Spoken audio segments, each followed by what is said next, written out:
John Bascom, Dr. Hussain, Dr. Humayun Bashir, Dr. Sharjeel Osmani.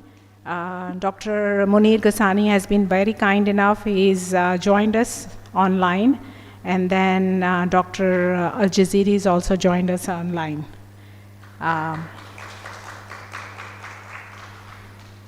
So first of all, I would like the panelists to briefly introduce themselves. So we can start with Dr. John Bascom. I think I was introduced yesterday. I'm recently retired nuclear medicine physician. I used to work in Cambridge and London. And also I'm my final year of examining the MSc in nuclear medicine for PIAS.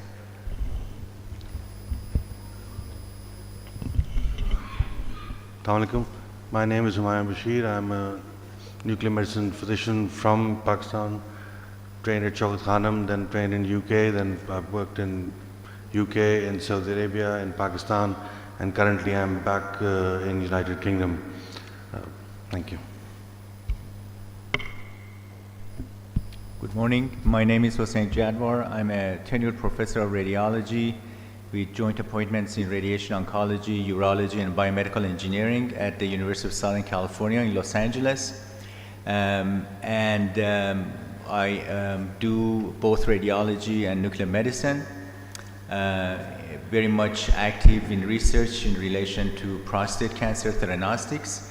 And I also am the past president of the American College of Nuclear Medicine and also the Society of Nuclear Medicine and Molecular Imaging. And I'm happy to be here. Thank you. Thank you. My name is Sharjeel Osmani. I'm a consultant nuclear medicine, Sultan Qaboos Cancer Center, Muscat, Oman. I'm a graduate, MSc graduate from PIAS University, and I have some training in UK. I have a Kuwaiti Board of Nuclear Medicine. I have a board of Asian Board of Nuclear Medicine and fellow of European Board of Nuclear Medicine. My keen interest in research, do many publication, and especially theranostic, sodium fluoride PET CTs, and prostate imaging. Thank you. All right, Dr. Munir Ghassani. Hi, assalamu alaikum everyone. Sorry I could not be there in person with you, but I'm happy to join virtual and hope to see you soon in person next time.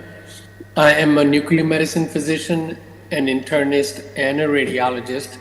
And in many ways, I have followed Dr. Jadwar's path where, just like him, I'm also the past president of SNMMI and the president of American College of Nuclear Medicine. He also was and is a member, I still believe he's a member of the American Board of Nuclear Medicine. And I served in American Board of Nuclear Medicine in the past as well.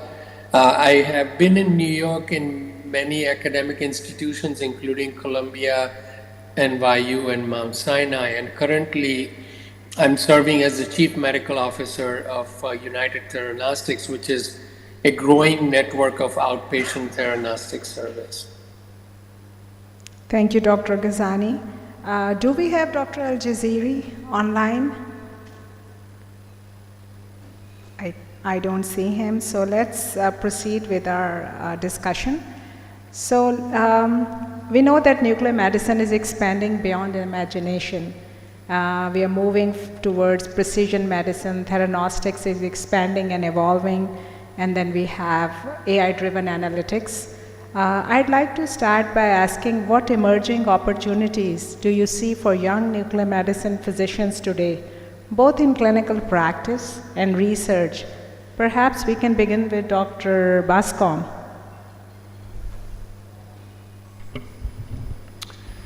Well, I think the key is theragnostics, so that we know that there has been a massive investment worldwide into new therapy agents. I mean, it's unbelievable. It's in billions of dollars every year from US companies. And so we won't just be treating 3 or 4 cancers, we will be able to treat a larger number. And within the next decade, we'll probably have another 5 or 6 major therapeutic agents available, which will also require imaging. So there's going to be a lot of work to do. So we're going to need more people to do that work. And obviously, all these need to be researched, so there will be many phase 2, phase 3 trials going on worldwide that will be funded. So I think that we're in a very exciting part for nuclear medicine in the fact that whatever we see now, I think we will look back in a decade's time and think that how did we do so little work compared to what we have to do now?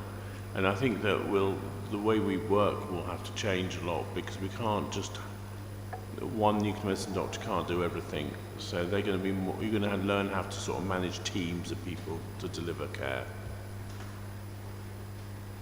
Thank you. Dr. Humayun.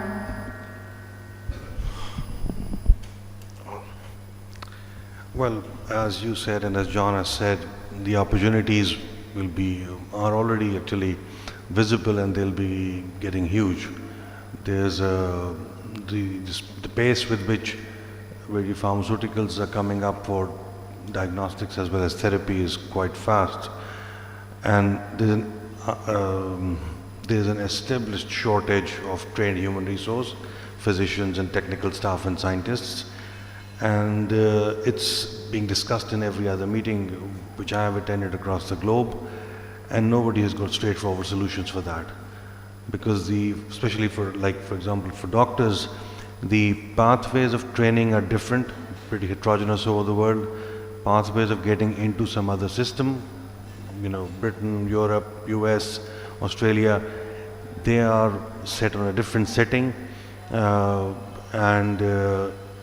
whatever pathway one opts, firstly generally pathways are straightforward, but when individuals apply, then they are judged on their individual training background, and it adds a couple of years or 4 or 5 years, and so people have to be ready for that.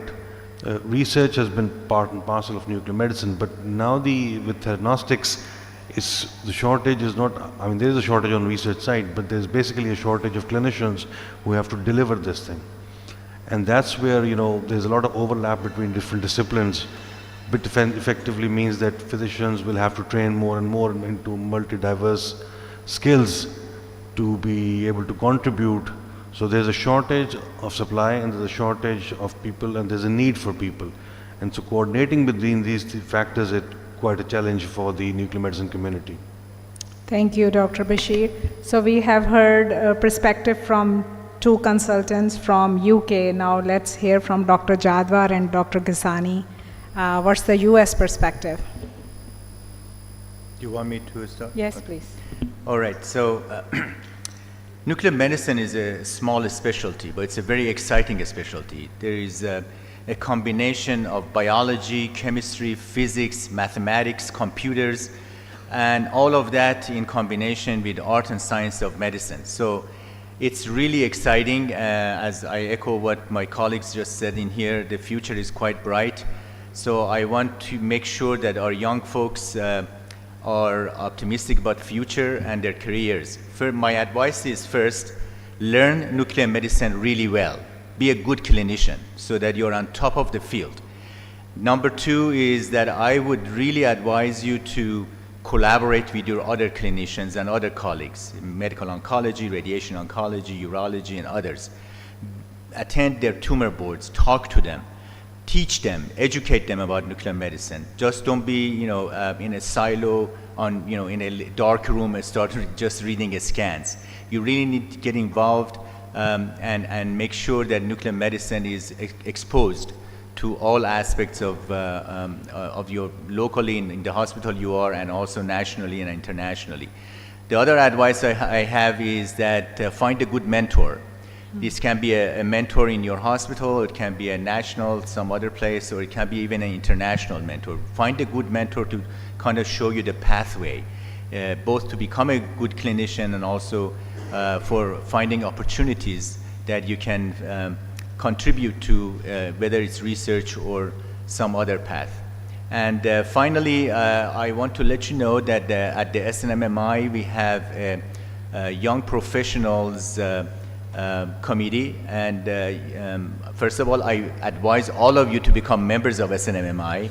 This is one of the largest, or it is the largest nuclear medicine community in the world, so you should really join them and learn from all the resources that SNMMI has available to you. ACNM is the same, and your local communities and organizations like PSNM. But get involved with all of those. You meet new people, you learn from them, and at SNMMI, try certainly to join the young professionals because they help each other and you can learn from each other. Thank you. Thank you, Dr. Jadwar. So I'm hearing acquiring clinical expertise, multidisciplinary approach, collaboration, mentoring, networking. Now, Dr. Ghazani. Yeah, so it's a good thing, Dr. Jadwar's and my viewpoint are, many ways overlapping and synchronizing. One of the things he mentioned about the SNMMI membership and young professionals group, SNMMI also has a Future Leaders Academy, and I highly recommend our audience of the young professionals to strongly recommend that they should apply to join the Future Leaders Academy. We just finished reviewing the applicants, and half of the applicants this year are actually international. And this Future Leaders Academy takes place at the Midwinter meeting in January. And this year, particularly, we are not just doing one day of academy training. You're going to have a mentorship that will go on for the entire year and beyond. So I highly recommend that join these groups. The other point I would, for our young professionals, recommend is, Maya Angelou would say that you cannot go forward until you know where you came from. And when you talk about where you came from, we have tried theranostics in the past with Zevalin and Bexar, for example, and it failed. I was actually talking just earlier this week to a couple of oncologists and said, so tell me, what was the difference between what we tried to do 15 years ago and what we are accomplishing now? Why are we so much more successful now than we were 15 years ago with the first generation? Of course, it was not as powerful of a promising agents that we have today. But one of the things they mentioned was exactly what Dr. Jadwar mentioned, is that you don't need to stay in the dark room and keep reading the scans. Go to the tumor board, interact with the oncologist. 15 years ago, our oncologists were very concerned that those of nuclear medicine physicians who are reading in the dark room, are they going to be able to take the ownership of the patients and partner with them in taking care of them? So I think we need to step up. We have seen a difference now, fast forward 15 years, but we need to continue to be the partner with our oncologist, our radiation oncologist. The other part, briefly I'll mention, is that when you go to the tumor boards, the radiation oncologist will give you very quick overview of all the trials for a given patient being discussed. They are extremely knowledgeable with all the trials going on, not just for radiation oncology, but even oncology and others. And I think we need to do the same thing. We need to really read deeply and look at all the treatment options for any given condition and share that at the tumor board with our clinicians. And I think that will really propagate our field to even next level. Well, Dr. Bashami mentioned that there might be another 5 or 7 agents in the next decade. And now we have to really involve ourselves in multiple cancer types. That also brings up the challenge, what you discussed, what you heard from Dr. Bashir about the workforce, and that all of those efforts need to be accomplished to make sure that we are front and center in the care of the patients, especially since nuclear medicine physicians know what the imaging implications are for these treatments. Many others, we need to teach them. What does an imaging mean for continuing or withdrawing the treatment for a given patient? So I think we have a lot more work to do, but it is an extremely exciting time right now. Thank you, Dr. Ghazani. Very insightful. And just to summarize, what you mentioned is, of course, collaboration. The other important thing is having a seat at the table rather than in the menu, and speaking the same vocabulary as our Red-Onc and Med-Onc people are. So we are equal partners in the patient care and management. So that's very important. Thank you. Now we'd like to hear perspectives of Dr. Sharjeel Osmani, who is practicing in Middle East. Thank you. First of all, learn. Okay, so every day is a learning part, and especially from don't what everybody has mentioned, that one, don't sit in a dark room. Do a meeting, interact with the patients, interact with the clinicians, and every day is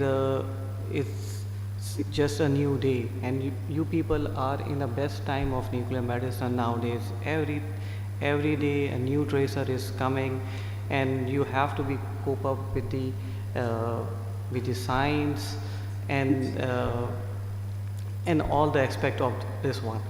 So just read about it, interact with this one, try to get a mentorship, try to collaborate, starting from your hospital. Do attend your MDTs, talk to your clinicians, just a number. When you receive any from coming from the referral till your reporting, okay, if you have something referrals, talk to the physician what he actually want, okay. And the final thing is that you are serving the patient, you are dealing with the physicians. So talk to them, collaborate with them. There's a lot of opportunities, not even in Pakistan, even in Middle East and Europe and in America. So, and how you will improve that one, attend the local conferences is very important. What your people doing in Pakistan is very important. What are the opportunities? If you collaborate, and then starting step by step. First, you do your MDTs in your hospital, then move little bit forward in what it doing in your cities. Then attend these local conferences, not only conference of nuclear medicine. Very important is to attend the different other modalities conferences, not only oncology. There's a lot of potential in the non-oncological applications of nuclear medicine, and see what you can offer to them. Educate, learn and educate yourself, and educate your colleagues and your fraternities. And finally, if you have an opportunity to collaborate with some people from Middle East, from UK and America, this is the way forward. Thank you very much, Dr. Osmani. Very well said. Learn, educate, transfer knowledge. So as we move on, we know that progress thrives when we collaborate, and that has been touched by all our distinguished panelists, including Dr. Ghasani. For many young professionals here in Pakistan and around the world, international collaboration can open doors to mentorship, research exposure, and exchange training. I'd like to ask what practical pathways or programs should young physicians explore to connect globally? I know that Dr. Jadwar mentioned get involved in SNMMI and the American College of Nuclear Medicine. We also have IEA and ENM. Or what other opportunities that you think would help, including any institutional partnerships? Dr. Bashir. Yeah. First thing, we have the privilege of Dr. Hussain and Dr. Munir over here. I have been in communication with trainees in Pakistan, across Pakistan. SNM, ASNM offer free membership to trainees. And that's I think every trainee in any program in Pakistan should avail that free membership of the ACNM and the SNMI. That's the network. That's where we get so many emails and all that, but that's how we connect people. That's the opportunity where on the other side, the trainees are going to connect with other people and all these leadership academies which these very established societies are offering. And so these opportunities and pathways they don't even require the PSNM or the other societies, basically individual to individual. And I think in Pakistan it's highly underutilized. Through these pathways we get not just to network, we get all the guidelines, all the prompt updates, and we get familiar with all the active people. Because one good thing about nuclear medicine, it's a very it's a small discipline, but then it's a very small community as well. I mean, we have people, the names we have been reading in different guidelines and editorials, they are right sitting between us at the moment. So this can actually happen in nuclear medicine. In any other discipline, or for like, you know, in radiology, it will be very difficult to get in touch with the leadership directly. So for that, these trainee and fellow memberships available through various organizations, and these are the two major ones, you know, the ACNM and the SNMI. That should be available by every training program, and the training supervisors in the training centers in Pakistan, they can actually ensure. I personally distribute these what you call membership forms almost annually, but they have, you know, that will be a big breakthrough and a big network which already exists, and individuals can be part of that. Thank you. Yes, Dr. Jadwar. Well, I want to thank Dr. Bashir for mentioning that it's free membership Yes, for trainees, yeah. which is very important. I Yeah. remember that one more time. It's free. Yes. So, I think we already mentioned the young professionals and the Leaders Academy, but there is also opportunities for young folks to get involved as interns in different councils and centers of SNMMI. And these are, for example, Therapy Center of Excellence, PET Center of Excellence, Molecular Center for Molecular Imaging and Innovation, and many other focus areas: brain, cardiac, and such. And all of these have an intern, and you can put an application in there. We normally get several applications, and one will be selected, and then they participate in the board of directors for that center meetings. So they hear all the discussions that are going on, and they also get a mentor at the same time when they join as an intern, and they get a project. So from the beginning of it's a one-year internship. From the very beginning to the end, they have actually something that they work on as a project, and at the end of their internship, they will present it to the board.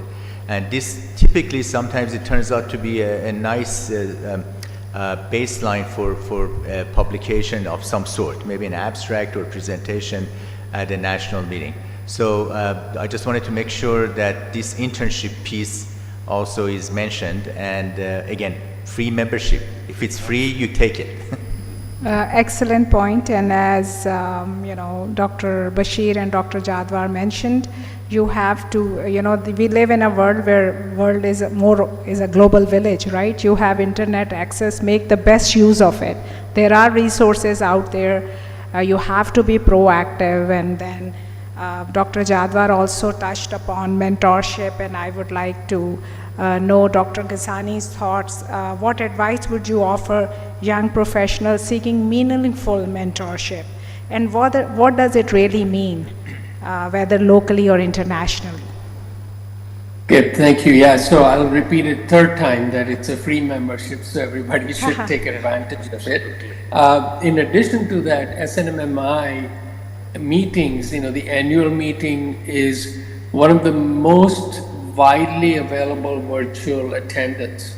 So I highly recommend IAEA and SNMMI partnership allows about 2,000 people all over the world to join the SNMMI annual meeting sessions. So in case if you're unable to attend in person, you should definitely take advantage of looking at the cutting edge research being presented. And in fact, when we talk about the cutting edge research, there are all the available components of success in Pakistan. You have intellectual level, which is amazing. There's so many advancements in nuclear medicine that come from the folks that I work in the US are contributed by our Pakistani colleagues and professionals. So why not continue to advance it even further? And I recommend, one thing SNMMI does is that every year, based on the highest number of abstracts presented, the next year that country becomes a highlight country. So I give a challenge that at one point, maybe you can plan it very well, that in next 2 to 3 years, set the grassroots efforts and make sure that we have very quality work done in such a big way that Pakistan gets recognized as a highlight country, featured, and there are tremendous advantages of being featured as a highlight country. And if you are able to accomplish that in next 3 years or so, I think I would really support any efforts that can be done to make sure that SNMMI recognizes the contribution that is coming up from our professionals in Pakistan. The other part, which will be important to know, is that so many molecules currently in the market actually came from academia. Take an example of Pylarify, which is a $1 billion drug, close to $1 billion in sales. And it actually came from an academia that brought it into licensing to an industry. So I think that's another opportunity where we have brilliant minds that can really help together, physicians collaborating with the physicist and radiochemist, and coming up with the idea of developing something that could be groundbreaking and then having it licensed through the industry so that it gives even more recognition to our professionals from Pakistan. Thank you very much, Dr. Ghazani.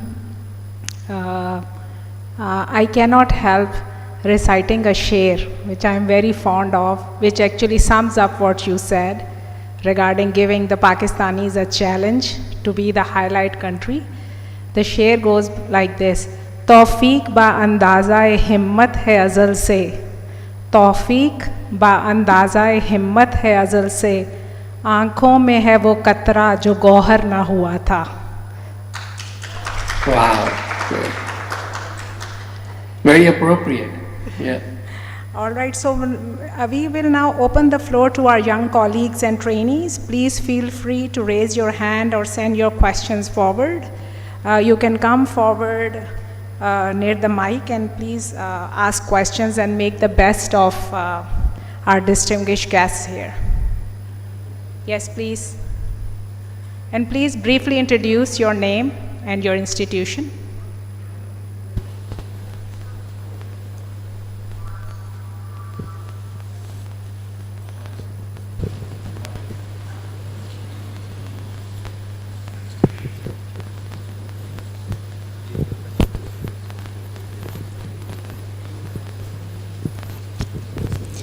Assalamu alaikum. You can come over here, I think, in the interest of time.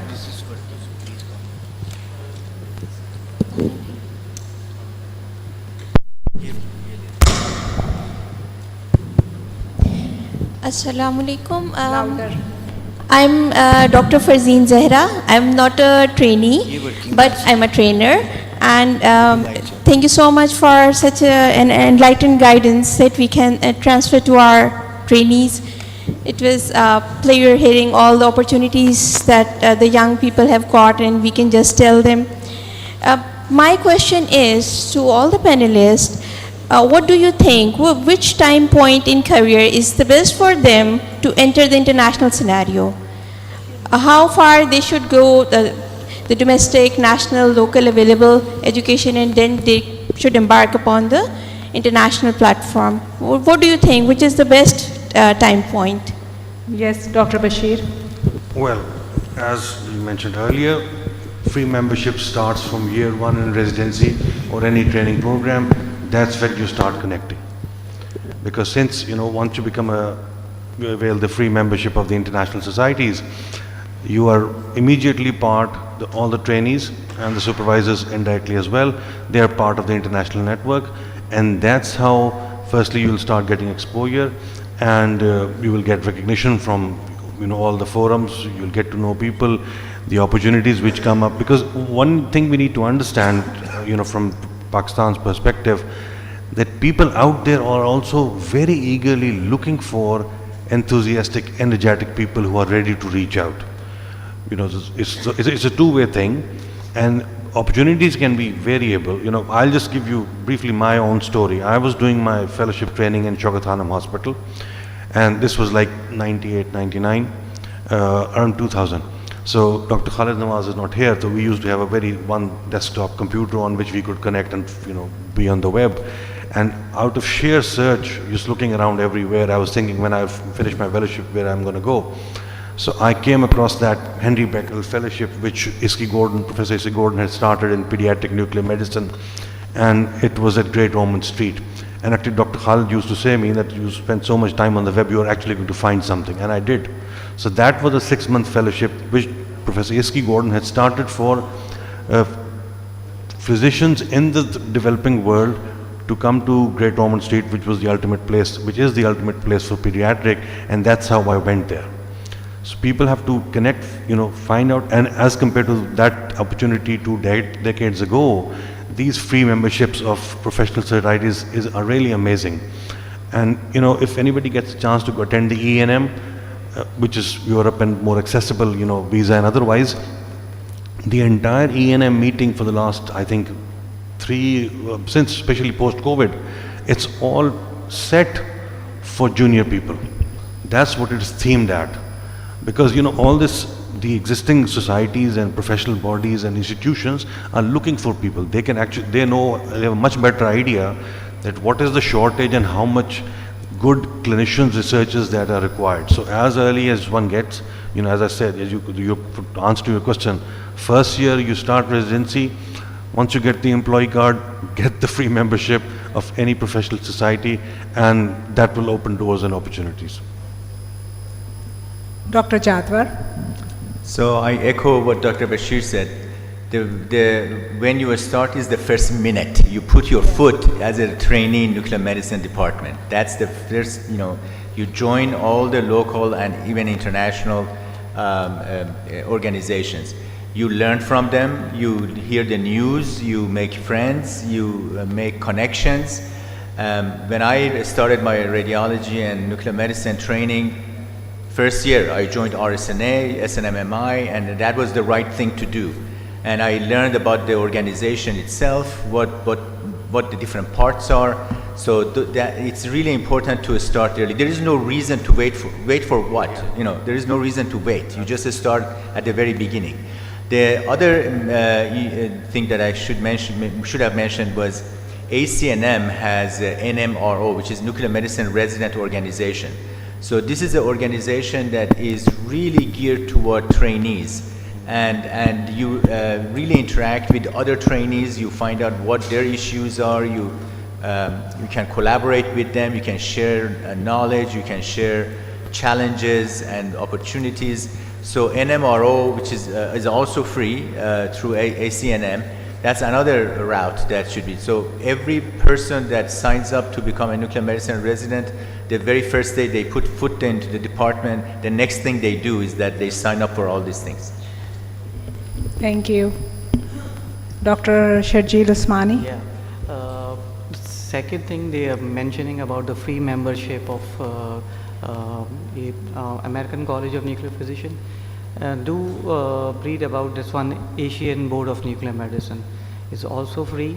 Do appear in the exams. This is a pathway is that just finish your any MSCs or anyone, spend 3 years in nuclear medicine and you can sit an exam. And they have the countries which are participating, they have equal challenges what you have. So so in the region you can sit in the exams. They have a very good website, they have resources. Do go and do check Asian Board of Nuclear Medicine. I was many years back I was an examinee, and then now I as a part of faculty as well to do look at it, all this Asian Board of Nuclear Medicine as well. Secondly, I was talking about my experience. So how I got in touch with how I got the mentorship. It was back in when I've done the MSCs. I usually go to the meetings and presenting my papers and my abstract. So focus what is your interest. There is always interest group meetings are side by side between in these EBNM as well as in ENM and SMNI. So I was very much interested in the bone imaging. So I attended it back in 2016 and 17, and sit into a part of interest group meeting in the bone imaging. Then I have a chance to interact with the people which having a very interest in bone imaging, the people who's established the guideline of bone scintigraphy and sodium fluoride. So I have interact with this one, and then I have a chance to collaborate with those ones. So resulted in that one, I have done a lot of publication with those people, and even you have started with a retrospective analysis. You will send my paper to them. They will review it and give me feedback, and step by step things are forward. And then I've done many review article with them, and then book chapters, and ultimately a whole book. So it will be always a step by step. Go and interact with the people which you think that one belongs to your interest group, and it will be a way forward to look at it. Thank you very much. Dr. Bascom? I think there's no right answer to when is the right time to interact, and maybe more than just over the internet. If you want to do something which is outside of Pakistan, I think it just depends on circumstances and also on opportunities. And I think most people will tell you that an unexpected opportunity turned up, or they heard about it and they decided to go for it. And that's probably actually the most common way that most people find things, as you did yourself. So just be open to ideas, open to initiatives, and if things aren't sort of opening doors, then you can always push them. You can, if you're involved in these groups and societies, you know who the leaders are, you know who the people who seem to have quite good relationships. Just email them, write to them and say, what's your advice? Do you know anything coming up? That's always a good one. You don't say, can I come and work with you? You say, do you know something that's coming up?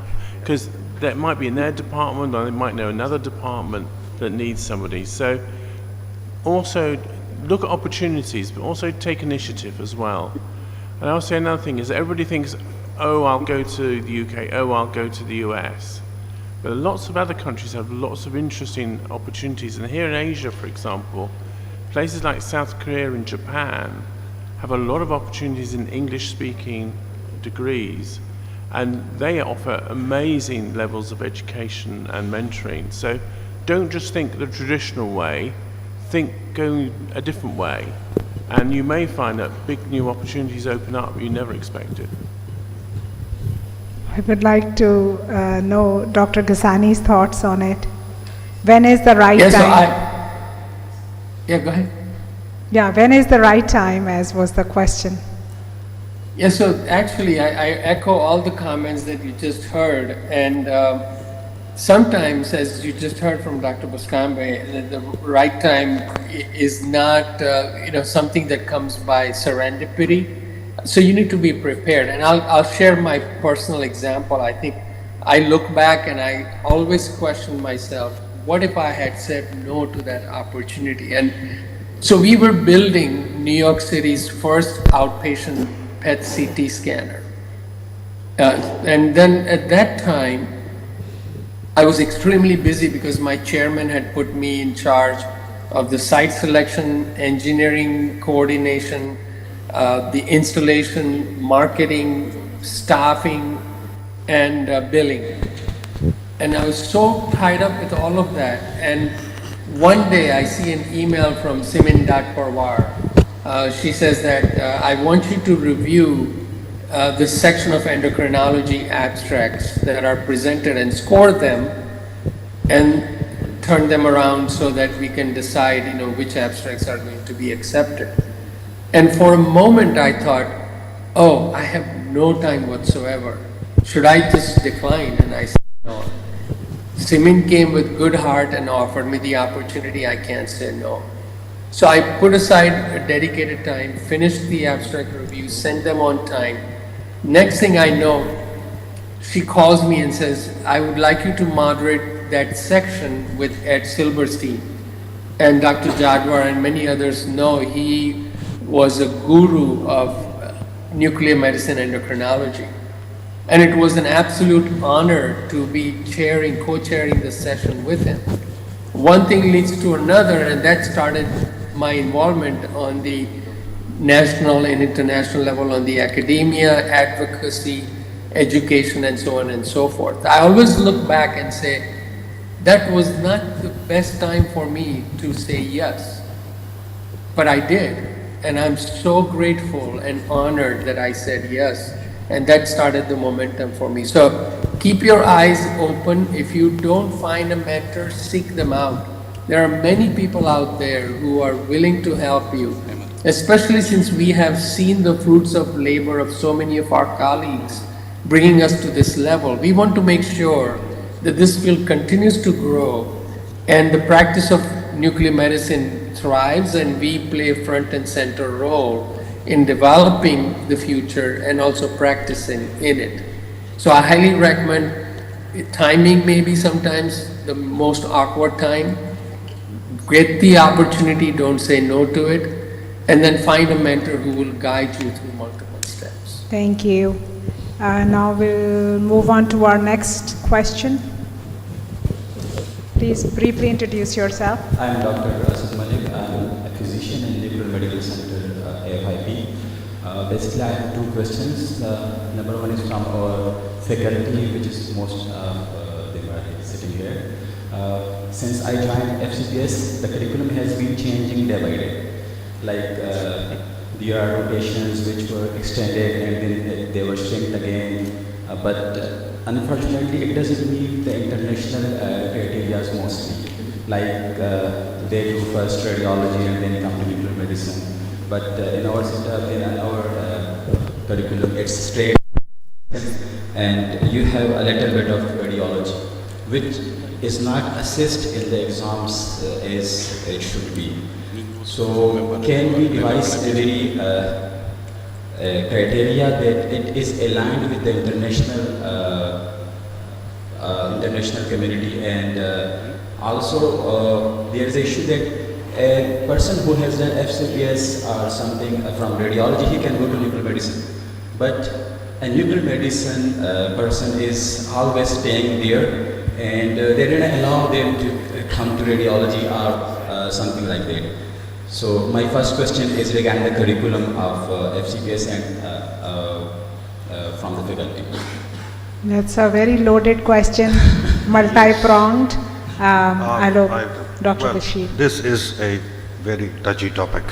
Firstly, I have been, those of us you don't know, I was the first fellow in the FCPS program back in 1999, so it's very close to my heart, and I'm privileged to use it as well. The issue is, syllabus has been it has been to and fro. It was modified.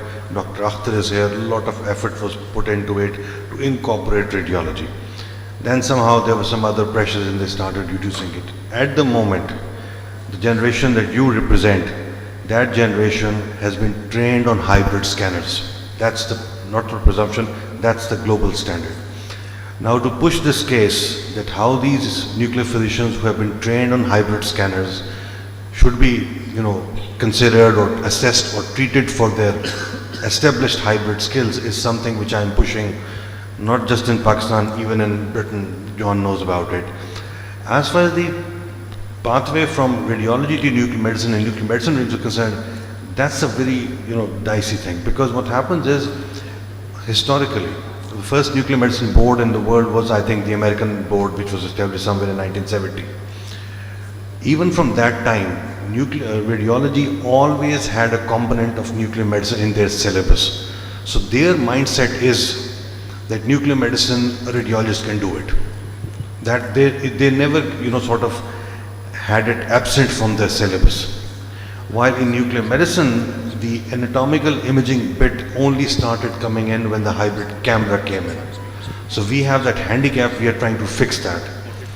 In Britain, the system has changed. Now you have to get into radiology first, then you become a nuclear physician. So it's a 3+3 year program.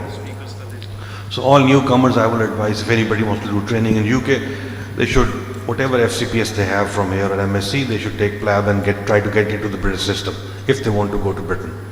In US, the most recent thing is that because they have, some states have approved that if you have a specialization in whichever discipline from some other country in the world, if you do USMLE 1, 2, 3, you can get a direct licensure for a very peculiar post in a very peculiar department based on your previous experience. So that can be a limited license. You know, I can be corrected if I'm wrong, but this opportunity is there. I had been contacted by some people in US that they said, we have the opportunity, do you know anybody who has done the fundamental licensure things, and if he can be or she can be taken into a certain fellowship. But that's a new opening area, and that's basically, the need is there. There are not many people well trained who can get in, but any individual will have to meet the licensure requirements of the US. So that you have to do. Once one gets in this, and the radiology nuclear medicine turf and situation, that's similar in every country. The only good thing is, because the fear was about like 10 years ago, when the British program was changed, was that the PET-CT has come in, radiology is going to swamp it. It cannot happen. The cake of theranostics especially is so big that now NucMed, RadOnc, radiology, even if all they put in their effort and try to take, everybody is going to find something somewhere from that cake. So that insecurity is not that much, but still the competition is tough. If my CV is put across somebody's CV who is actually dual certified like these individuals, then of course somebody who has got dual training in radiology and nuclear medicine, or nuclear medicine and radiation oncology, will get that edge. So maybe the training will be longer and longer. So as for your first question of syllabus, I think it has to go back to CPSP. To look into that, we'll go back and tell them that they have to have the component. And it's not about incorporating radiology into nuclear medicine anymore. You are looking at the hybrid scanners, so we should be able to identify and characterize all the lung lesions which we are going to see on a non-contrast enhanced CT of the chest, which we are doing.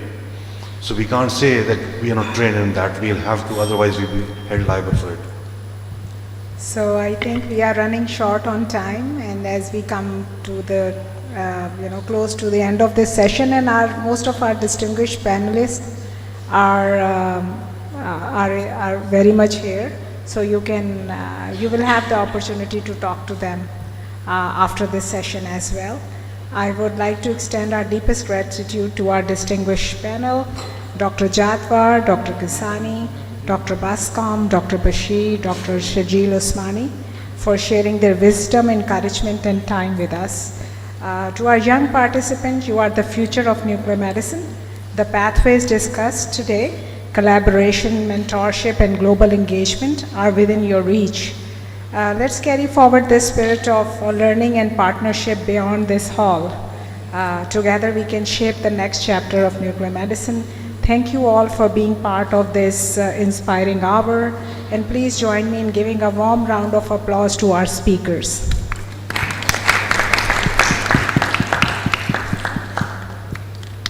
Thank you, Dr. Ghesani. We'll see you in your upcoming talk.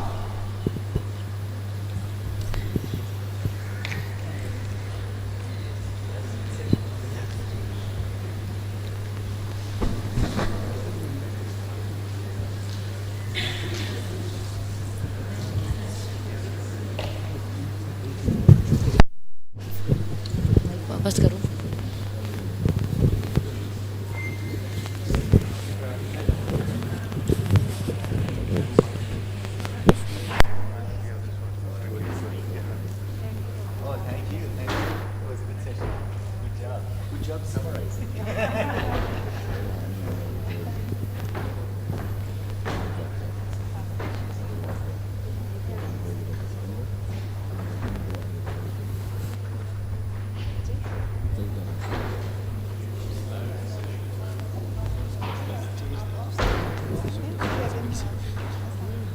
All right, we'll take a short break of about 2 to 5 minutes, and then we'll start the first session of day 2, which is Thyroid and Parathyroid Frontiers, Advances in Imaging and Therapy.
Okay, I think in the interest of everybody, just keep on the conference going that everybody is here. Just a brief introduction for everybody. I hope most of you may not know me. My name is Dr. Sadullah. I am Head of Oncology and Head of Nuclear Medicine at Northwest General Hospital and Research Center, Peshawar. I'm being given this honor to today moderate this first session of our society. I would like first to introduce to you the chair for this session, and definitely he definitely do not need any sort of introduction for any person. I think everybody in his career somehow must met him. Trying to keep introduction short for him will be a bit personally difficult for me. He graduated from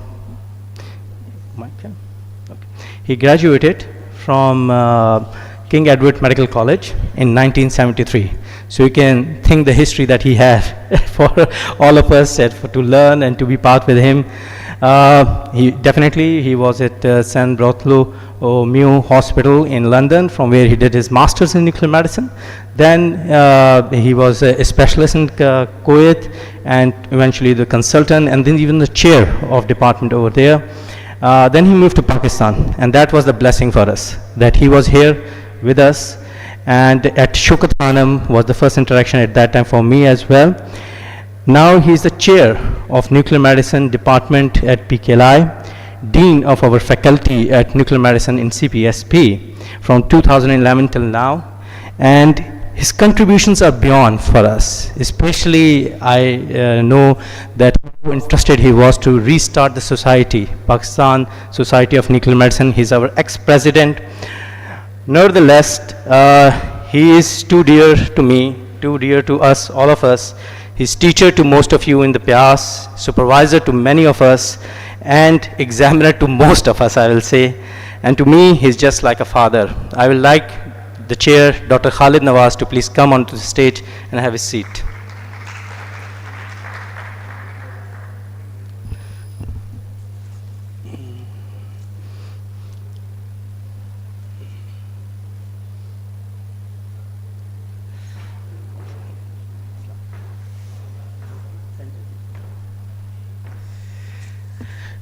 Our next co-chair is Dr. Musab Riaz. He's MSc Nuclear Medicine, FCPS. We all are aware of him. He's Chief Medical Officer, Director of Atomic Energy Center in Noor, Abbottabad. He's also an examiner for FCPS and paper setter for FCPS, which is very important to the trainees. MSc Nuclear Medicine in Pyas, he also teach. Extremely knowledgeable, and the word as a friend, I will say a very polite person. And I have an interaction with him. It's a really remarkable interaction, knowledge as well as behavior-wise. I please will like you to come and co-chair the session.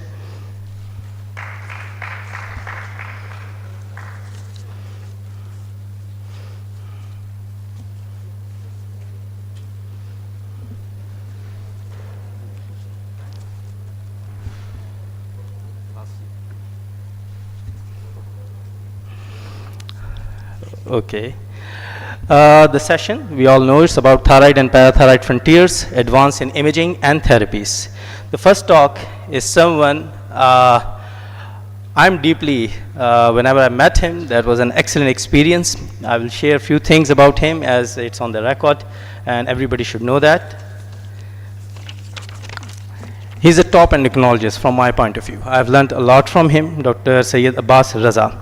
At that time, currently he's working at Shaukat Khana Memorial Cancer Hospital, National Hospital Lahore, a graduate of Allama Iqbal Medical College. He trained in internal medicine at Atlantic City Medical Center, USA, completed his endocrinology fellowship in University of Wisconsin.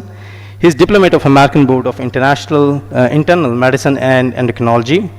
Dr. Raza is past president of International Society of Endocrinology, has led SAFT-PAS Pakistan chapter, and the most important thing, very happy when I listened to this, he received Tamgha Imtiaz in 2023.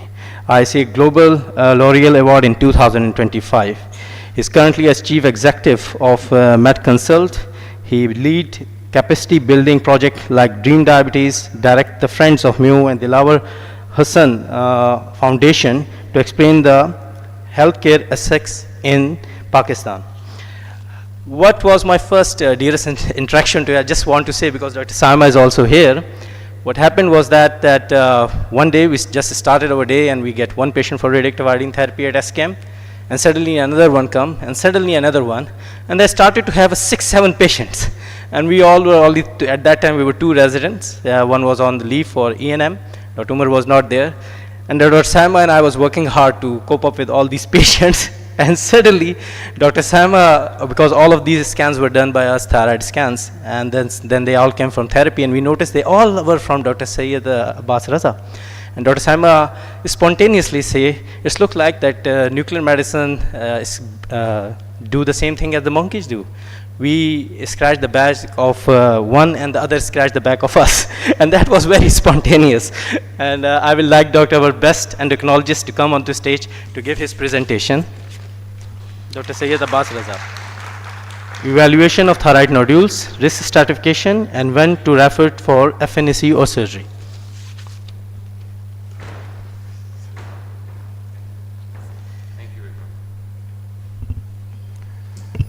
Again, I'm humbled by the kind introduction, and again, this podium and this stage brings me to very good fond memories of Shaukat Khanam and working in Shaukat. I still work at Shaukat Khanam, and I think the topic that was given to me was also very interesting in a way. I'll go over why this topic is interesting and why we need to talk about not only in nuclear medicine, but in medicine and in endocrine and every field that we need, because it's a common problem. I'll quickly go over the timeline here, what I'm going to discuss in the next 15 minutes, and again I'll try. Let's talk about the thyroid nodule. So thyroid nodule is a bump in the thyroid, we all know. So this, I'm talking to nuclear medicine radiologists, so it's funny that I don't have to, and I'm lucky not to have to describe what a thyroid nodule is. But important factor is a thyroid nodule, and there are nodules that you find out incidentally in examination. I would like to pose this question to you guys, and again think about it, and I'll ask the same question at the end of the talk and see what you guys have to say. Why renewed interest in thyroid nodules? Why are we talking about it now more often than probably not in the past? And that's something that I would like to ask again. Endocrinologists are not super genius people, so we need to keep things simple, and we need to keep things clear for us to make manage. So again, there are 4 things that you need to know as far as thyroid nodule workup is concerned: is TSH, ultrasound, thyroid scan, and probably an FNA. So these are the 4 things that we need to know. What are the causes of it? There are multiples, and I don't want to, in the interest of the time, again, I don't want to go over all the things that we can look into. It starts from the Hashimoto chronic thyroiditis, which can develop thyroid, follicular adenomas, Hurther cell adenomas, then a number of stuff. These are the benign components of the thyroid nodules. But obviously, whenever you see an abnormal lump or bump in the body, there is a chances of some kind of a cancer as well. And here's a list of the few of the cancers that you can see in the thyroid that you can go, and that starts from papillary to medullary to follicular to anaplastic. And the importance of knowing them, I'll describe in a second as well. So how often should we find an thyroid nodule? And I think this is very important for us. But even more important question is that how many, you guys are lucky you're working in nuclear medicine, so probably you find these nodules very commonly. But in internal medicine, we don't, if you ask a good physician, how many nodules did you find out in a day's time, probably he will say one every week, not more than that. But if you look at the literature, the incidence varies from 1% to 2% to up to 76%. So there's a huge number of people in, with thyroid nodule. I can bet that if you scan everyone in this room, about 30 people would have a positive nodule that you need to, that will be picked up by the ultrasound. So that's something that you need to find out. In autopsies, you can see find nodules in up to 50%, 37 to 57% of the people. So it's out there. It is there. And what you need to find out is how to do with it and how to proceed with the treatment component of it. And that's where the tricky part is. The problem is, if you remember the 4 things that I've discussed in the beginning of the slide, people use it up and beyond their capacity, these instruments. These are the tools that you can use, but people misuse it in multiple ways and they order everything. And then the cost of doing investigation becomes so high that once you find a nodule, you shy away from investigating because you know the cost of doing the scans and everything is so high. So that's something. So does a thyroid nodule means a cancer?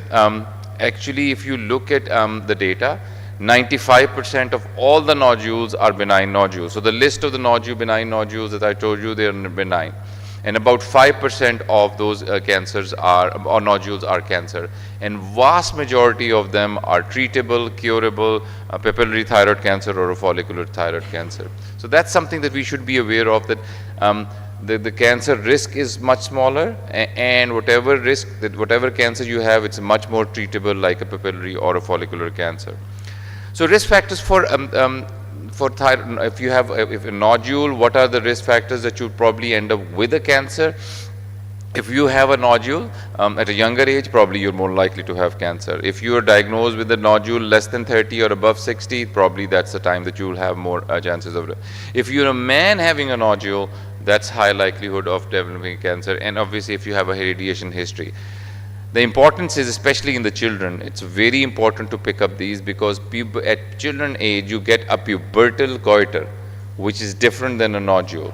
And if you have a nodule, probably you'll have a higher chances of developing a cancer. But if you have a pubertal non-nodular goiter, this is something that you really. So if you're looking for it and looking for it in the wrong place, probably that's not the right approach. What is the mortality of it? That boils down to what is important and what is not important.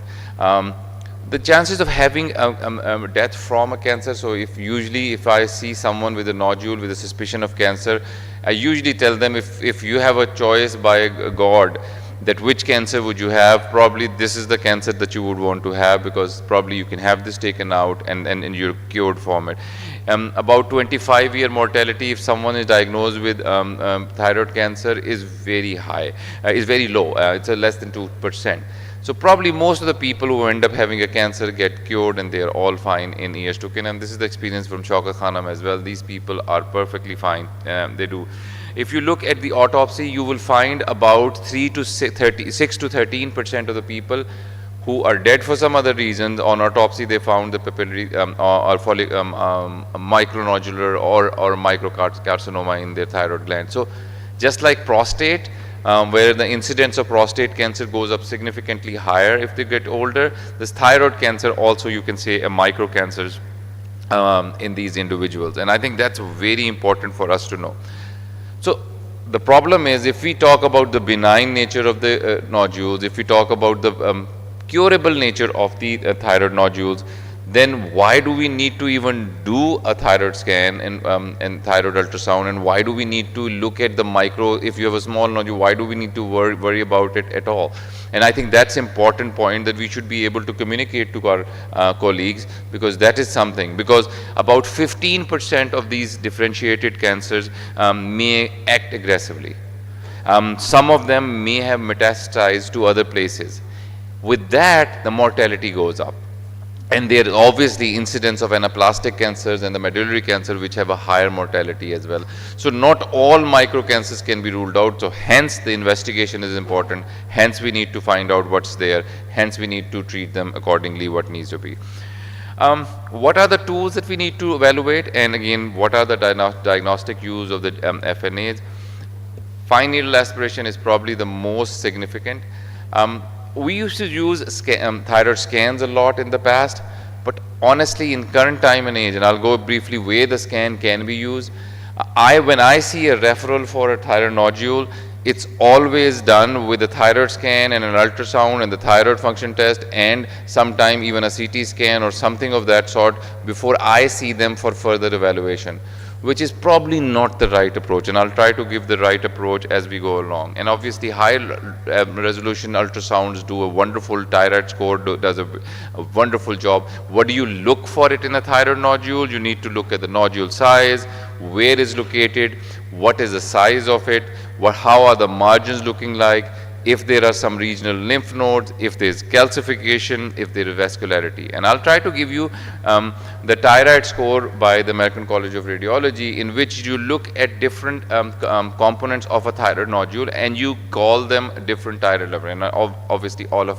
you guys know, the problem is that if I order an ultrasound of thyroid, in 99.999999% of the time, I will get a report. When I've ordered a thyroid ultrasound, I will get a report that this person has a 2 centimeter nodule. That's it.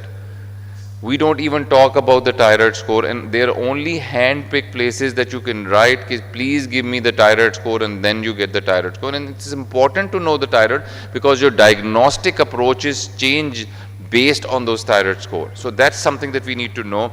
And again, the concept of thyroid score is amazingly missed by most of the radiologists when we get a report, which is such a sad thing when we look at it. I don't want to spend too much time obviously in the thyroid scoring and whatnot, but again FNA is the next possible score. And why thyroid score is important? Based on the point you can label them from 1 to 5, and if you could look at the slide, the chances of having a cancer goes up higher if your thyroid score is higher, and hence if your nodule size is of 1 centimeter or higher, if your thyroid score is 5, or if it's 2 centimeter or 2.5 if the thyroid score is 3, you need to put a needle in and find out if there's something suspicious. Otherwise, you can monitor them on ultrasound if they have a lower thyroid score. So something that you need to know. And again, if you're ordering a test which is thousands of rupees and not getting the reports, I think that's very sad affairs, and I think that's the problem that we say. As a general rule, honestly, even if you don't get a thyroid score, if you see an irregular margin, and if you see microcalcification, if they are taller than the wider, if they are macrocalcification, if there are calcification on the rim, or any combination of it, that should raise your eyebrows. But sadly enough, honestly, we don't even get those in an ultrasound in most of the cases, and they only tell you the size of the nodule and nothing more than that. I think that something has to change. That's something, and thank you for bringing me to nuclear medicine. I would love to give a talk on radiology as well in the conferences as well, because this is something I as an endocrinologist miss, because I have to do the ultrasound all over again. I told you about, we discussed about the children with high risk of cancer. We need to be very careful, because if they have a nodule cancer, thyroid, probably we need to look in. And these are all the signs and symptoms of what you're looking at. If you have a solitary nodule, if you have a big calcification nodule, these are the markers when you need to put a needle, because in a younger age, the cancer risk is higher, as well as you need to be worrying about the long-term complication of it. How do you work up in an incidentaloma? Again, the challenges I've clearly mentioned. We need to order simple things first. First a TSH to look the functional status, and then investigation, and I'll briefly. There are few interesting cases and few interesting things that we need to know about as far as thyroid nodule. And this is again one of the biggest misconceptions that I come across. In a multinodular goiter, you cannot have a cancer. If you have a multinodular goiter, and if you have a suspicious nodule, you have an almost equal chance of having a cancer in that one single nodule when you look at someone who only has one nodule and has the same size. So you need to make sure that even in a multinodular goiter, You need to. So what the ultrasound report that I'll get is a multinodular goiter with nodules varying anywhere from 0.5 centimeter to 2.5 centimeter, and that's the report I would get. It honestly is a useless report for me, because I know if I'm seeing a big goiter, they will have nodule and it will be multinodular, and you need to give me the size of it. Something. If you have one nodule which is big in multinodular, and if two, there's another one on the other side, the chances of having a cancer again is very high, even if you compare it with a single nodule in a thyroid. So something that we tend to forget. Low TSH values. If you have a TSH which is low, again, please make sure that you rule out any causes of hyperthyroid in these individuals, because hyper-functioning nodules are not usually malignant. So you need to go through, this is a time that you would want to do a scan to find out if there's anything or not, and that's where all of your specialty comes in. And if you are pregnant and have nodule, thyroid cancer grows slowly. So this is not the news that you want to break it to the patient and say, you know what, you need the surgery now. If they are euthyroid, if they have nodule, if you can follow their nodules, you can follow them over the, you can do an FNA in the first 2 trimesters, and you can even have the surgery done in the 3rd trimester, but there's hardly a case when you would need to do an emergency surgery in these women. You can wait for them to deliver and then stabilize and then get the surgery done. What if you're pregnant as well as you have an intermediate FNA which shows some kind of an intermediate reporting? Probably these are the people you can also wait and follow it through an ultrasound. Wait till 24 to 26, follow the size of the nodule. If they're not growing by an ultrasound, probably you can wait after the surgery. If they're growing too fast or their symptoms, probably these are the individuals you would. In the last 2 minutes, I'll try to give you a summary of what we know about thyroid. So I personally think we need to, just like if you look at the calcium levels, and if they are high, what's the first thing that you do? You look at if they are PTH dependent or non-PTH dependent. For me, nodule, we need to look at the thyroid. If the TSH is suppressed, you go the route of hyperthyroidism. If the TSH is normal, that's the time that you go for an FNA based on the thyroid score. And these are the 4 possible things that you can. If it becomes if it's a non-diagnostic one, probably you need to repeat it. If it's a benign one, you need to follow and observe it. If it's high chances of malignancy, you send them for surgery.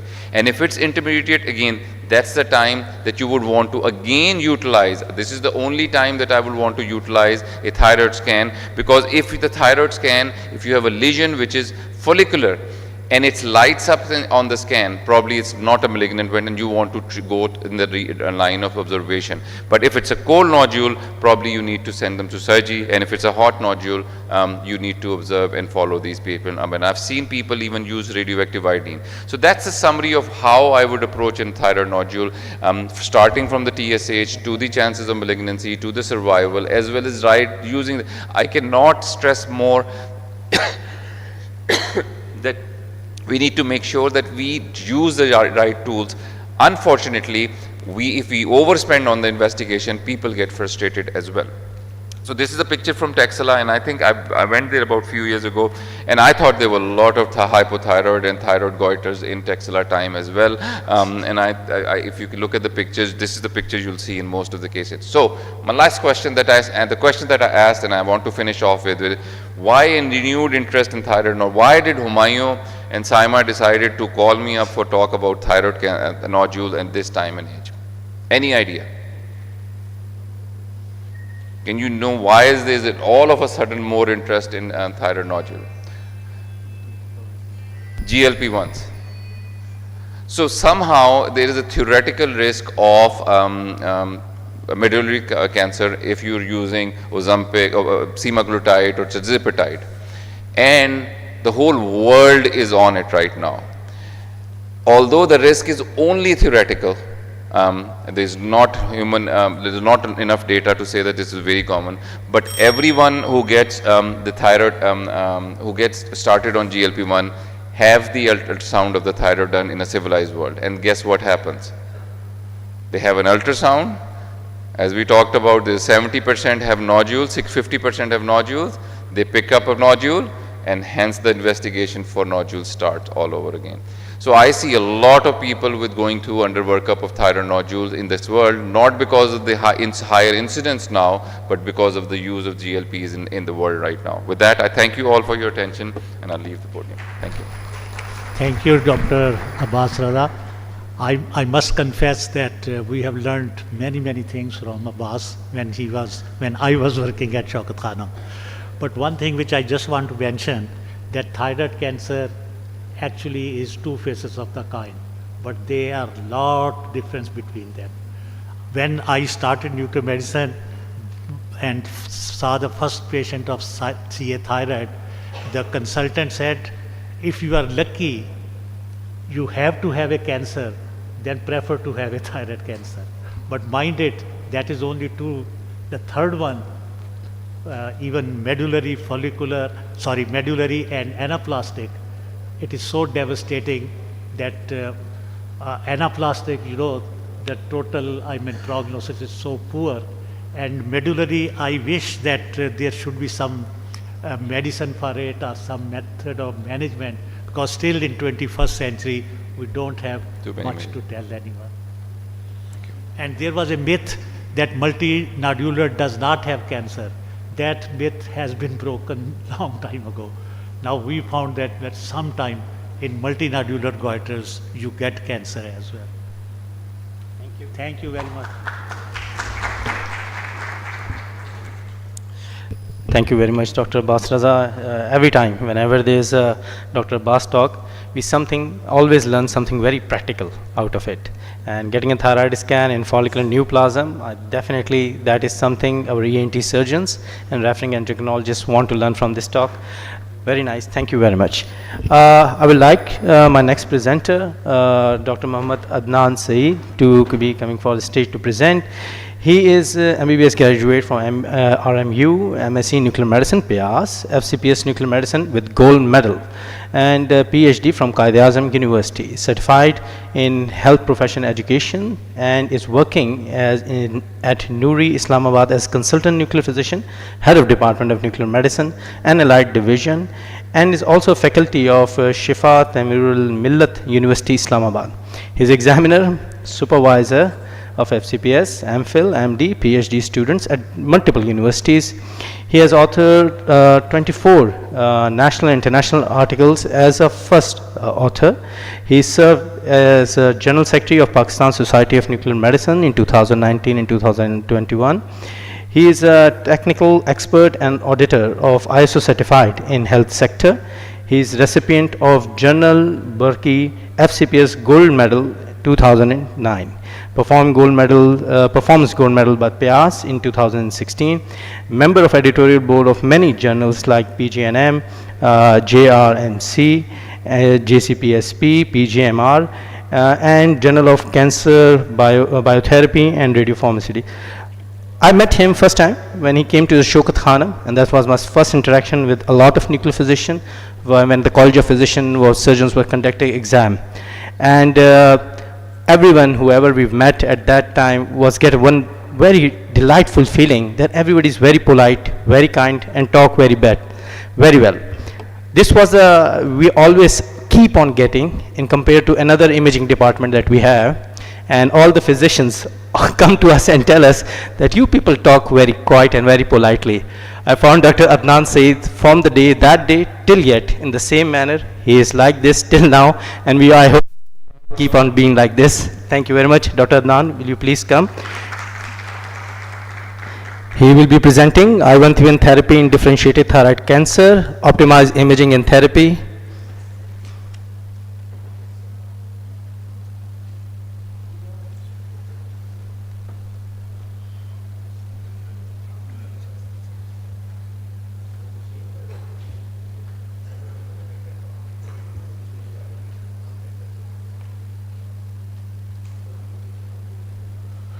Bismillahirrahmanirrahim. Executive Council of PSNM, my teachers, colleagues, students, ladies and gentlemen, Assalamu alaikum and very good morning. Thank you very much, Dr. Saad, for the introduction. There is a bit correction. Nowadays I am not in Noori, I am working at Sinam, which is one of the oldest center of the PAEC in Lahore. The rest is a bit fine except one or two things. Anyway, with this, as I have been given the time of 15 minutes for a presentation which is, I think, very difficult to complete, and especially after a presenter who was, after a very good presentation, it was difficult to cope up with the things. Anyway, I'll try to finish it in the time, and if I can give something for the students and the practicing physicians. So the topic, as being told, is iodine-131 therapy in differentiated thyroid cancer, optimizing imaging and therapy. And you all know that optimization means in medical field that a diagnostic imaging that is being done in a way keeping the safety of the patient in mind, as well as the information which we can get from the patient for that particular disease. And this concept of optimization or bringing things is very important in whole the medical field for any treatment or for any disease management. And to begin with, I want to quote a hadith from Prophet Muhammad Sallallahu Alaihi Wasallam regarding the treatment, that for every disease there is a cure, and when that added to the management, the patient gets healed by the will of Almighty Allah. And this is the basis of all treatments which we learn in our medical school. Regarding the topic, as we all know that the treatment of DTC, it starts with the surgery, followed by the radioactive iodine treatment, and that the risk stratification and the categories which have been assigned to the patient. So I will not go into the details what are these risk stratifications, but these terms will be used during the presentation. And I'll keep focus on the imagings which are related to the iodine-131 therapy before the therapy, after therapy, and the surveillance. So the risk stratification, you know, there are intermediate, low, and high risk. And the iodine-131 treatment that is being given to the patients is for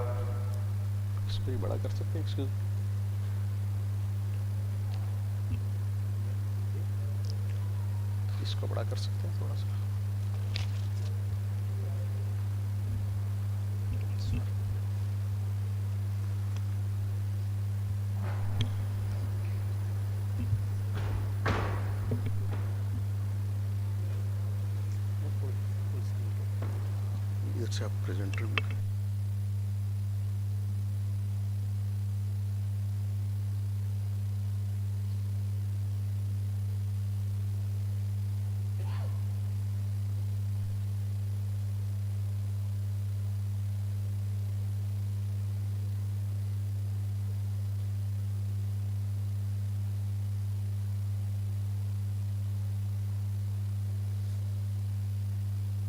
Just a bit of technical delay.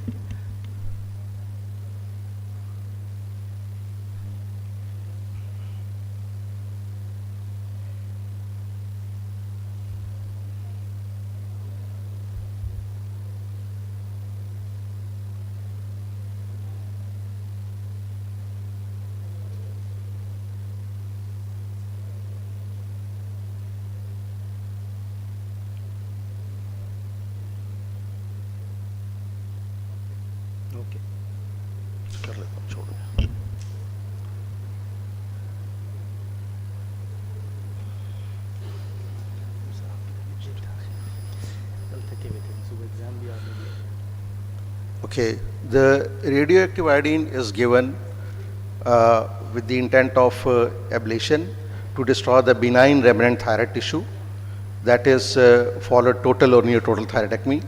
It may be given in an adjuvant setting for the suspected not identified remaining thyroid cancer following the surgery, or in therapeutic intent in the cases in which it is already being known that the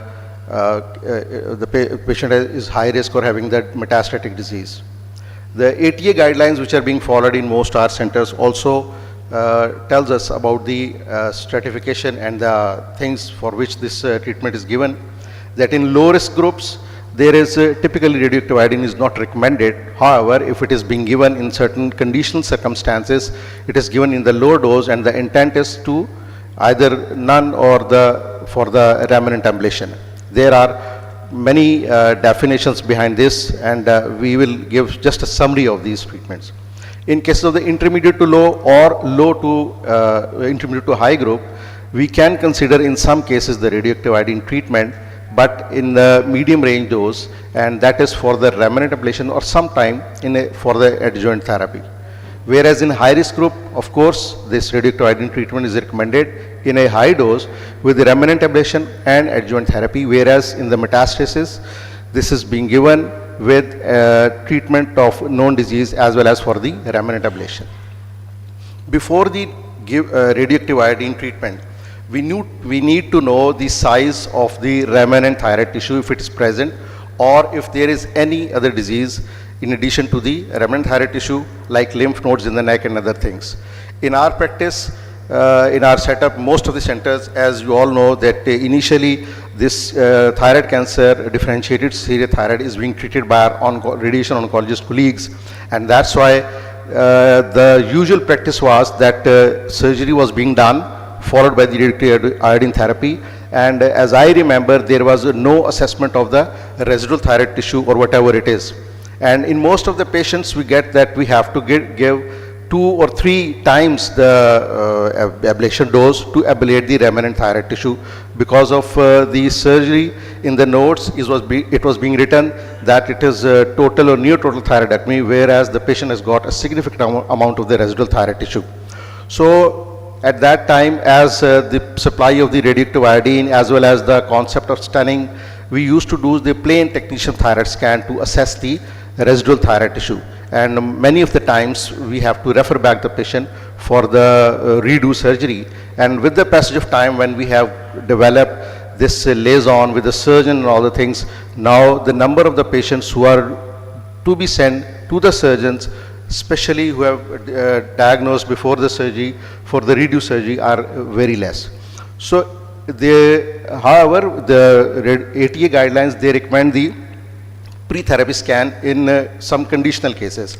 The recommendation is that the diagnostic scan may be considered for patients that are undergoing radioactive iodine treatment prior to their therapeutic ablation. And this scan is particularly important when higher doses are being administered to the patient, especially in the grade 4, to define the MTA dose for that patient. So what are the advantages or what we get from this pre-therapy scan?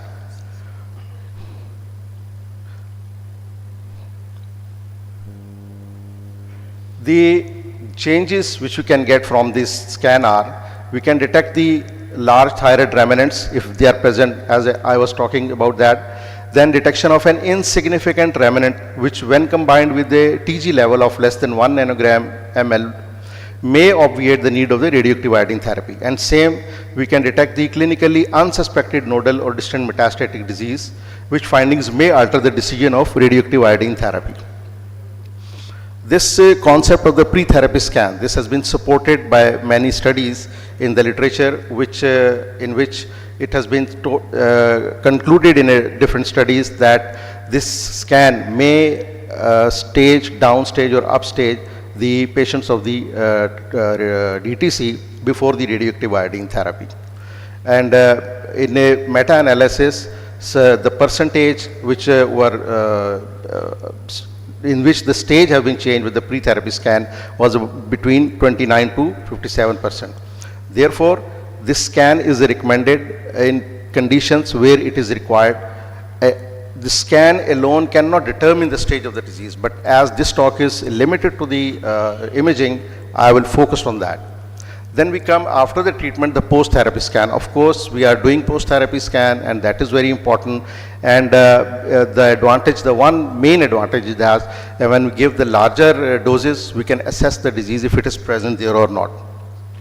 The concept of this information which can alter the treatment, especially the decision about the radioactive iodine scan, this is being supported by different studies in which they have found that about 6.3% of the functional metastases they are found on the post-therapy scan, whereas in another studies 13% of the patients the disease was found which was not initially present in the pre-therapy scan. Therefore, it is recommended that the post-therapy scan should be performed.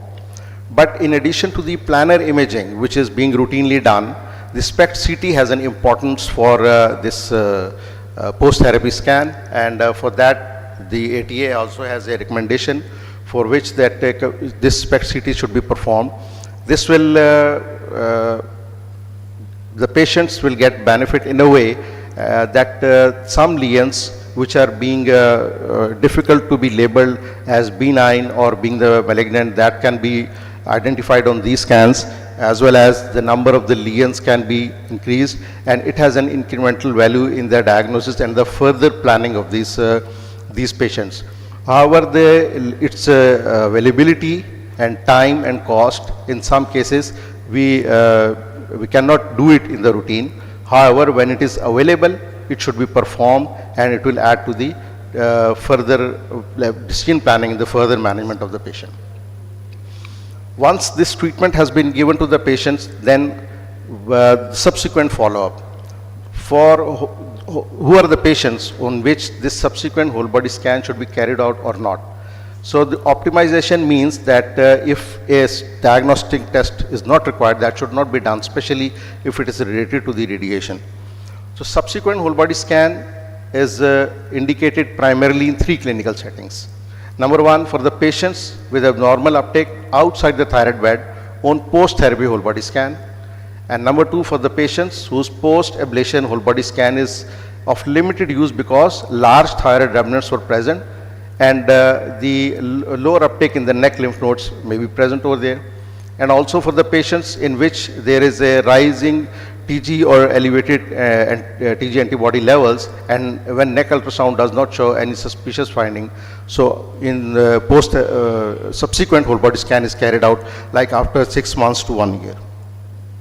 Then we come to the surveillance, because once the treatment is completed, then this during the surveillance, the patient who have undergone lobectomy or total thyroidectomy without radioactive iodine, that when we characterize risk stratification, we found that this patient does not require the radioactive iodine treatment. In those cases, radioactive iodine scan should not be performed in the surveillance as well. Patient with DTC having low to intermediate risk of recurrence and who have excellent response to therapy, they do not require this whole body scan. But however, the patients with the DTC who are intermediate to high or high risk groups, that can be evaluated with diagnostic whole body scan to evaluate the iodine-AV disease.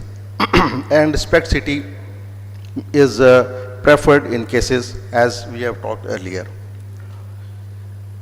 Then the PET-CT role in cases of the DTC is iodine 124 PET is good, and it has some value, and some studies have shown that it adds more information as compared to the planar imaging.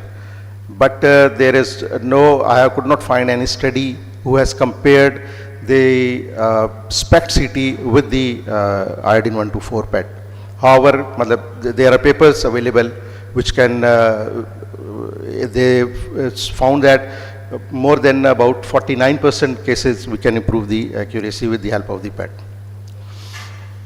Then comes the cases of the occult thyroid carcinoma, that is the patients in which the cancer, after the treatment we cannot find out the remnant tissue with the help of the conventional imaging, that is whole body scan, but there are other parameters who are indicating that the disease is present. So in those cases, the empirical dose of radioactive iodine is being given, and with that we can have the scan, or we can evaluate the iodine avidity with the whole body scan if we can do that. However, in other cases we can do the F18 FDG PET, and there is a clear-cut recommendation for that, and it is employed as a prognostic tool in patients who are at highest risk for possible disease progression, and also for the evaluation of the post-treatment response following systemic or local therapy like radiation, etc. There are certain other agents in addition to the F18 which are being used nowadays for this imaging of DTC in cases in which disease is not being detected by conventional imaging, but these agents are not being established so far. However, the studies have some promising results. So at the end, we can summarize that the pre-therapy, that is before radioactive treatment imaging, is necessary to see the residual thyroid tissue and neck lymph node status. Post-therapy scans are recommended and may add additional information, and for that matter, SPECT-CT, if available, must be performed in selected cases. In occult thyroid cancer, the F18-FDG PET-CT is used. Other PET-CT imaging agents are in investigational phase. Thank you very much for patient listening.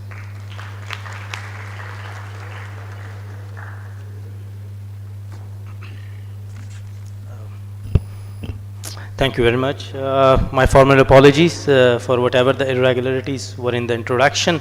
I will hope that PSNM will update the profile of every presenter on the web page. Okay, and let's continue with it. Dr. Asghar H. Asghar was supposed to give management of radioactive iodine refractory thyroid cancer presentation over here, but because of some circumstances he may not be here, but he is gracious enough to provide us with the video of the talk, and most probably he will be available for questions when he will be done with the emergency he has to cover up to. Just a brief introduction of him. Dr. Asghar is basically a consultant clinical oncologist. The thing I like about him is that a person who has done MSc in nuclear medicine usually go to do FCPS and radiology, but he's choose to do FCPS and clinical oncology. So both combinations are best for us, and we learn a lot from them. He is a member of many societies, have given a lot of talks, and in every national conference of oncology, nuclear medicine, radiology, I always used to meet him, and I hope you all meet him too. He has been awarded in 2016 the gold medal from the Pakistan Atomic Energy Commission on outstanding contribution in oncology. I will like the IT team to please start his presentation. Thank you very much. Assalamu alaikum everyone. My name is Dr. Asghar Hussain Asghar. I'm working as an oncologist here in Kiran Hospital, Karachi. I'm sorry I had to come over there, but due to some official assignment, I have to stay here in Karachi. So I'm sending this my presentation and hope so it will be replaced by my absence. This is a topic of radioactive iodine therapy resistant cases. When you start with your treatment with surgery followed by iodine therapy, and a time will come when the iodine is not so responding to your patient, their TG is getting high, and there is a lesion present over there which are usually not resectable also. So things are not comfortable at that time. So patient comes to you again and again that my TG is going high or anti-TG is going high, but my PET scan is coming negative. Usually PET is not required at that time, but if anyone go for this PET scan, they say PET is showing some avidity, but no as such lesion, like the lesion is in something in the mediastinum node at the subcarinal level, or there is lesion in the liver segment, or there is some lung deposit, or some deposits in the bones which are not resectable. Then what to do? Then the role of this tyrosine kinase inhibitor or multi-kinase inhibitor starts. There are multiple trials that we can start with this different TKI treatment, and in the TKI treatment we have the different we have list of drug. I'll show you all these things, but initially I will try to explain what are these different TKI, how it helps, and which TKI to be selected at what time. So you know from the basics of your knowledge of this DTC, differential thyroid cancer, we treat with the patient with a surgery followed by iodine therapy, and hormone replacement is being given at that time. Now if there is some progression, then the role of EBRT like external beam radiation therapy, surgery or chemo is very limited. So chemo is almost no role. Surgery, yes, if it is resectable, it should be done. EBRT also, when even this TK is also not responding, or this patient having some pain like in the form of lesion in the bone, having severe pain, you can go for the EBRT also. So these have limited option, but we have a very good option in the form of different TKI. I'll show you. First, I'll try to explain the basic mechanism. You know, there are many transporters in the cell surface cell membrane, and one is the sodium iodide transporter. When two molecules of sodium go into the cell, it takes with one iodine also. So this sodium iodide importer is very important in the cases of this year iodine therapy. When there is problem with this importer, like in the case of resistant to iodine therapy, then definitely cell is not going to take up your iodine, and patients showing have iodine resistance, or you can say it has become a tennis. Like tennis is the TG is going high, but iodine is not showing any uptake on the scan. So this is the basics of thyroid follicle. The iodine, sodium iodine, when taken to the cell, it through the thyroglobulin releases this different mechanism of action and makes a T4, and T4 is coming into the circulation. This is the normal anatomy and physiology of this year thyroid follicle. But what happened? In the clinical study, they have seen almost 20 to 25% of the metastatic thyroid disease lose their ability to take up the iodine uptake. So you can say almost all differentiated thyroid cancer may convert into radioactive refractory disease most of the time, and this ratio is roughly 20-25%. But when to treat them, it all depends. It doesn't mean if patients having the sub-centimeter lymph node in the mediastinum not showing any uptake on this iodine scan, and TG is also borderline going up, high up, so it's not an indication to start with the TKI.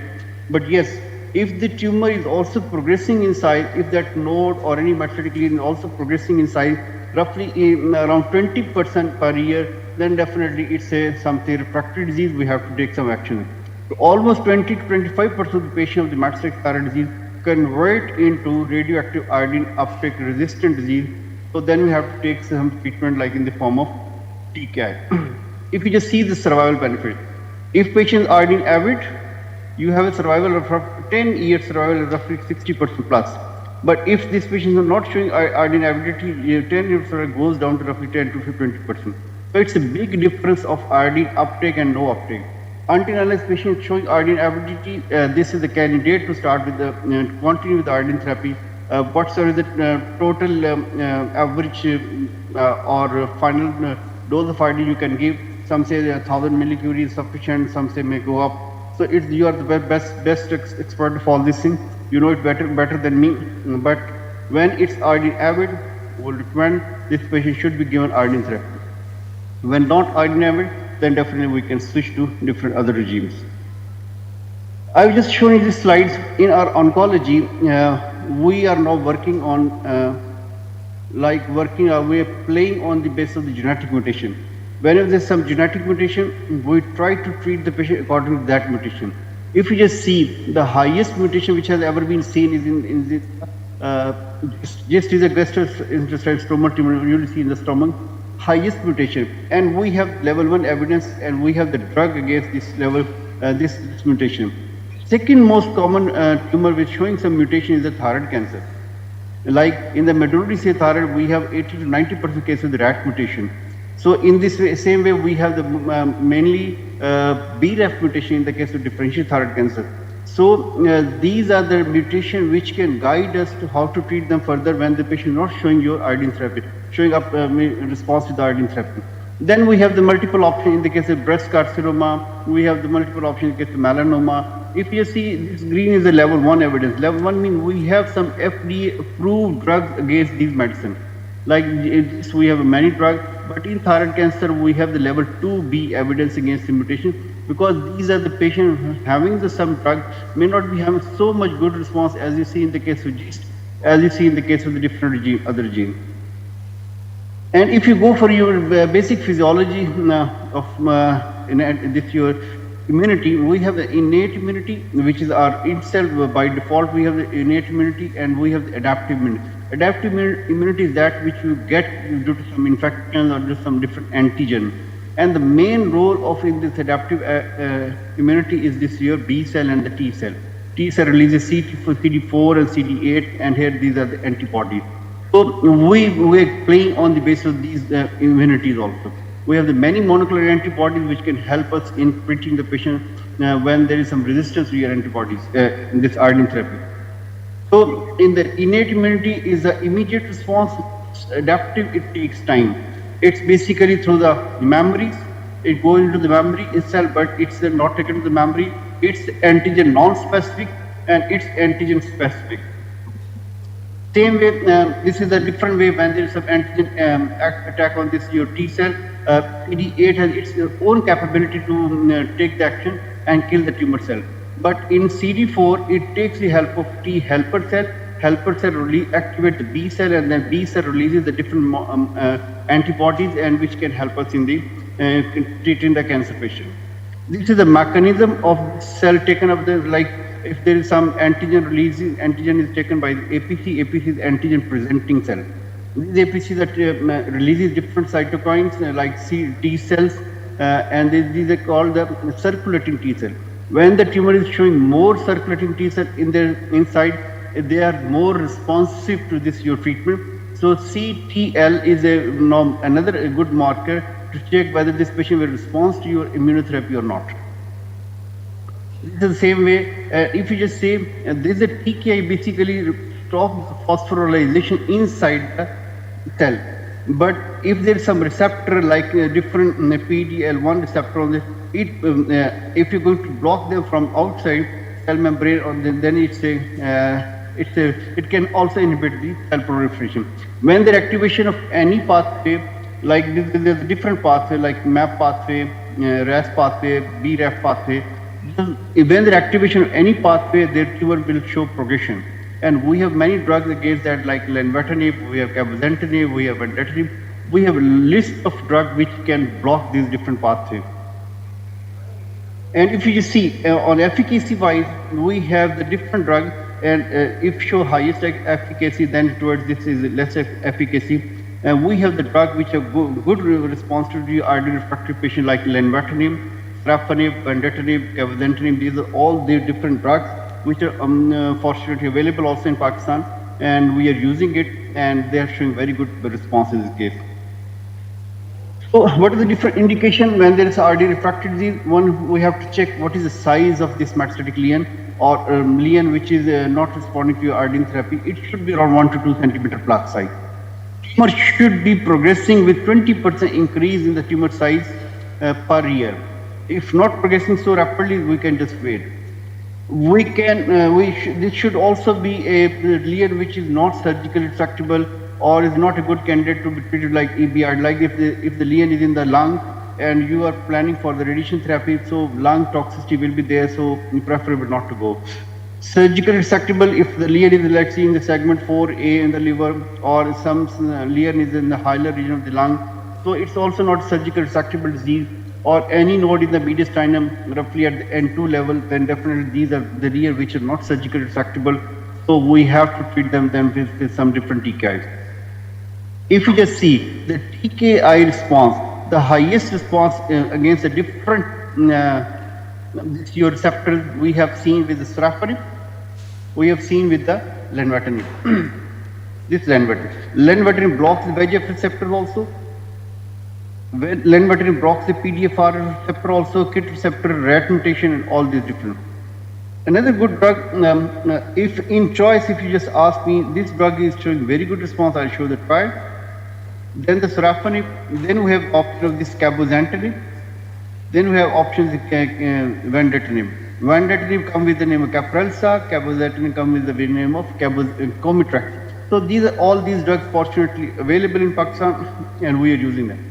But when a patient referred to us for TK therapy, our first choice is start with the lenvatinib on the basis of this trial.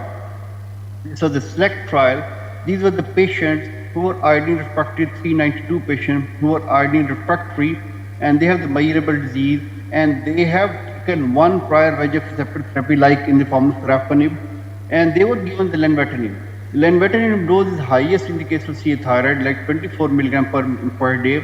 While in the case of hepatocellular carcinoma, we usually give 8 milligram or 12 milligram. And when they compared this lenvatinib with the placebo, and they saw a miracle response. Like there is a progression of survival of 3 versus 18 months. So it's a big difference between the lenvatinib and the placebo. So this look, and it's quite easily taken up the disease because it has less side effects, except this patient, the patient on the lenvatinib may have the hypertension issue.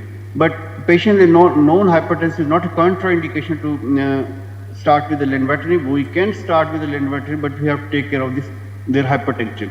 But as compared to the sorafenib, which is having the very extensive skin reaction on the hands and foot, so we have to, we see very rare side effects of skin reaction with this lenvatinib. This is a famous trial about the sorafenib. This was the CN trial. They have treated the patient upfront with the sorafenib 400 milligram BD dose versus placebo, and they saw the difference of 10 versus 5 months.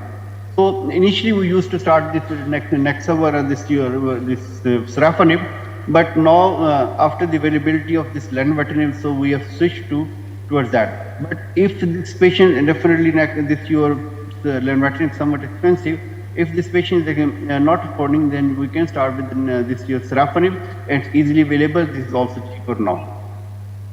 And we just see the response rate. There's a good response with this sorafenib as compared to this your placebo. If you just ask me the comparison, yes, definitely. There was a difference of 10 versus 18 months in the drug arm versus placebo arm 5 versus 3.6 months. So if you just see over here, hypertension was 44% in the cases of this your lenvatinib, and diarrhea was somewhat same, but this your palmar plantar erythema, which was 19% in the case of sorafenib, it was just only 3% in the case of lenvatinib. So we can safely start with both of any of these two medicines, preferably this one, but if financial issue, then you can start with this one.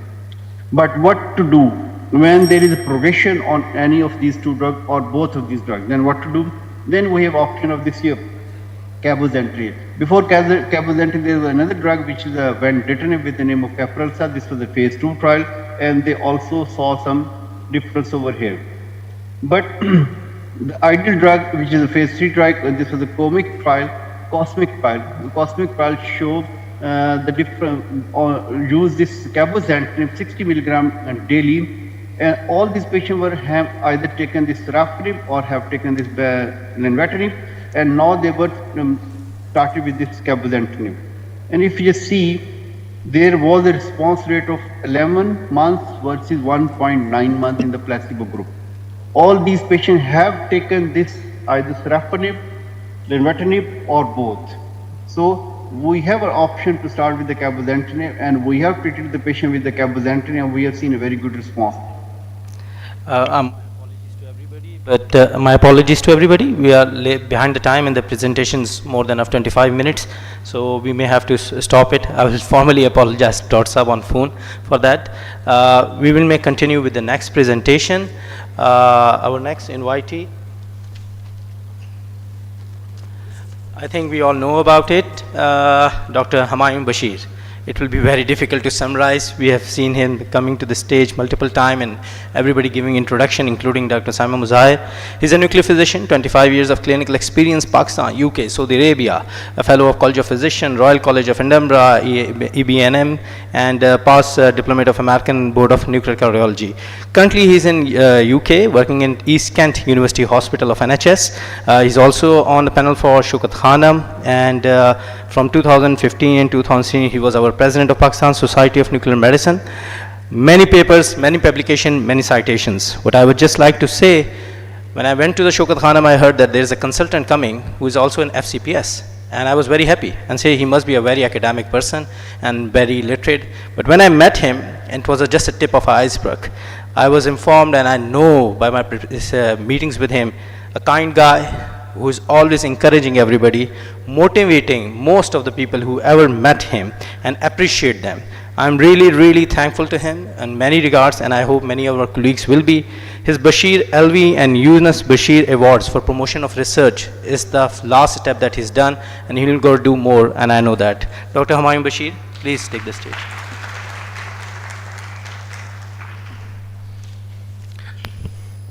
Thank you very much, Sadullah, for the nice introduction. It's my privilege to be here. Dr. Khalid is chairing session, Dr. Musab, and so many other senior colleagues over here. Abbas Raza is here. We go back to Allama Iqbal Medical College. We were together there. And he's, besides so many other things, he's the pride of Pakistan. He's the only Asian after the Japanese to have been the president of the International Society of Endocrinology. That's a privilege which, I don't think when it be matched in future. So today I'll be talking about something which is very basic to our clinical work. It has been touched before as well, and it's radioiodine and benign thyroid diseases, and it's a face-off with natural selection. A little bit of background. It's actually discussed everywhere these days.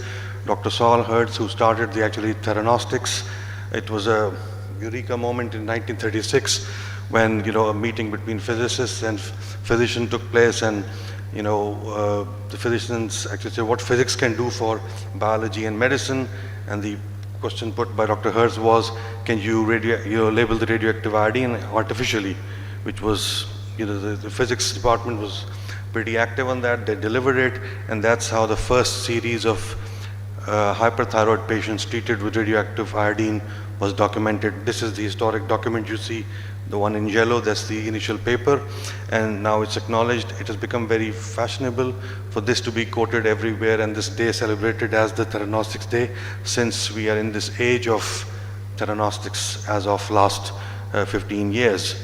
There's a congressional recognition for this as well, and now there's a Dr. Hertz Museum. I think his daughter sort of runs it, so it's a pretty big thing all over the place, and we are benefiting for it. In fact, what happens is whenever they think that theranostics is a new thing, the nuclear medicine can take it back to 1936 and this list from 1940s. Benign thyroid disease is quite simple, hyperthyroid and hyperthyroidism that we are dealing with. What nuclear medicine can offer is in diagnostics and therapeutics. Very simple basic slide: cold nodule, Graves' disease, MNG, hot nodule, thyroiditis, and we can do it with, over here we do it with pertechnetate. In Britain they can do it with iodine 123, and we treat it with iodine 131. Now this was the bread and butter of thyroid clinic.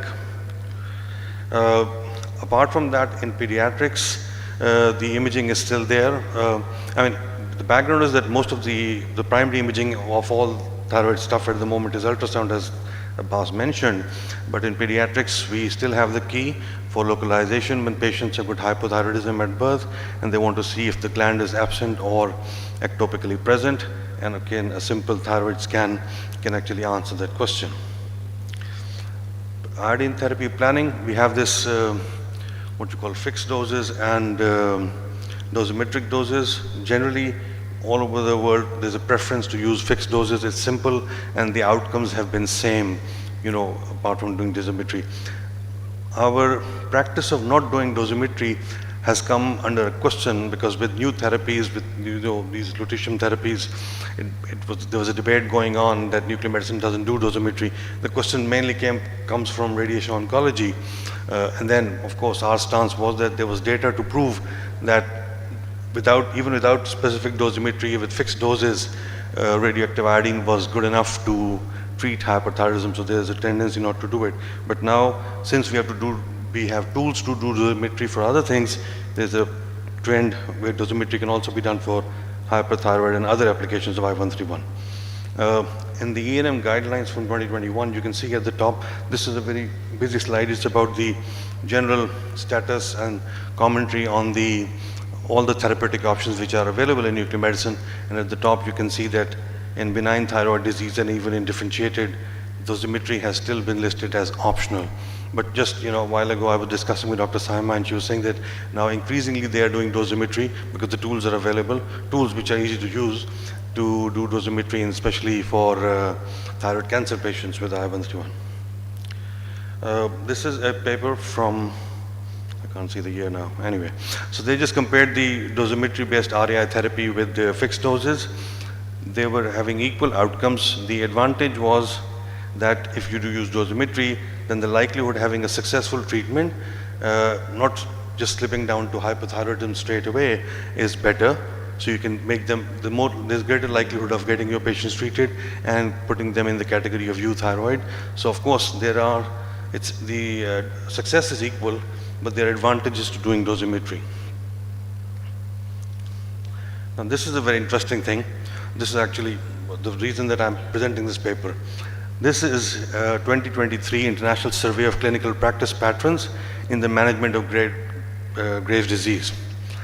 A decade of change. These very authors did a study 10 years earlier and published a survey, and then we did the survey in 2023.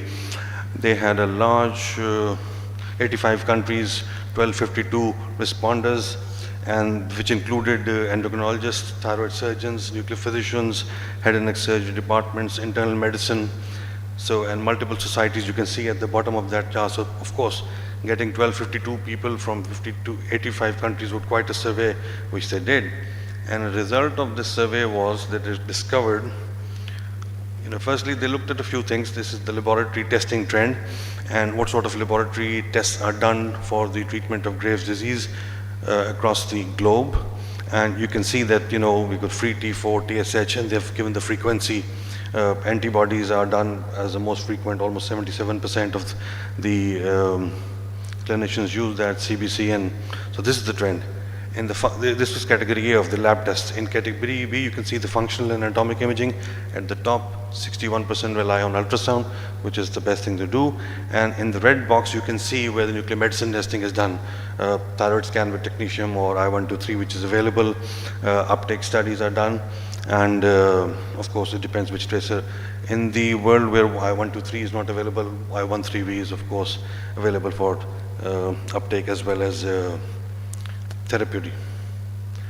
Now, they had an index case, a 42-year-old female with Graves' disease, no other comorbidities. And so in the first pie chart is about the index case, and you can see that the blue area represents the anti-thyroid drugs.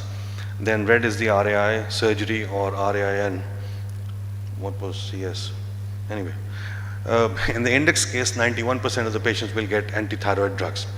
Now they have added, from the surveys they asked, if the patients had thyroid eye disease, then that index case, if she had thyroid eye disease, then ATD will be like 67%. And radioactive iodine will be very, very limited. With pregnancy planning, it can be 72. With older age, 81% almost. With persistent disease, that's where 24% might get radioactive iodine treatment. And in relapse, almost 37% can be treated with radioactive. So this is the pattern. ATD comes first, and based on the particular scenario, the usage of ATD can go, and the usage of RAI will be the option of the clinicians. So this is sort of the pattern that you have. Now, they ask the clinicians to order in their preference, what will be in their treatment preference as from most important to least important. And the questions were about your hope for remission, avoid hypothyroidism, avoiding radiation, and avoid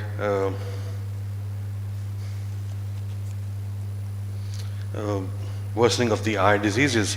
And you can see the maximum 61 hope for remission.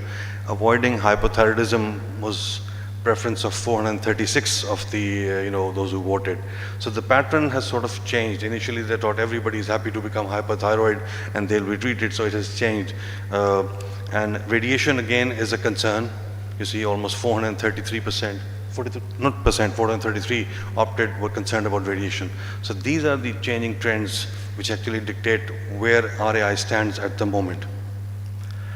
Now this is very interesting. This is a comparison between the survey of 2012 and 2023. So RAI was used most commonly in US. And this is the data, this is global data, but they had specific data from US as well. So in 2012, 45% would have been treated with RAI, while in 2023, only 7%. So this is the change in trend. So RAI has actually gone, really reduced number.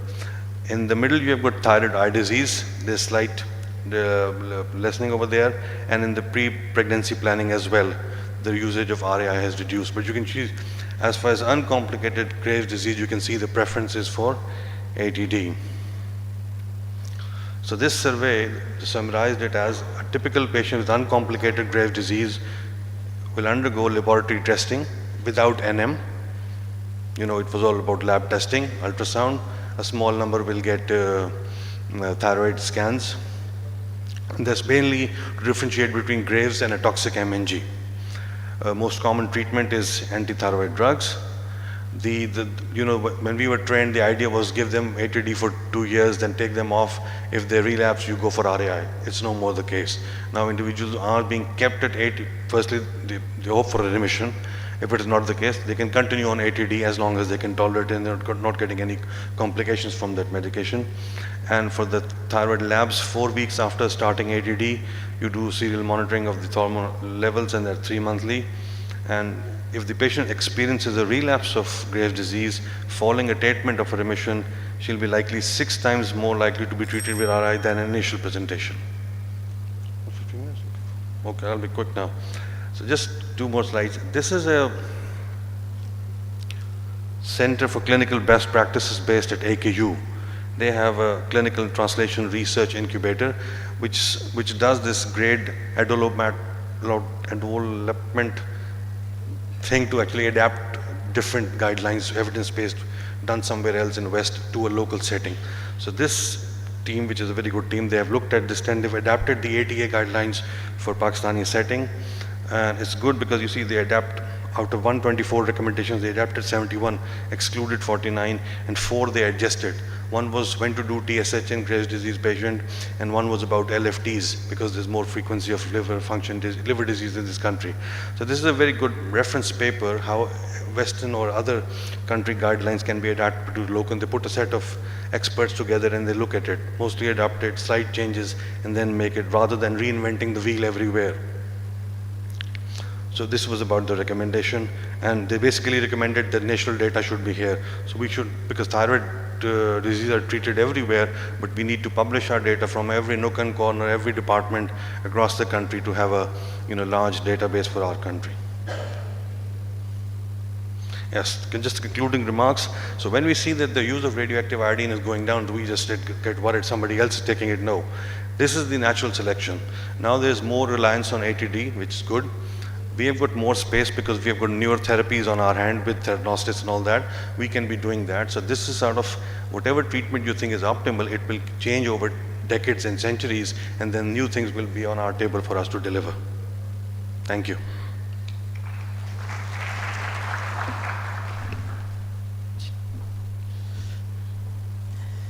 Thank you very much, Dr. Humayun.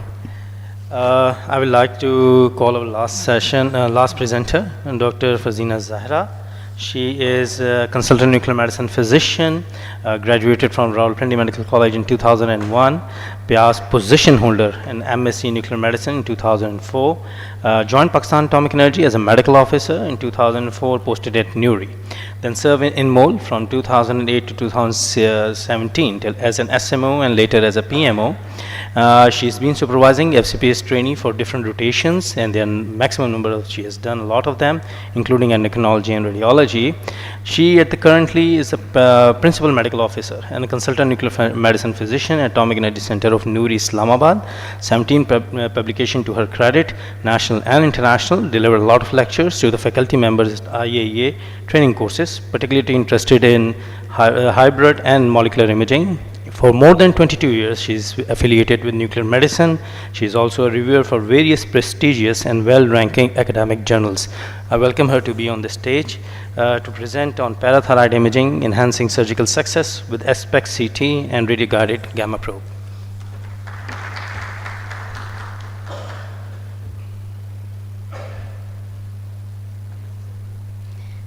Dear seniors, colleagues, and juniors, a very good morning. And as we are running out of time, I'll just hurriedly go through the topic. Well, this is a very interesting topic. And as you see, that is, okay, parathyroid imaging. But the topic is how to enhance surgical success with SPECT CT and radio guidance. Surgical success is the end point, and radio guidance in SPECT CT is a mean to that end, as we'll see in this presentation. It will comprise of a quick review of parathyroid gland, then the imaging for precise localization, and I'll end up with our own case study. As we all know, SPECT CT and radio guidance with the gamma probe enhance parathyroid surgery. It provides anatomical and functional information. It may lead to successful, minimally invasive procedures. So this presentation will show benefits of SPECT CT for precise, preoperative, and perioperative localization, and how the gamma probe assists in real-time intraoperative guidance, especially for our trainees. Actually, this procedure is seldom done and only in few centers. So many of the trainees don't have that much experience in this technique, but I'll just show you how effective this technique is. Parathyroid gland, we know, it produces PTH, let's go. So where the need of therapy comes in. Most of the parathyroids that develop disease, they may develop hyperplasia, adenoma, carcinoma, they all are functioning, thus produce PTH in excess. And excess PTH will lead to very distressing symptoms. Patient is really in a distressed condition. The patient has aching bones, renal stones, abdominal groans, and psychic bones. And it may lead to brown tumors, pathological fractures, chronic kidney disease, abdominal distress, and severe depression. And surgical removal is the mainstay of treatment. Now here comes our point, the need for accurate localization. Why is it necessary? Accurate preoperative imaging is crucial for successful, minimally invasive parathyroidectomy, and it avoids the need for a traditional bilateral neck exploration. At this point, I just want to narrate things that were 20 years back or 25 years back, when one of our senior was preparing for the thesis for FCPS examination, and his topic was on parathyroid imaging. And the opening sentence of his presentation, the thesis defense, was the best way to localize parathyroid gland is to localize a good surgeon. But now the things are changed, no more that thing, because bilateral neck exploration that was traditionally done is no more there. And here is the reason, because ectopic parathyroid gland may be present in any place in neck and mediastinum. And how, in an era of minimal surgery, minimal invasion, how do you expect a surgeon exploring entire neck, entire mediastinum just to find that tiny thing, and how he's going to find that? So preoperative localization, it can be done with a radio tracer. For example, system EB, we can do it, and it is, there are other methods as well as ultrasonic, MRI, but this is out of the scope of this presentation here. Now, pre-operative imaging with SPECT CT. We all know, but for the trainees, it's a hybrid imaging, the SPECT CT, and its benefits are enhanced localization, improved anatomical precision, and pre-operative planning. It allows surgeon to plan better for minimally invasive surgeries. As I've been repeatedly saying, this is our aim. It gives the exact position, size, and relationship of the adenoma to the other structures. Its operability, that is very important for the surgical point of view. So, as we all know, this case is from literature and it is not our center's case. I just presented here to show the role of SPECT CT. And it is, as you see, a retrotracheal localization, very difficult to localize with other ultrasound or other modalities, and difficult to take it out. But as it has been beautifully displayed by our imaging, the parathyroid planar imaging, the SPECT CT imaging, and the localization is there.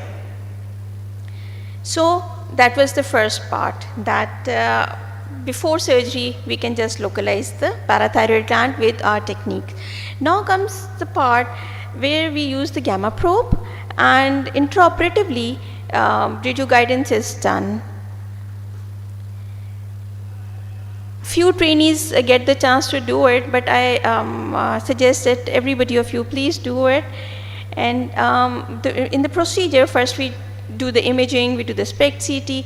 Then in the department, in our nuclear medicine department, we put the skin marking with the help of a gamma probe. So it further guides the surgeon. So what is a gamma probe?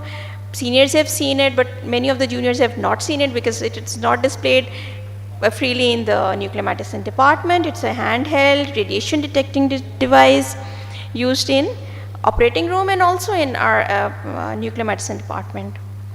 And this probe is used to pinpoint the exact location of radioactive parathyroid adenoma in real time. The probe emits an audible sound or a signal or a visual signal.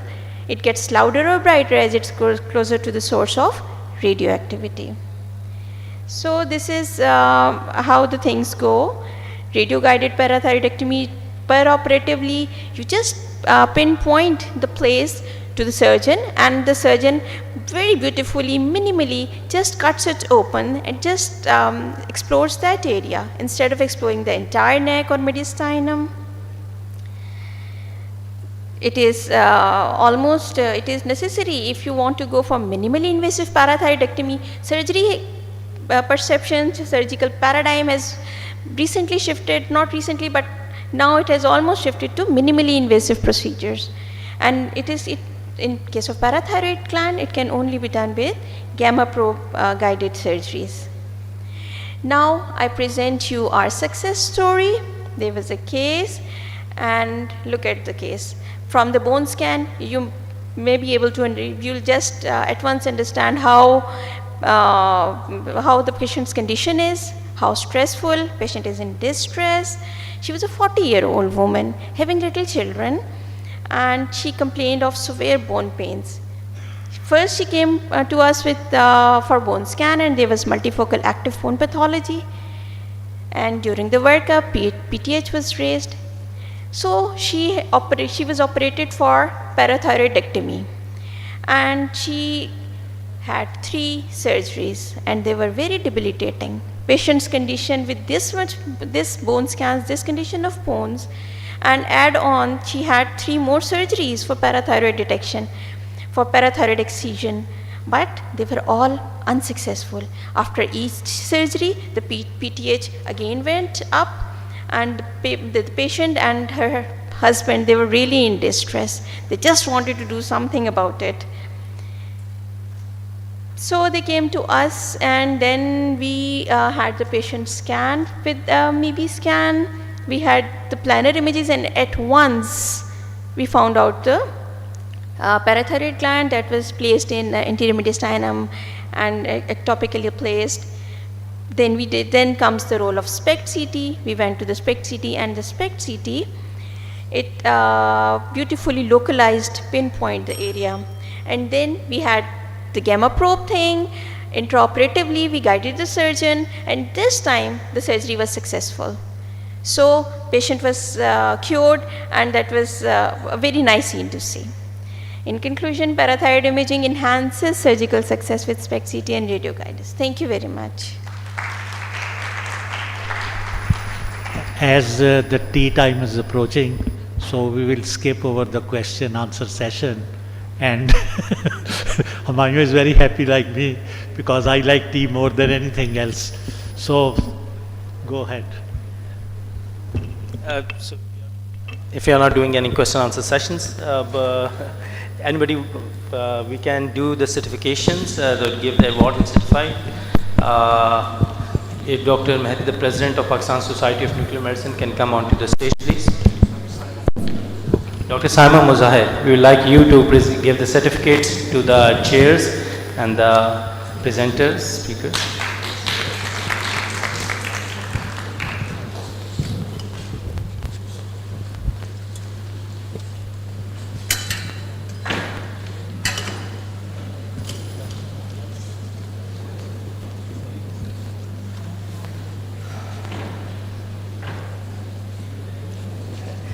आप देख लेंगे जिधर से तो खुद आप उनके काम से इधर से आप इधर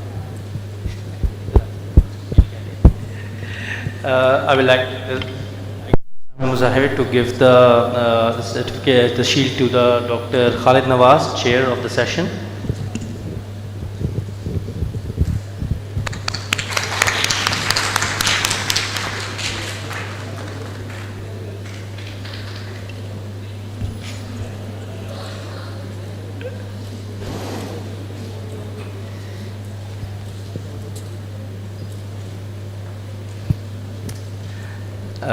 Thank you very much, sir.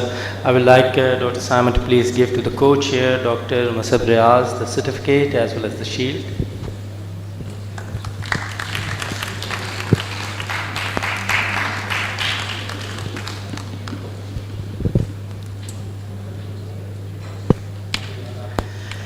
I will request Dr. Sayyid Abbas Raza to come up to the stage to take his certificate and shield by Dr. Sama Muzahir.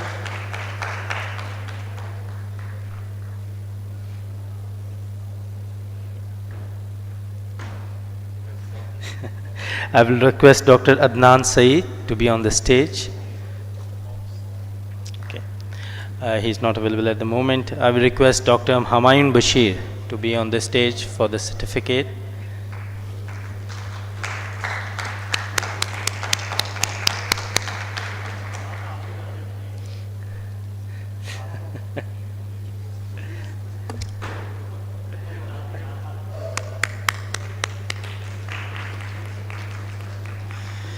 I will request Dr. Fazina Zahra to please be on the stage.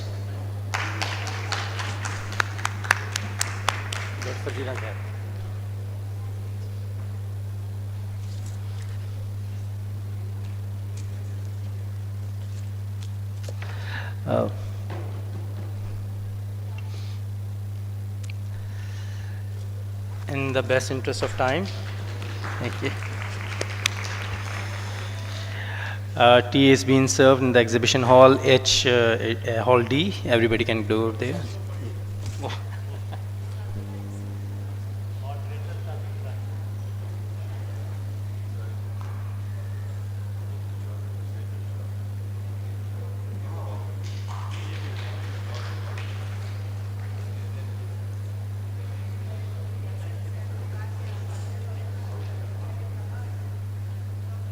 Can go to the T for into exhibition hall D.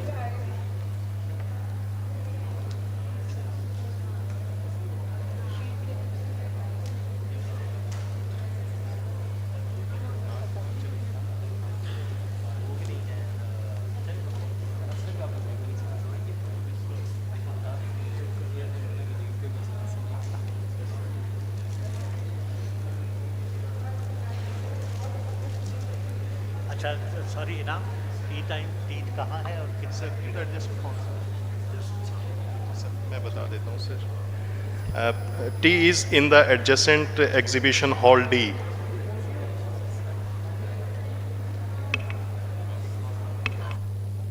Basement में जाओगे ना B1 दबाओगे basement में चले जाओगे ठीक है ना उसमें बस बेसमेंट जैसे कोई बाहर सरकारी नंबर प्लेट 835 नंबर गाड़ी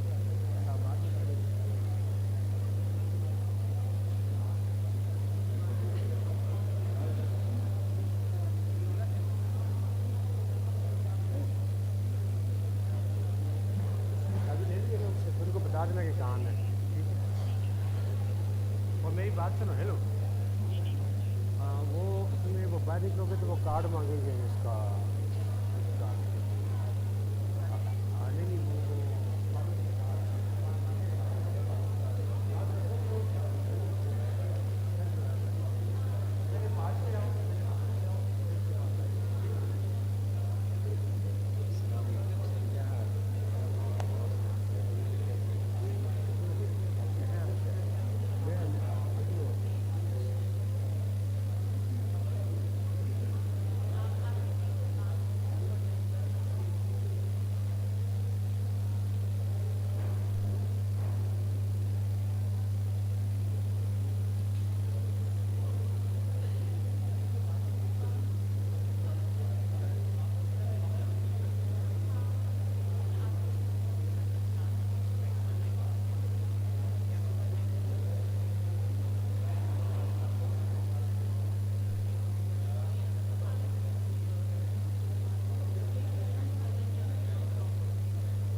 Hello, hello.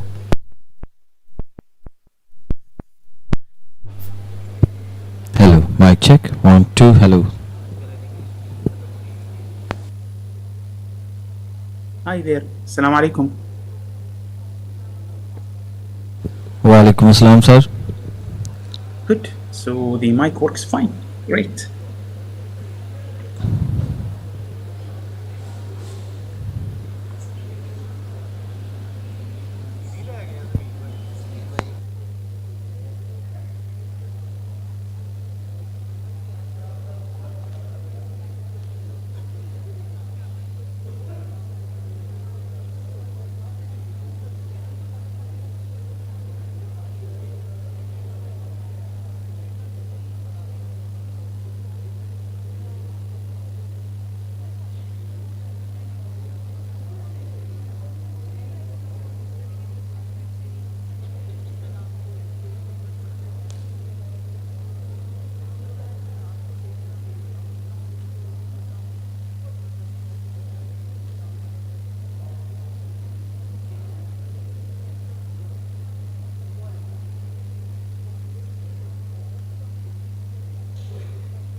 Assalamu alaikum.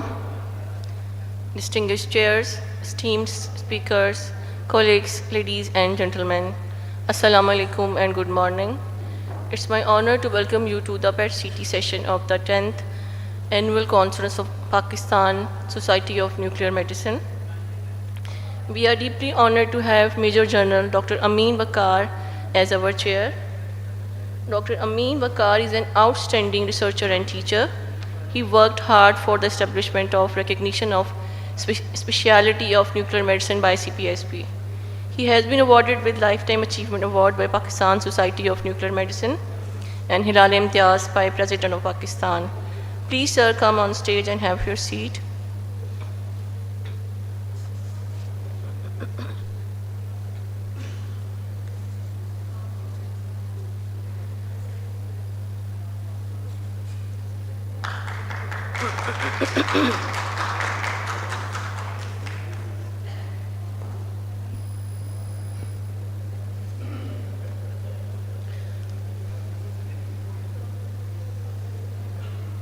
Now I invite Dr. Asif Jilani as our co-chair for this session.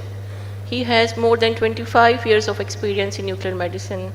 He serves as director and head of nuclear medicine in different atomic energy cancer hospitals. Please, sir, come on stage and have your seat as co-chair.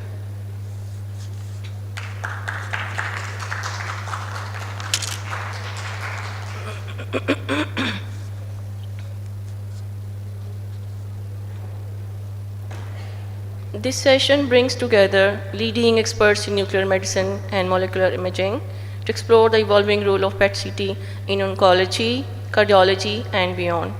Our speakers will share the latest advancements in PET-CT applications, including its use in prostate cancer, lymphoma with dual scoring, coronary microvascular dysfunction, lung cancer, and breast cancer.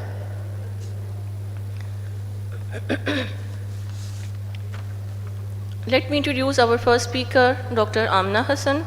She is head of nuclear medicine section at Shaukat Khanum, Lahore. She has special interest in PET-CT imaging.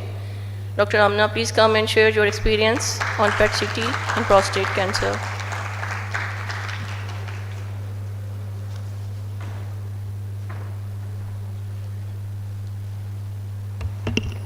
Assalamu alaikum and good morning to everybody. I think everyone must be fresh after a quick tea break. So I'm going to talk about PET-CT in prostate cancer. Actually, initially I would like to thank the organizers for inviting me to this. It is indeed my honor to be here to present. And I'll try that over the next 15 or so minutes, I'm able to impart something new to all of you. I don't have any conflicts of interest. Before I begin, just to get a sense, how many of you are doing PSMA imaging, gallium PSMA? If you could raise hands. Okay, we've got a few. How about FDG PSMA? Okay, excellent. And how many who are not doing are planning to start? Okay, good. Perfect. So I was tasked with talking about PET-CT in prostate cancer. So prostate cancer has been imaged for decades.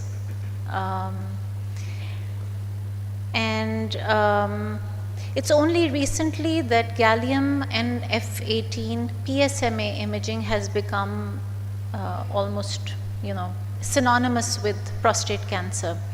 So we're going to talk about that, but we're also going to see how, while you're reporting it, there are things which are benign but will be confounders. So in Pakistan, prostate cancer is the 4th most common malignancy for men. World over, it's at number 1. Is it a difference in biology? I don't know. Or is it underdiagnosis?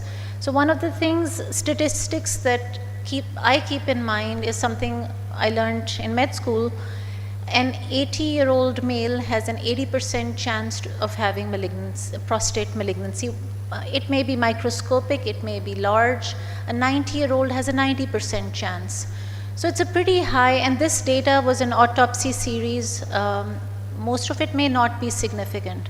So as nuclear physicians, part of imaging prostate cancer is also not over-imaging, not over-treating. Not everything seen on a scan needs to be further investigated. So with aging population, a lot of imaging is also based on is it needed or not.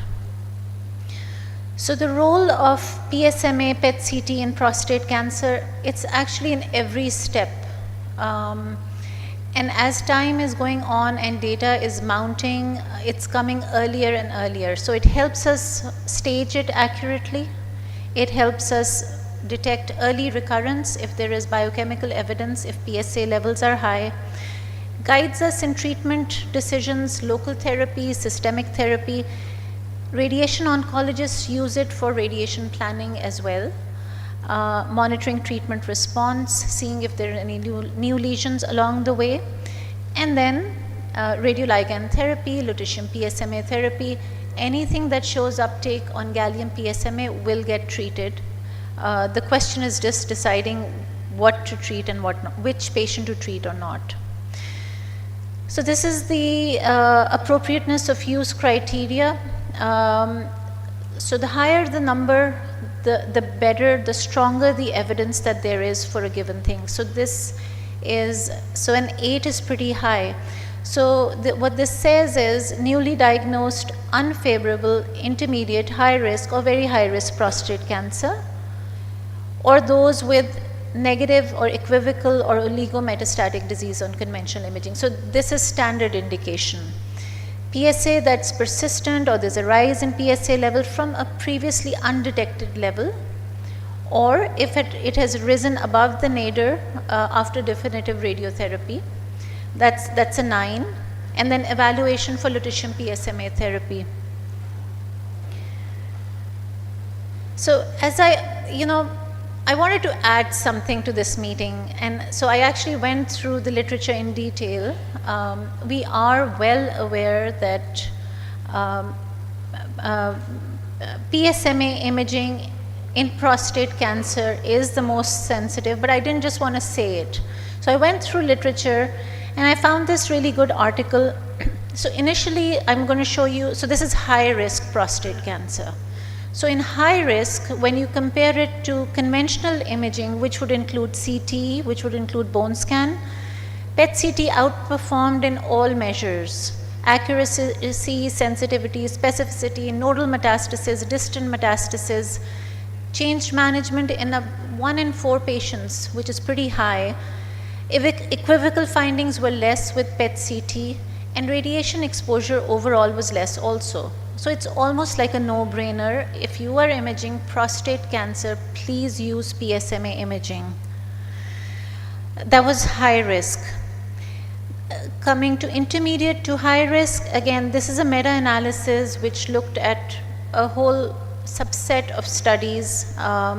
Meta-analysis do have their inherent issues. However, this was a decently done meta-analysis with excellent data in there, and clearly said, so for intermediate high-risk prostate cancer, for initial staging, go ahead and do PSMA imaging because it is superior. Centers that have PET MRI perform PSMA PET MRI, and that's going to do local regional staging as well at the same time. This was a study in JNM which looked at, so what is the endpoint? The endpoint is survival, of course, for every patient. So what they looked at was, if you include PSMA, PET-CT into radiation therapy planning, does it improve survival? And as you can see, the numbers are dramatic. So just the addition. Now, you may say, how does that addition affect? It affects because it stages it properly, it shows you distance spread, and if the radiation oncologist plans therapy based on areas of uptake, they're going to treat the patient better. As a result, the patient's going to survive longer. So they also looked at progression, so biochemical progression. Again, the subset which which only had radiation therapy without PSMA planning, progression was higher, biochemical recurrence was greater. So there is an overwhelming evidence which continues to say PSMA PET-CT is the way to go. Now there are types of PSMA PET-CT, as we're well aware. There is gallium PSMA, there are a couple of agents using F18. Those are, I'm going to use them synonymously. All of them have the same role. So PSMA is bound to the tracer and the tracer is going to go there and light up. Minor differences in imaging properties, but by and large pretty much the same. For the last decade or more, we've been doing FDG for prostate. Before we had PSMA. So how many in the audience have experience with FDG imaging of prostate cancer? Okay, great. So those of us who used to image prostate and still do know very well that FDG is for more aggressive things. Any tumor which retains its own properties generally does not show, when I'm talking about prostate specifically, so prostate, as long as it retains its native characteristics, FDG is not the modality of choice. You can if you don't have it, and that's what we did for decades before we started doing PSMA PET-CT. In the era of localized, targeted, not localized, but for targeted therapy for lutetium, there is a definite role for FDG as well, and that's in patient selection. So you do a gallium PSMA PET-CT, the CT shows you areas which may have less or no uptake. The converse is the FDG PET-CT. So in a way it helps you see, so it's called dual tracer imaging. You don't do it in all patients, it's expensive, but it helps you select the population which will benefit the most from lutetium therapy. This slide is on loan from Dr. Saima Muzahir. So it's a great representation of all the tracers. There are actually more, but these are approved radio tracers. Now our biggest issue is the bladder. The prostate is in the region of the bladder. What do you do with the bladder? You could do delays. You could do, catheterize the bladder. You could do diuretic use. So various methods have been used. The advantage of F18 labeled agents is that you may have a lesser bladder activity. But the problem with this is you may miscall some osseous lesions, so it's a trade-off. We at Shaukat Khanum do gallium PSMA imaging. Bladder does at times play a certain role. You could do a delay, or a contrast enhanced CT helps you see the region better. I'm going to go through some cases. So this is one of our patients, a 68-year-old with prostate adenocarcinoma, Gleason score pretty high. CT showed a lesion, suspected lesion in the liver. Bone scan had no metastases. We went ahead and did a PSMA PET-CT. The audience has been pretty silent, but I've highlighted some stuff up there, and I think we're so far along in this meeting that we probably all know what the brain lesion is. Differentials? Anyone? I've either put everyone to sleep or... So it's a meningioma. Those are common. When you're imaging PSMA, PET-CT, keep that in mind. There are guidelines out there now, and maybe there'll be treatments coming out for this. So this was found to be a meningioma.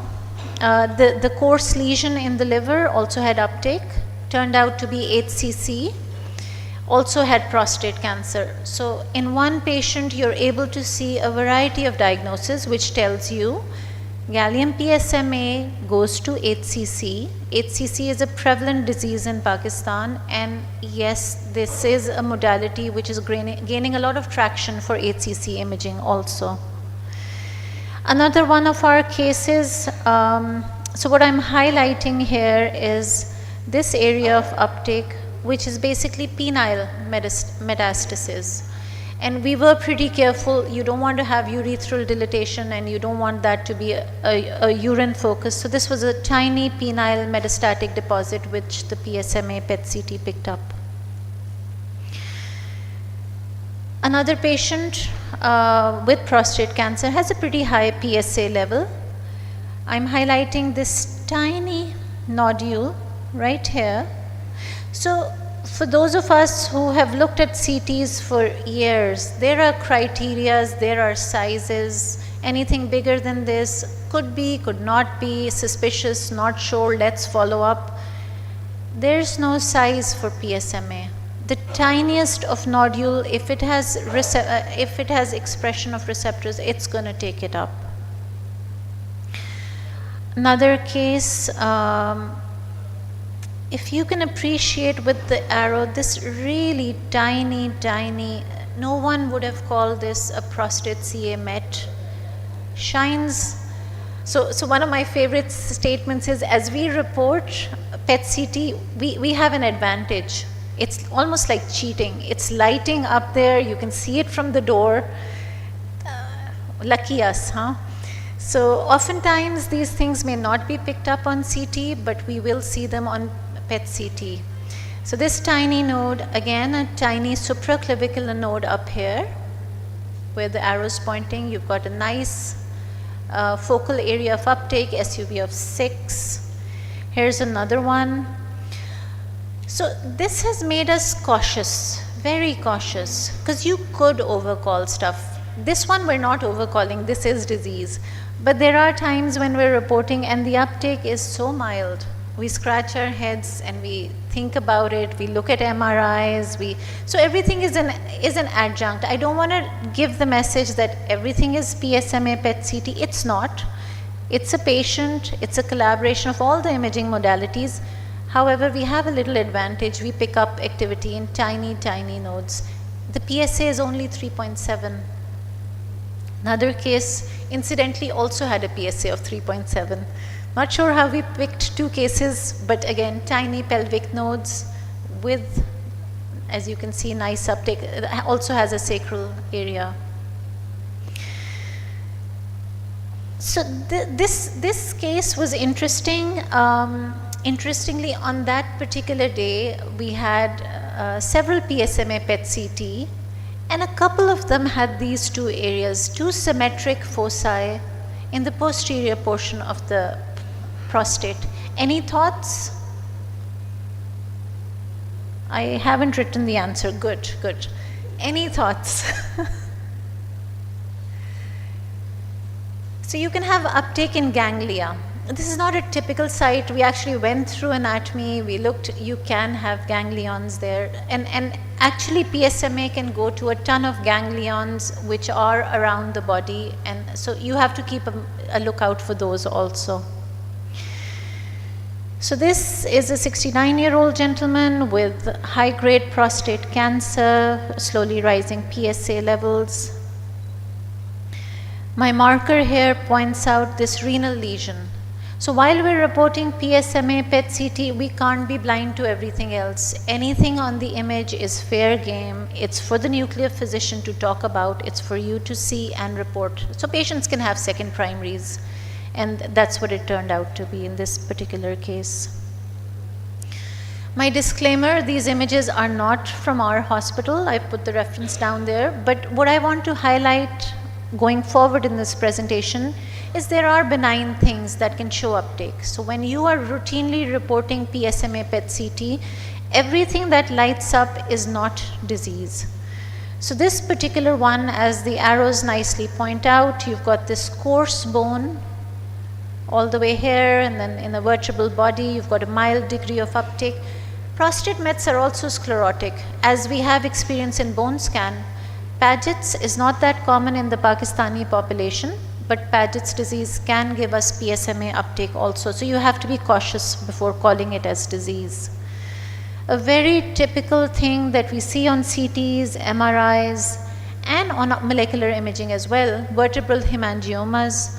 and we have the experience, we see F18, FDG uptake. You can also have a mild degree, or rather a variable degree of PSMA uptake also.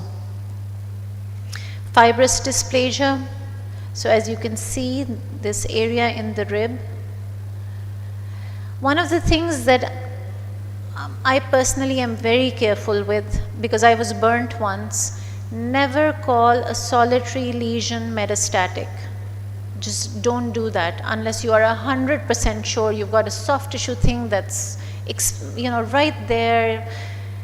Err on the side of caution, because you give them stage 4 disease and the clinician agrees with you, changes therapy, patient comes back later, serial imaging reveals it's fibrous dysplasia. So our population does have it. You have craniofacial, you have systemic, you can have fibrous dysplasia, so be very careful.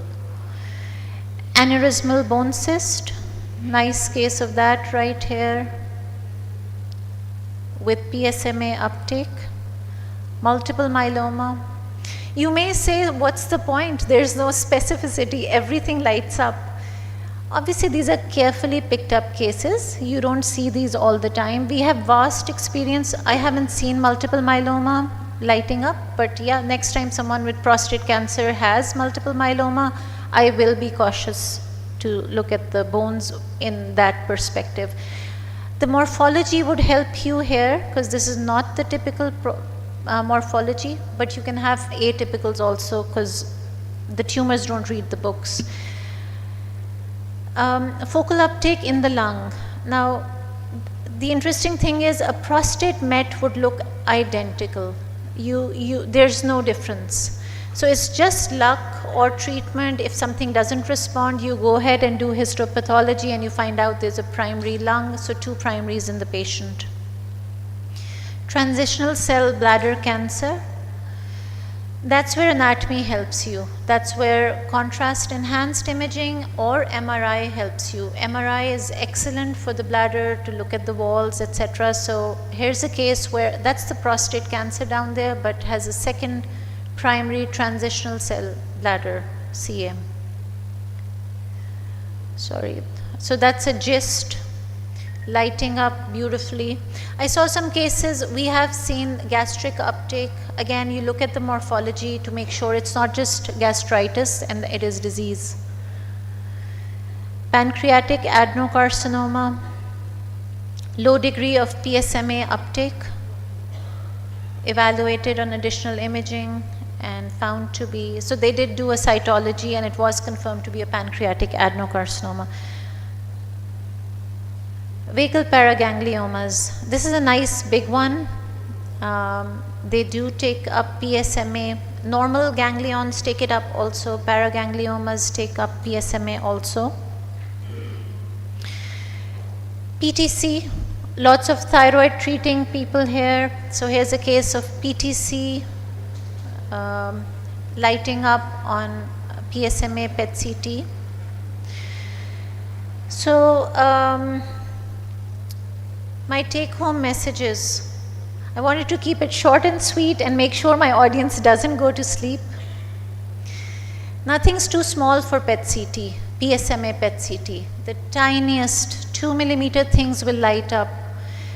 And it's no longer how it was in F18 FDG. There's a resolution. So it's the degree of avidity. You will see it. And so you better call what you see.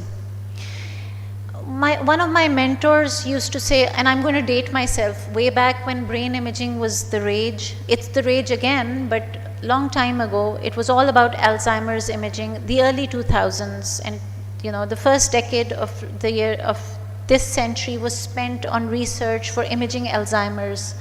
The reason it never took off was because there was no treatment for Alzheimer's. So one of my mentors used to say, a test is only as good as the treatment you have for it. Here we've got lutetium, so that's why gallium has taken off, and there are additional chemotherapeutic agents, radiation, etc. So the oncologists, the radiation oncologists depend on you for this. And then all that glitters is not gold. So benign stuff can take it up. Always keep your thinking hat on. If you're thinking, you will pick it up. Thank you.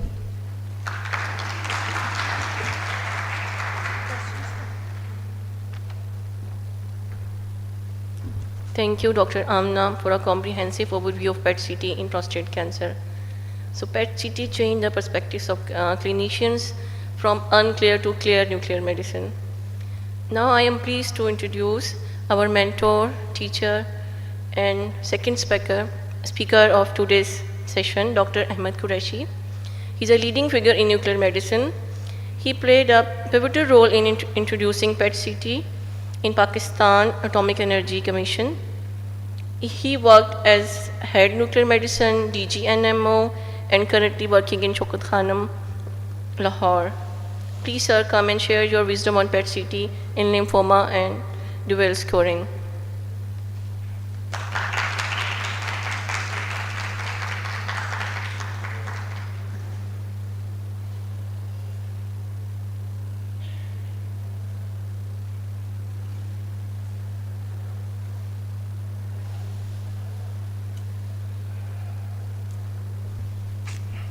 Assalamu alaikum. Sorry, you have to bear with me like 15 minutes. I've got a sore throat for the last 1 week, and I hope that I'm not going to be like, your ears are not going to ache because of that. Well, my talk is about use of FDG in lymphomas and beyond. First thing first, I would say there are too many slides here. I would be like deleting or not mentioning certain slides at all. So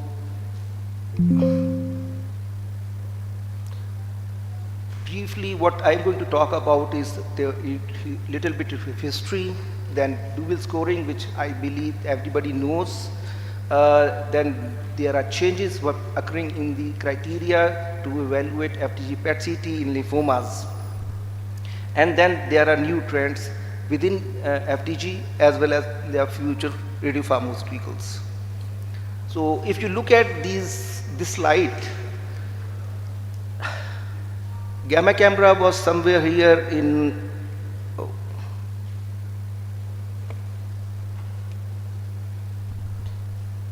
gamma camera was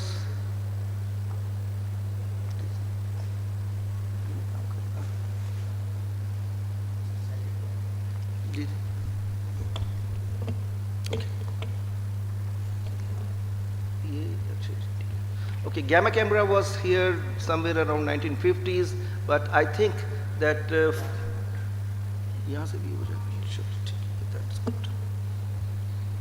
so gamma camera came in somewhere in 1950s. First PET scanner was invented somewhere in 1970s, but it took off when the hybrid imaging was introduced somewhere 98, 2000, and then in terms of the lymphoma imaging, Lugano classification changed somewhere the whole scenario in 2014. This is something I would like to show. This is like an image showing lymphomatous involvement of the neck nodes. Or what I remember is that back in my medical college days, we used to be told that, yes, you have to do a staging laparotomy to know about the lymphomatous involvement of spleen. We have come a long way from that time. Initially X-rays, lymphographies, gallium-67. I hope young generation doesn't know that gallium-67 existed. It was a terrible experience for me to stage lymphomas, to give response evaluation of lymphomas with gallium-67. That was like taking 3 to 4 days of imaging, and it was not very clear what we were looking at. And now we are at the level of FDG where after 1 hour the patient is out of the hospital and report is being prepared.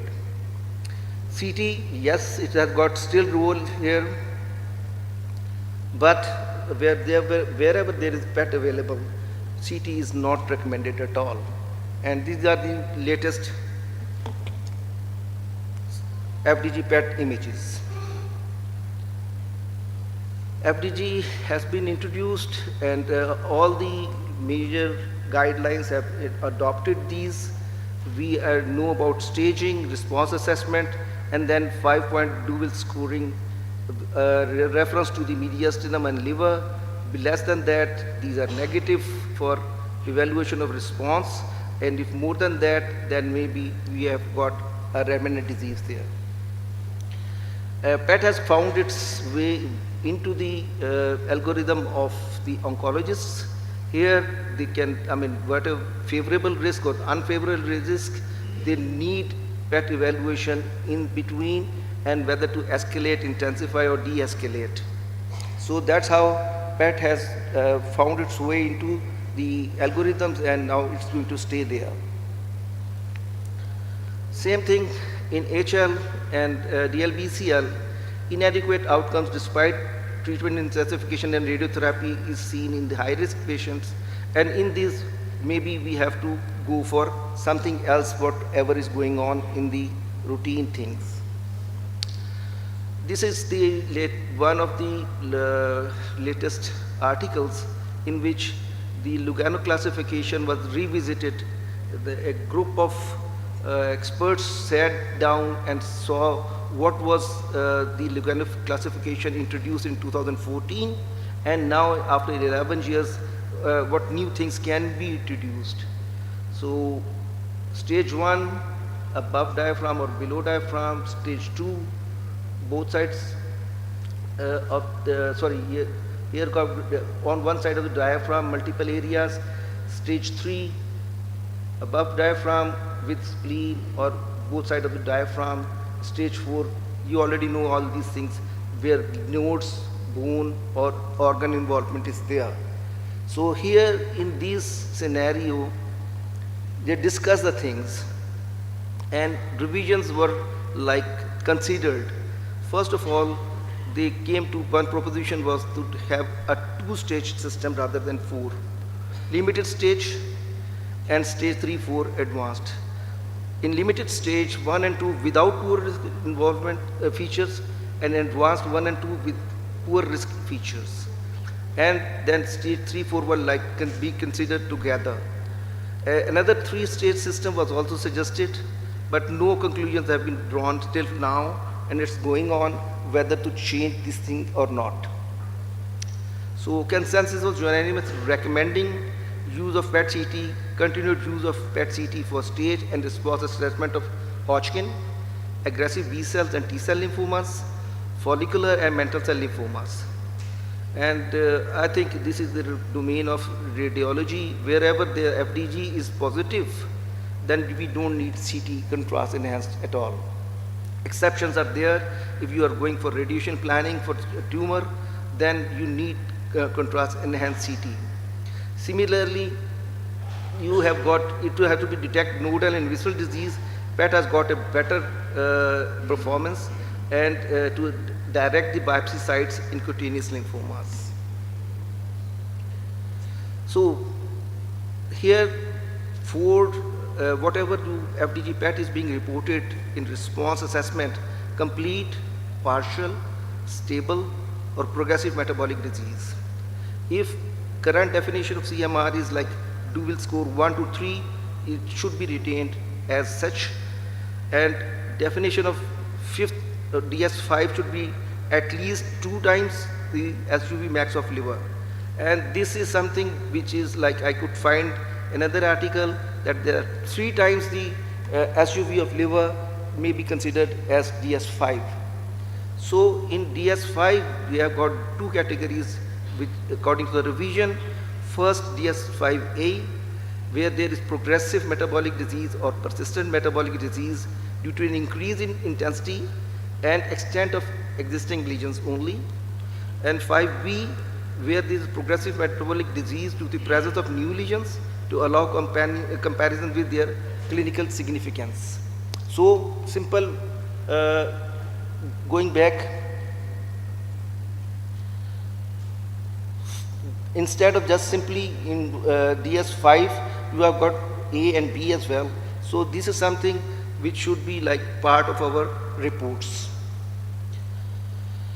So interim scanning, that is coming somewhere in the doubts now.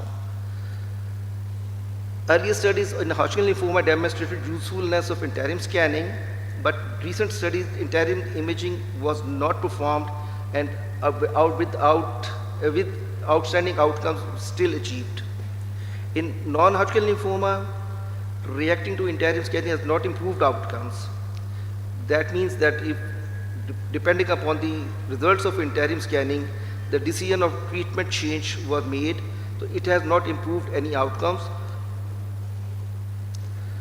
Although in limited disease, it may allow for treatment de-escalation. Do we use FDG PET in routine surveillance? It was discouraged earlier. It is discouraged now, and imaging should be performed only when prompted by a suspicion or recurrence. Introduction of checkpoint inhibitors treatment.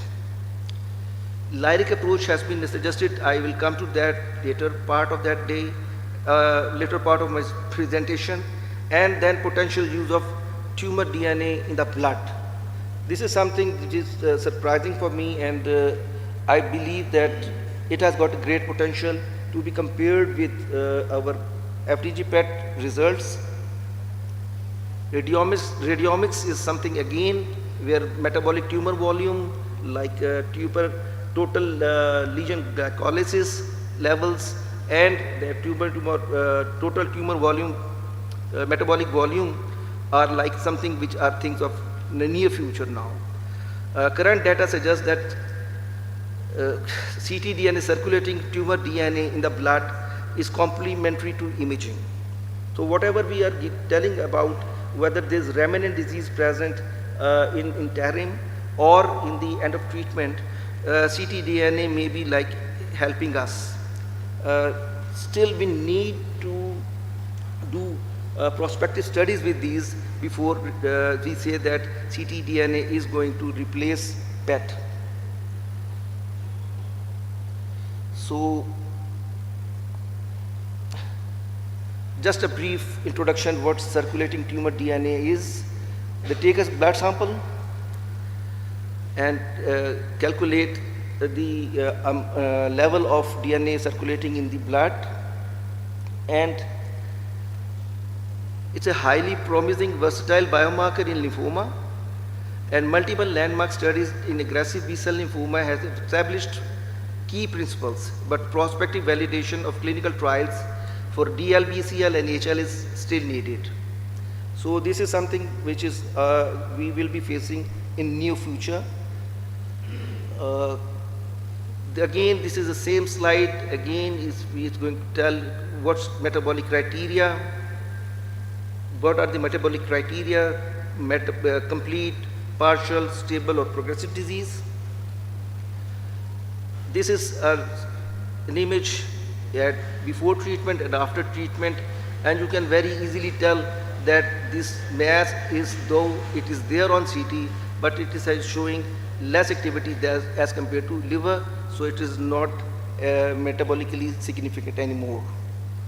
What other trends are developing in lymphoma imaging? Again, as we see that there are multiple areas involved in certain cases where we have to do not only decide on Deauville scoring, we have to see what is the total volume present. And then there are certain areas in the tumors where there is a resurgence of metabolic activity, and in that case, what to do. So here, role of AI, I will explain later. Between CMN and non-CMR may be done with the help of the radiomics. As earlier, immune checkpoint inhibitors, they are introduced in therapy of lymphomas, and these are also affecting our FDG PET results, and we have to be careful about that. If there is a treatment going on, what type of treatment is that? And then if it is like ICI, checkpoint inhibitors, then we have to be careful about interpreting the FDG in a different way. So there are two terms in here, pseudoprogression and hyperprogression. For example, here you can see in right inguinal region, a lymph node is present, and over a period of imaging, this gets having more SUV, and here you can see initial treatment after like 10 months, it drops down, but later on it starts rising. What to say about that? Here something like indeterminate response type 1, type 2 and type 3 have to be introduced in our imaging results. Same case, you can see there is decrease in this mass over a period of time. But what about this thing? Maybe it has to be biopsied to confirm if there is indeterminate response. Another case, again, you can see at earlier part and the later part. Opposite side, another patient. So over a period of 3 years, this thing is like increasing in intensity, and here you can see that there's resurgence after like 2 years and up to like 3 years. So this is a case of evolution of left inguinal lesion, which was introduced with the help due to the ICI treatments. And remember, there will be like changes due to the side effects of ICI. Again, as a nuclear physician reporting a PET, it should be aware that there are certain other intense uptake FDG seen in thyroid because of the effects of immuno checkpoint inhibitors, thyroiditis, pneumonitis, sarcoid-like reactions, pericarditis and colitis.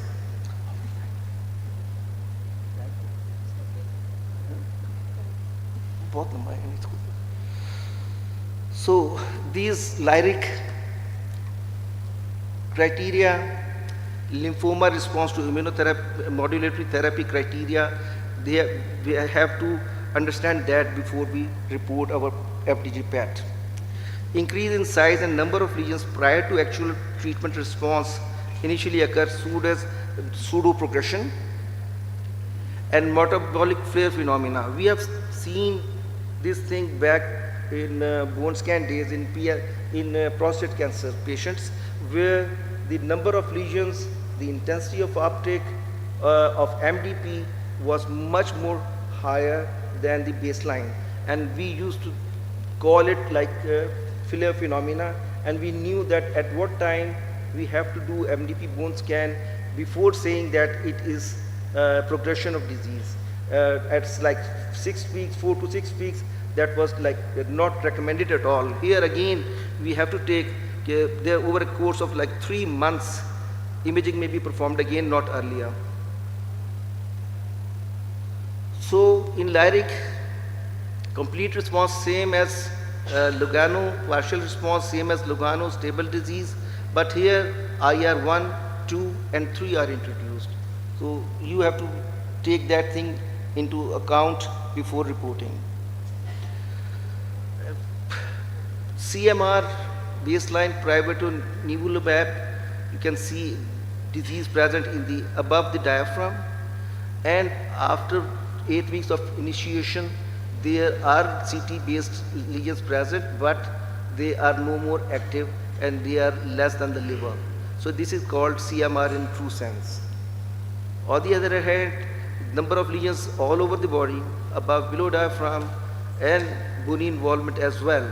And after CAR T therapy, follow 8 weeks after initiation, the number of lesions are still there. Maybe there are certain areas which are showing more activity, and this is maybe labeled as pseudo progression, and 8 weeks time is not right, something which we will be hyper progression. You can see that baseline when we introduced ICIs, there was like involvement of lesions, number of lesions increasing, intensity increasing, and we had to wait for like more time before giving the evaluation in terms of response. Here you can see this is the case of hyperprogression. So radiomics is something which is think of future but not very far. You have to understand that use of quantitative analysis by humans or by machines, AI, is there. They are in the complex patterns, if they are not recognized by our human eyes, there we have to get the help of software, and we have to take care that differences in the imaging protocols, segmentation techniques, feature extraction methods, they need to be like harmonized before we can use them effectively in the clinical settings. So AI can help in lymphoma in response assessment, image reconstruction, motion correction, automated segmentation, and outcome prediction. We need special software for these and trainings as well.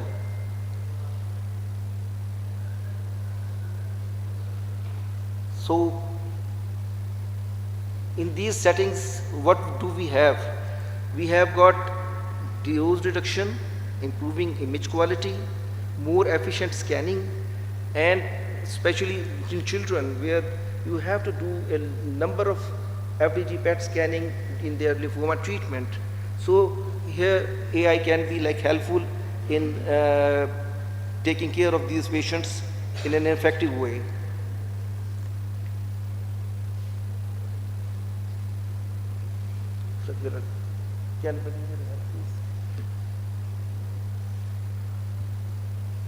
It's stuck.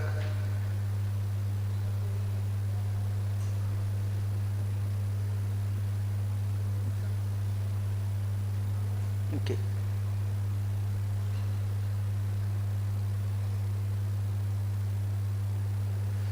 Calculation of total metabolic tumor volumes, total lesion glycolysis, there are new concepts which will be helped by the softwares, and metabolic tumor volumes, lesion glycolysis, they are good inter-reader reliability even without standardized segmentation protocols, and robustness of these two parameters as quantitative biomarkers is being established now.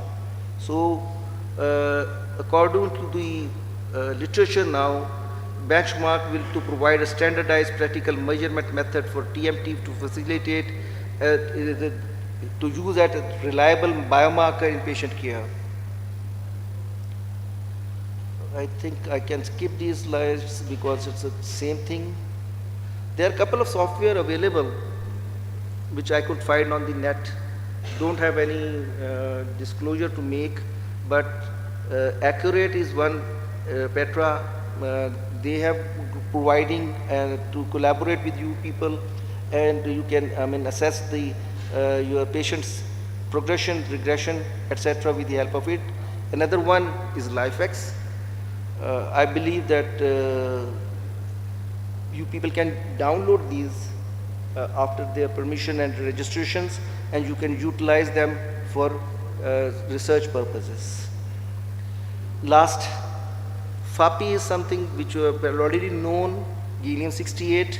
Here, there was a study which I could see that FAPI in lymphomas, and to explore the potential of FAPI in lymphomas, the results of these one, like thyroidal lymphoma, here FAPI was like having high uptake here. Similarly, in the lungs, Hodgkin lymphoma, again FAPI was positive, gastric and ileal. These tumors had showing high FDG uptake, but also FAPI uptake. And similarly in breast, again we have got high FAPI uptake lymphomas in the brain. And if you can have a look at that, SUVs versus different type of tumors, then DLBCL, HL, and Burkitt lymphoma having high SUVs of FAPI, and probably we can use them in the near future. So, maybe alternate method for characterizing lymphoma profiles.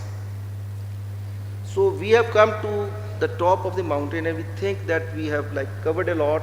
Now we have reached the place where we can rest. No, we have got another range of mountains we still have to cover.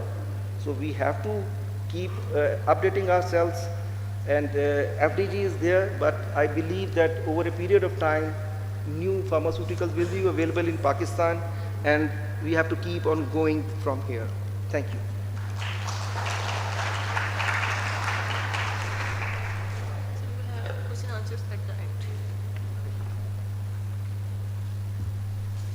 Thank you, sir, for a comprehensive and insightful talk on PET-CT in move into cardiac PET-CT. We welcome Dr. Ahmed Al-Jaziri, Advanced Cardiac Imaging at King Abdul Aziz, Saudi Arabia. He serves as chairman of the Cardiac Imaging Working Group of the Saudi Heart Association. Sir, please share your insight on role of PET-CT in evaluation of coronary microvascular dysfunction. Assalamu alaikum, good morning, and thank you again for having me today. In the next 15 minutes or so, I'm going to talk about the role of PET scan in evaluation of microvascular dysfunction. I have no disclosure related to this talk. I'll start with two cases that illustrate the importance of thinking of and evaluating microvascular dysfunction. The first case is a 36-year-old female with hypercholesterolemia, Raynaud's phenomenon, who were referred for evaluation of recurrent episodes of chest pain, clinical examination unremarkable. She has normal kidney function. So her physician rightly ordered a cardiac CT scan, which would, as you can see, pristine coronary arteries. However, she continued to have chest pain, and then later on in the talk, we will figure out what to do with such patient.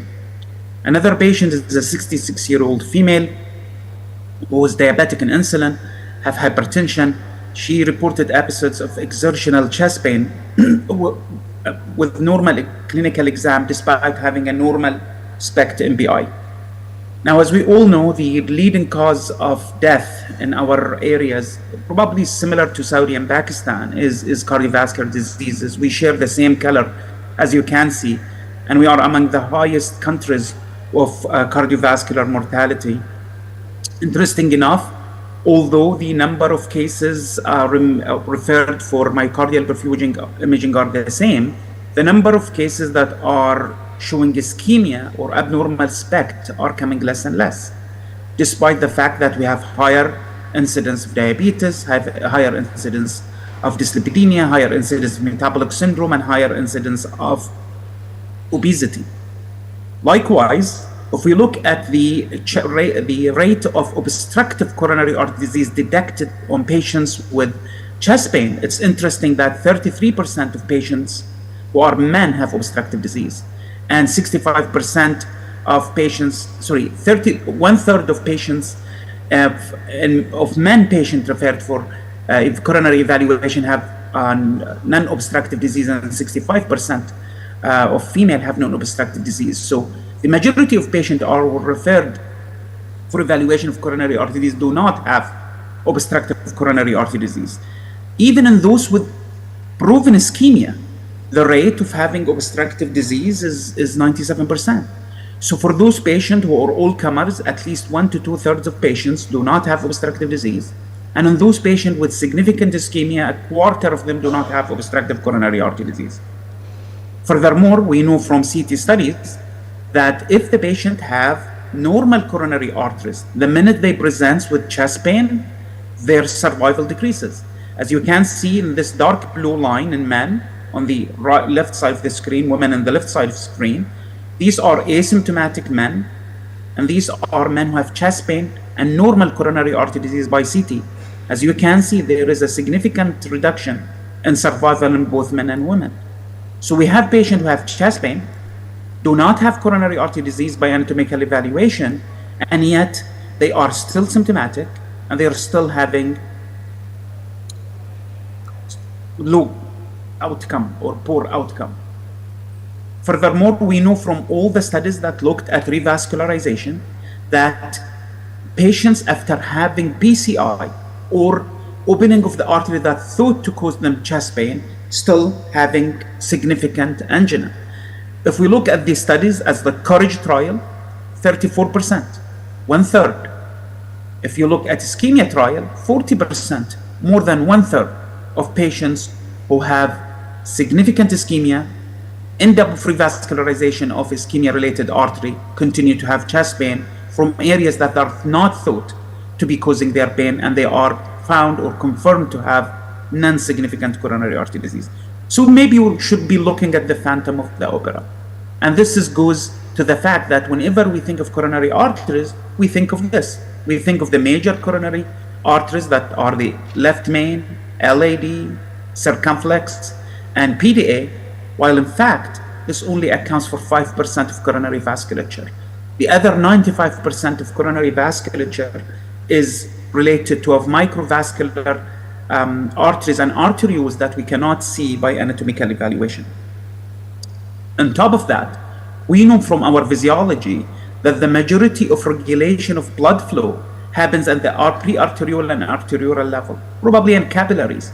So if we excluded capillaries, 60% of the regulation of blood flow that results in ischemia happens at the level of microvasculature rather than epicardial coronary arteries that are big and can be seen. Therefore, coronary microvascular dysfunction is a hidden fact in so many diseases that it is probably a significant part of every disease you could think of. It is the primary cause in the regular INOCA and MINOCA. It can be seen in cardiomyopathies, can be seen in HFpEF. It can be seen also in patients with obstructive coronary artery disease. It can be iatrogenic. It can lead to acute coronary syndrome. It can also be seen in Takotsubo syndrome in addition to the classical angina that we see without obstructive coronary artery disease. So in fact, we now know that only 50 to 70% of men have obstructive disease when they have pain, and the majority of women have no obstructive coronary artery disease.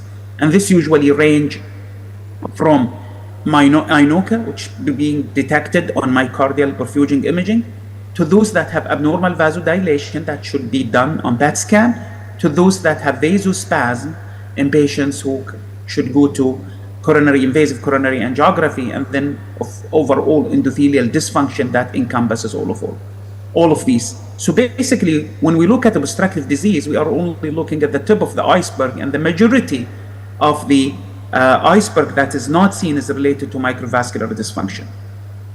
Why do we worry about coronary microvascular dysfunction?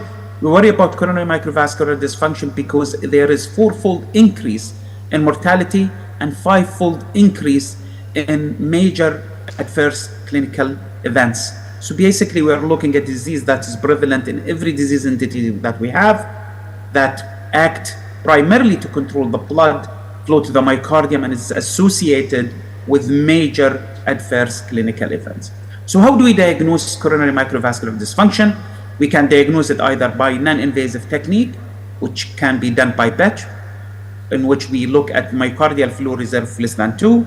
It can be done by cardiac MRI, when you look at myocardial blood index of less than 2. And then we have Doppler echocardiography, when we look at coronary flow velocity ratio of less than 2. Can be done by invasive technique, looking at IMR and CFR. But nowadays, it is well understood that PET scan is the gold standard in quantitative assessment of microvascular dysfunction. So how can we do that? As you know, in PET scan, we can do a scan over 20 minutes in which we can image the myocardial perfusion, relative perfusion images. We can look at the gated imaging and assess function and volume. We can also look at microvascular dysfunction, looking at myocardial blood flow, quantitative myocardial blood flow at rest and stress, and we can also look at the coronary calcium score. So combining 3 factors: ischemia, microvascular dysfunction, as well as atherosclerosis. What do we do? How do we do that? We do that by looking at the equilibrium of the tracer in the myocardium. So basically, we inject the body with the radio tracer. That goes first to the RV, then it goes to the LV, and with time, when we reach equilibrium, we can look at the image that can detect the myocardial blood flow per gram per minute. This also has to be taken in account with the kinetics of the radio tracer. As we know, the best radio tracer is the tracer that has a 1 relationship between coronary myocardial blood flow and tracer uptake, and that's only in O15 water, which is unfortunately have a very short half-life, and on top of that, it has to be done in a cyclotron.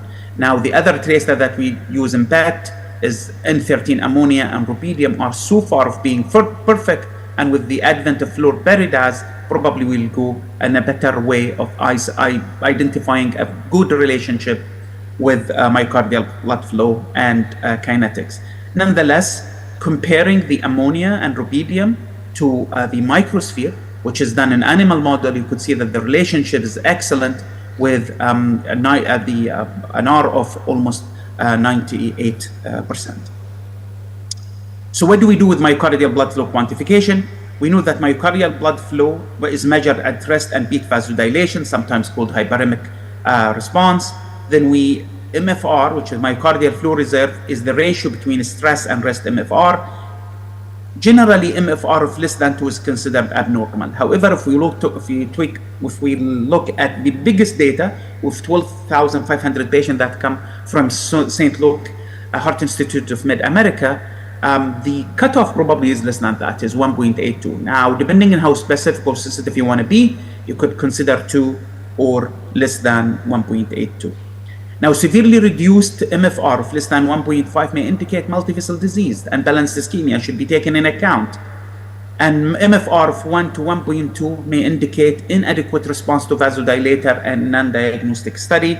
And we know that PAT now is the gold standard of non-invasive evaluation of microvascular dysfunction. So what do we do? This is what happened with the myocardial blood flow. In resting condition, you have an equilibrium. But if there is an increased demand, your myocardial blood flow should increase, as you can see in these ranges below lines. And if there is decreased blood demand, then the myocardial blood flow is decreased. So we have a dynamic process. And of course, the red line is the hyperemic response that we do with exercises. So in order to diagnose coronary microvascular dysfunction, we have to calculate myocardial blood flow. And then we just divide myocardial stress or peak or hyperemic myocardial blood flow by rest. And if it is less than 2, it indicates CMD. However, one has to keep in mind this is a ratio. So one has to be cognizant of the fact that rest myocardial blood flow should be increased, and the normal value is between 0.07 to 1.2. And one has to look at normal peak myocardial blood flow, which is 2 to 2.5. So we have to combine these 3 measures in order to identify microvascular dysfunction. So this is the graph that we've seen earlier, but remember that myocardial blood flow reserve, which is the marker of microvascular dysfunction, can be decreased because of the decreased hyperemic or stress myocardial blood flow. And this happens in hypertension, dyslipidemia, smoking, diabetes, metabolic obesity, and hypertrophic cardiomyopathy. Likewise, it can be low because of increased rest myocardial blood flow that is related to a blood pressure pulse product, which is hypertension, fast heart rate, obesity, and anxiety. And as you can see, all these 2 are totally different from each other, and one has to be cognizant of the fact that they may not resemble the same outcome. This is why the proposed microvascular dysfunction subtypes are divided into 4 groups. 2 major groups are the classical type and indigent type. In the classical type, we have to look to a normal. When the normal is when the myocardial blood flow at stress and myocardial blood flow at rest are normal, and the classical CMD, which is related to much worse outcome, is when the MFR is reduced because of decreased myocardial blood flow stress. So basically, impairment of the ability of the microvasculature to dilate in response to need. And these are the ones that we worry about the most. Now, the indigent type, there is a decrease in both stress and rest, and this results in normal. So the ratio is normal not because the patient is normal, but the patient has both reduced myocardial blood flow as stress and rest. And this is a type that is probably need to be more and more identified, and further data should be looked at the outcome of these patients. And then we have the coronary microvascular dysfunction of indigent type, in which the rest scan is very high. And those, as I said, are the patient with high blood pressure, anxiety, and obesity. And probably because of their increased blood flow response and metabolic milieu, they have worse outcome. Now, there are things to keep in mind when you interpret this data.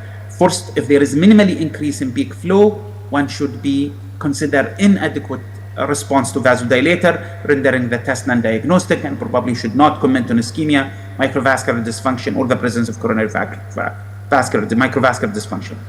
When there is low normal peak flow, this may be considered normal in an elderly patient because they have less response and less vasodilatory response, but should alert you in young patient and should be considered abnormal. And then in very low peak flow, then one has to be thinking of severe coronary microvascular dysfunction or significant epicardial coronary artery disease. And when I'm talking about very low peak flow, we're talking about a ratio of less than 1.5 in which there is a 56% chance of having significant coronary artery disease. Therefore, it is prudent sometimes to rule out significant coronary artery disease with anatomical evaluation before we can differentiate between these two types. Now, remember that incorporating calcium score in the diagnosis is essential. If I have seen a patient with severely reduced flow reserve, but the calcium score is very low or or zero, then the likelihood of patient having coronary artery disease is very, very low. It does not exclude it, but it is extremely low.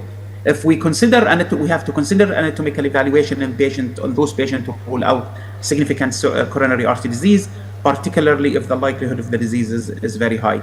And then we have to remember that PET only evaluate patient with impaired vasodilation, which is one end of the spectrum of microvascular dysfunction, and the other end is actually the vasospastic, which is increased vasospasticity, which unfortunately we cannot do with PET. We have to do it with acetylcholine challenge test. But luckily, only 15% of microvascular dysfunction are at the end spectrum of vasospastic. So you could argue, if I do the patient and he's doing well, I can use vasodilatory drug as empiric treatment, and if he gets well, then obviously I can consider patient diagnosis without subject them to invasive coronary angiography. So back to our cases. So you remember our case was a young patient with hypercholesteremia, Raynaud phenomenon. She had pristine coronary artery, as you know, but unfortunately, she continued to have chest pain. So what we decided, because she is very young, we decided to do regadenoson stress CMR. And this is her function. As you can see, she has normal function, normal volume, normal contractility. But when we did the perfusion, could see here that she has significant perfusion defect in the apical segment, indicating inoca. Therefore, this patient actually has microvascular dysfunction that can be easily missed in a patient with normal coronary arteries. Now, our second patient was a 50, who was diabetic, hypertensive, episode of chest pain despite a normal SPECT. Because of her older age, we consider her for PET scan. This is his myocardial perfusion imaging, and as you can see, it's basically normal. There is no relative perfusion abnormality, no TID, and then her ejection fraction augmented, and there was no regional wall motion abnormality. But look at what happened when we did her CFR. Her resting flow are normal, but she has significant reduction of stress or peak or hyperemic vasodilatory response, resulting in severely reduced flow reserve. And because of that, we decided, because of her risk factor, age, and severely reduced, we thought that we should probably rule out significant epicardial coronary artery disease. And this is her coronary anatomy, which showed normal coronary anatomy. Therefore, we concluded that this patient has severe coronary microvascular dysfunction. So in conclusion, ladies and gentlemen, coronary microvascular dysfunction is increasingly recognized across the entire spectrum of cardiovascular and metabolic diseases. One should think of it whenever there is a patient who has classical symptoms or unexplained symptoms despite a good or normal anatomical evaluation. PET is a robust tool in the diagnosis of coronary microvascular dysfunction. In fact, it is the gold standard in the non-invasive evaluation through the quantitative assessment of myocardial blood flow. PET provides an accurate diagnosis of impaired vasodilations indeed, but not vasospastic, so one should keep it in mind. But luckily, this only accounts for 15% of patients with microvascular dysfunction. And now PET provides insight into the essential type of coronary macrovascular dysfunction. So not only we diagnose it, but we can differentiate between indigent type and classical type, which carries prognostic value. And with that, I thank you for your attention, and thank you again for having me and giving me the privilege to be with you this year. And hopefully in the next events, I will be in person with you in the lovely Pakistan. Thank you so much.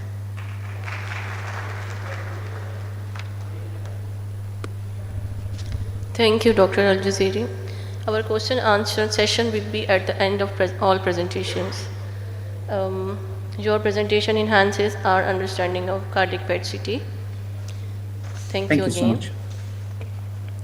For our next presentation, we welcome Dr. Sharjeel Usmani, Consultant Nuclear Physician at Sultan Qaboos Comprehensive Cancer Center, Muscat, Oman.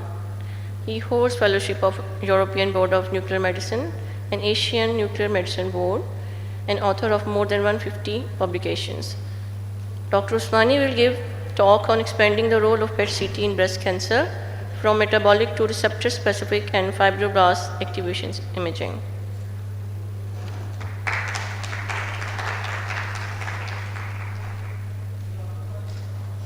Bismillahirrahmanirrahim. So I am in between the lunch break and the presentation, so I will not take much time. I have 25 slides only. So today my topic is role of PET-CT in breast cancer. So these are my affiliations. I have no conflict of interest to disclose.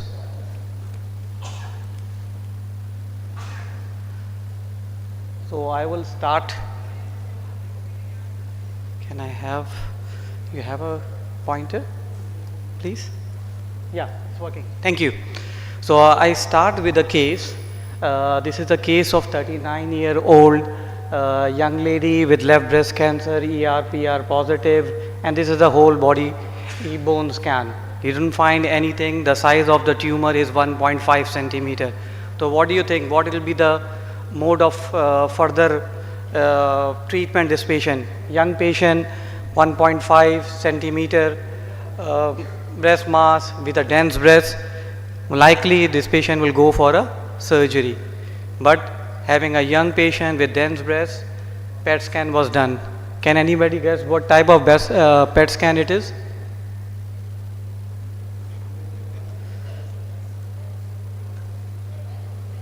Yes, no. This is a FAPI scan, fibroblast activated protein scan, and you can see that one.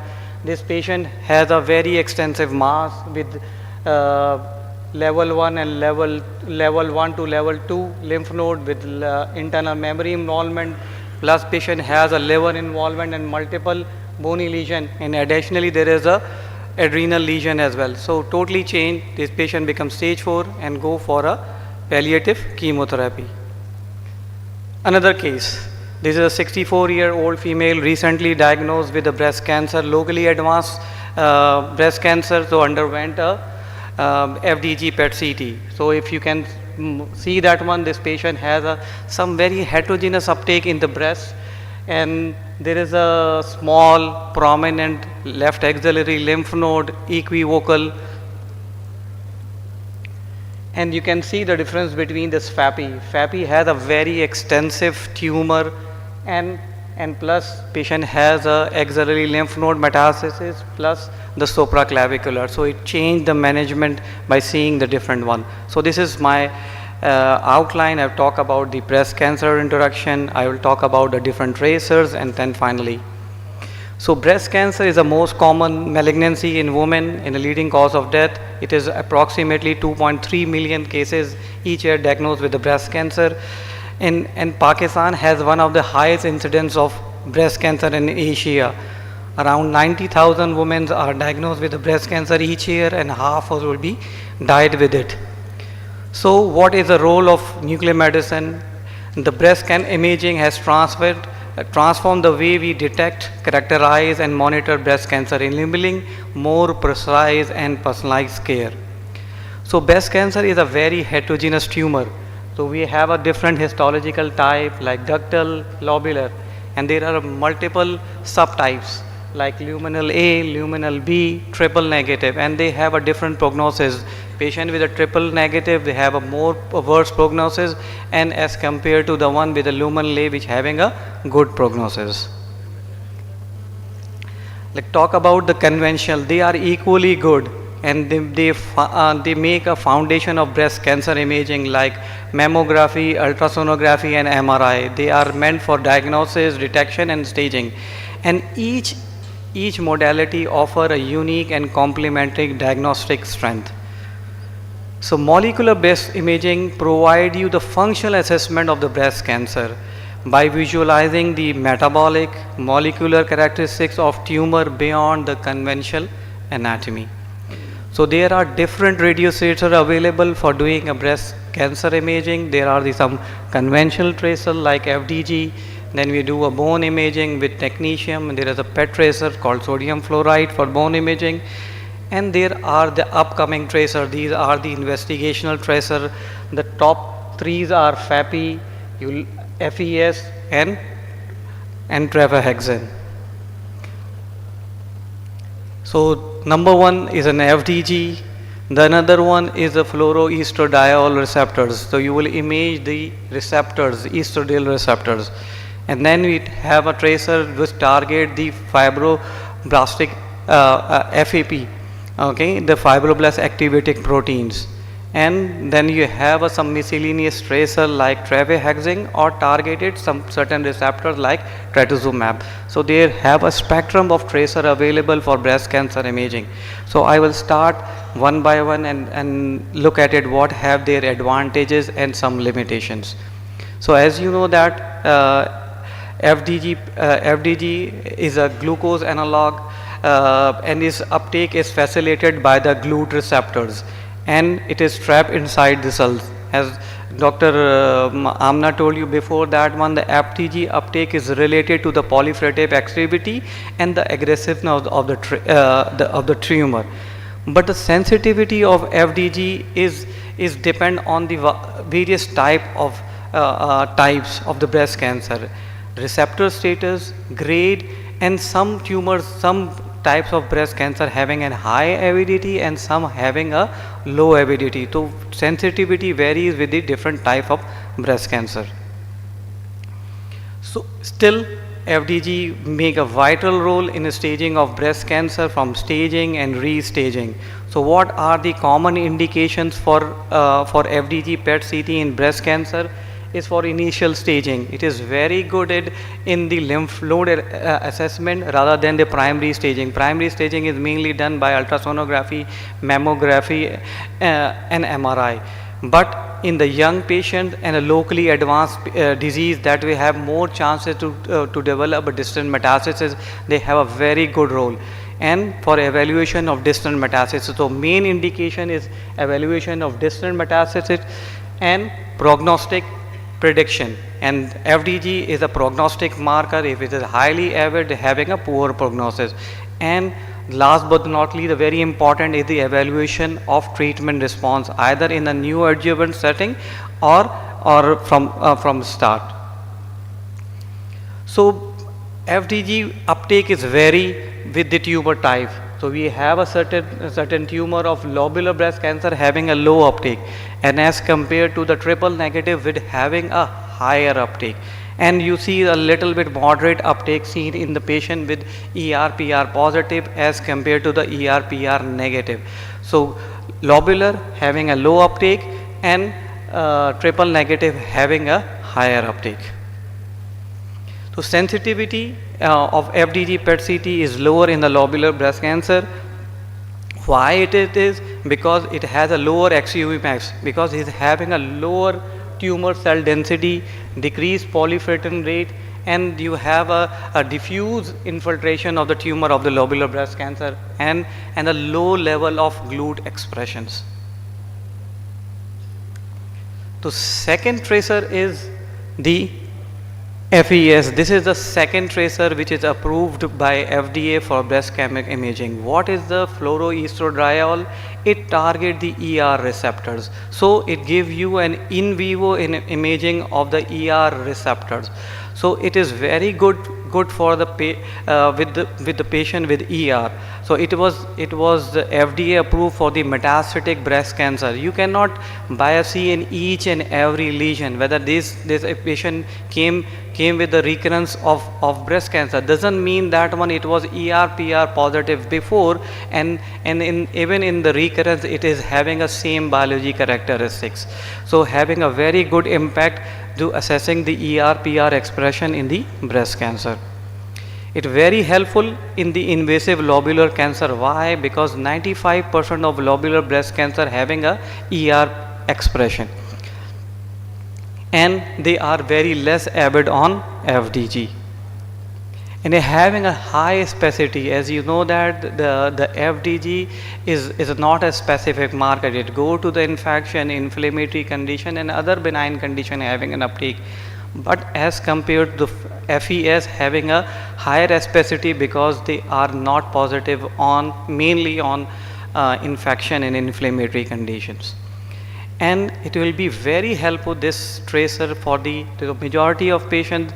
If the patient has a luminal A or ERPR positive, they underwent for a hormonal therapy or endocrine therapy.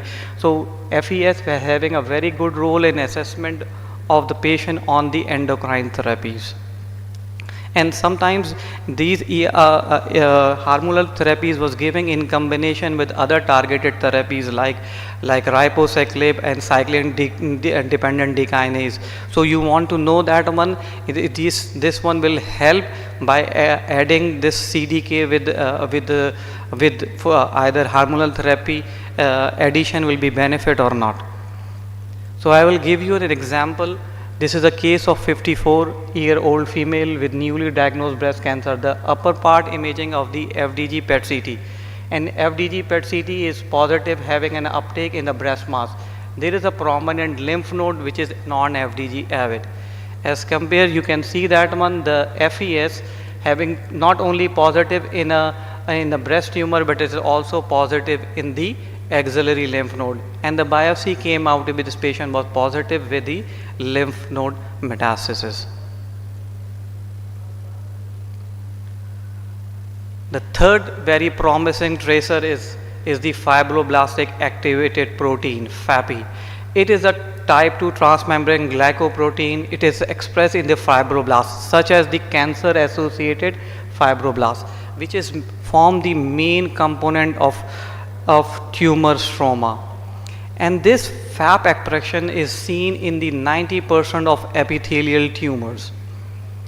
And FAPI target the tumor stroma, providing a high uptake, high tumor to background ratio, and enhance the image clarity, enables the precise tumor staging and characterization of these tumors. So this is an example of tumor microenvironment. It's a very good diagram understanding of what is the tumor environment. This white is the tumor cells, and this spindle shapes is the cancer associated fibroblast. So FDG target the tumor cells by having a high mitochondrial activity, but fibroblast, the FAPI target this cancer associated fibroblast. And good thing is that it is having a good uptake regardless of tumor grade. Its uptake is overall high uptake in both high and low grade tumors. So you can exploit that one doing a low metabolic active tumors doing a FAPI imaging. In lobular breast cancer is one of those tumors. So the question is, which modality is more effective in breast cancer, either FAPI or FDG? This is not a fair comparison. You are comparing oranges with mango, or this is a different, the way of looking at the tumor is different.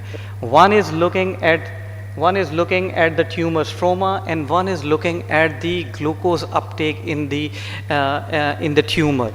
So the target is different, looking at the thing is different. So in the aggressive tumor, FDG may be superior. In the low grade tumor which having a high fibroblast activity, FAPI will be good in it. Here is one example for my cancer center. This is a 65-year-old female with breast cancer, no spatial type. Then a FDG is seen, and you can see that one. There is some heterogeneous uptake in the right breast mass. There is very minimal uptake in the right axillary. You will commonly see it in every patient you do an FDG for any tumor. As compared, you see this FAPI images, very extensive tumor, and it is infiltrating the skin as well, and you can see the extent of tumor is great, and having a axillary lymph node from level 1 to level 3, and additionally you see FAPI avid bony metastasis. If you go back and look at the imaging on FDG, you found there is subtle uptake in the bone marrow in the proximal left femur. So definitely the FAPI having a better characterization of the tumor in breast cancer.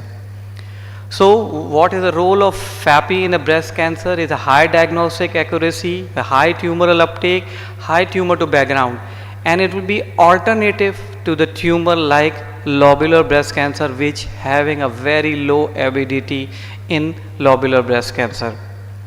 It outperforms not only in a primary tumor and in the axillary lymph node. Axillary lymph node usually metastasis show higher uptake on FAPI as compared to FDG. And it found additional foci. You will see the extent of the tumor in last case having a very big, so you will detect the additional foci and the multicentric disease as well. So totally things will change depending on the, if you have a localized tumor, they will go for a wide local excision. If you have a multicentric disease, they will go for a neoadjuvant chemotherapy. Another example, this is a case of 65-year-old female recently diagnosed with a invasive lobular cancer. So you will expected that one in invasive lobular cancer having a very heterogeneous, this is a locally advanced tumor, but doesn't show up any significant uptake. There are prominent lymph node, it can be inflammatory, it can be anything. But as compared to the FAPI images, you will see that was a locally advanced tumor. The extent of tumor is phenomenal with FAPI. And you found there is an additional foci in the left axillary lymph node, and biopsy came out to be positive for the lymph node metastasis, and patient become an N1 disease, go for a neoadjuvant chemotherapy. So, in additionally, FAPI is very good in detecting of the metastasis, especially the unusual metastatic size like gastric, peritoneal and ovarian metastasis. And one of the prominent detection of metastasis is peritoneal metastasis. Is very common in the invasive lobular cancer. Why the FAPI is very good in detecting of the peritoneal metastasis? Because they having a very high to tumor background activity, very high uptake in small peritoneal disease. So as we know that one FDG is not good at detecting the peritoneal metastasis. FAPI is very good in detecting the peritoneal metastasis, and FAPI is very good in detecting in non-FDG sclerotic metastasis. FDG is very good in lytic metastasis, but not good at in sclerotic metastasis. And these sclerotic metastasis is very common in invasive lobular breast cancers. Another case. So this is a case of patient with the known case of lobular breast cancer treated in 2019. Now just presented with a axillary lump. Is a no definite mass is there. So to look at it, to go for a biopsy. So we underwent a FAPI scan. You can see the avidity of that tumor, the very intensely activity in axillary mass with a chest wall muscle invasion. Not the serratus anterior intercostal muscles is also involved. And did you notice anything else? There is an uptake which is not detected on the FDG, and this is the perinephric metastasis of lobular breast cancer. So this patient underwent a chemotherapy, you can see significant reduce in FAPI uptake in the axilla, and so still mild activity. They continue the chemotherapy. Chemotherapy is working at that point of time. There's no need to change. They continue the same chemotherapy. Now see the complete resolution of all the tumor. So the FAPI, then came the other tracers. These are the investigational tracers like travahexin. What is travahexin? It targets the alpha V beta 6 integrin receptors, and it is overexpressed in the very aggressive tumors. So it is a marker of aggressive malignancy. So what type of aggressive malignancy in breast cancer? Triple negative.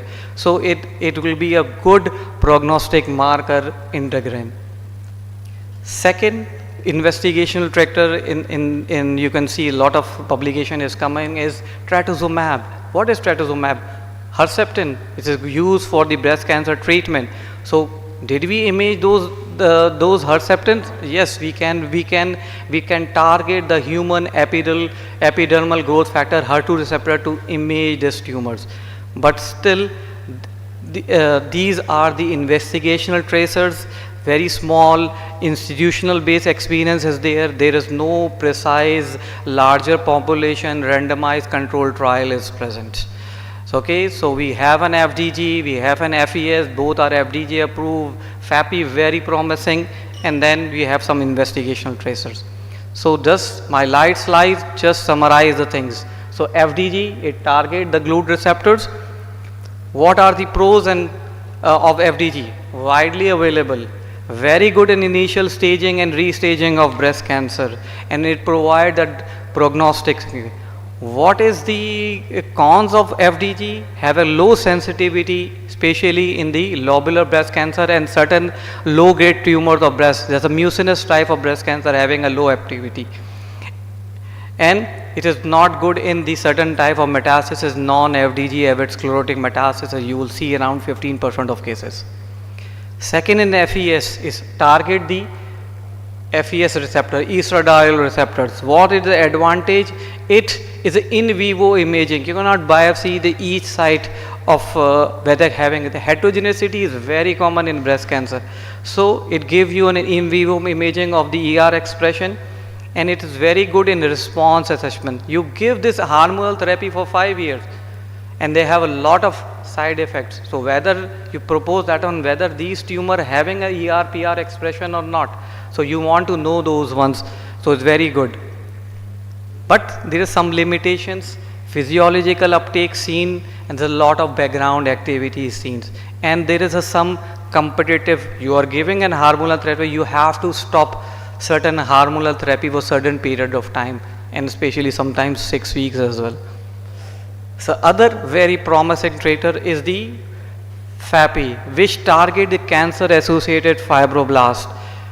It improves the diagnostic, having a high tumor to background and having a theranostic potential. You can treat those patients. You can label with the gallium, do an imaging. If it is positive, you can treat with the lutetium, FAPI, and these patients. And sometimes we have a very aggressive case. But last one. But it will affected by the biodistribution. There are false positive and inflammation and infection. Other investigated agents are very prominent. Travahexin, it target the integrin receptors and very good and give you a prognostic significance. But still, these investigator traitors are in the investigational stages. We don't have a good data to implement in the clinical practice. So lastly, I will conclude that still FDG having play a vital role in management of breast cancer, especially for initial staging of locally advanced young patient and for the restaging and recurrence. And it gives you a vital potential for the responses, especially for the response of bone metastasis. FES again is a very good look at it, the ER/PR receptors important, so you can see the monitor the ER/PR expression, especially patient on endocrine therapy. FAPI is an alternative, especially with the tumor which are non-FDG avid. The example is lobular breast cancer. There are some my acknowledgement, my previous Kuwait and Oman, and thank you very much.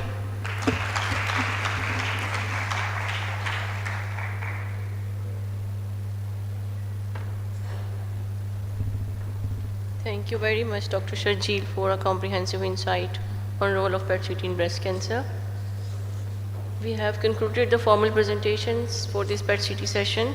We now open for the question and answers. If anybody have any questions, they can direct their question to the relevant speaker.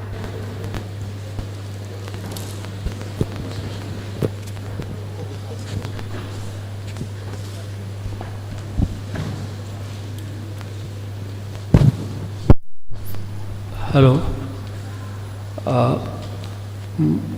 My question, rather my comment is to the Dr. Amna. In fact, it was a very good presentation. You did mention about the bone lesions and the ganglion and the smallest lesions as well. What I would like that maybe I'm right, you can correct me later on, that we should put some more emphasis on the false positive rate on this PET-MA, because it is reported that is the false positive result in this case, and also the false negative results, which are the smallest lesions. I don't know what smallest lesion you have missed in your studies. That's a very valid observation, question, comment. So over time, the reporting clinician develops understanding and clinical acumen. Sorry. So the first part is the ganglion. Honestly, we've learned over time where all you can have them in the body, because we don't report MRI, and the nuclear physician understands CT. Not all CTs are thin slice enough for us to see all of them. But ever since gallium PSMA has become routine, we closely study the anatomy, and yes, there's a learning curve.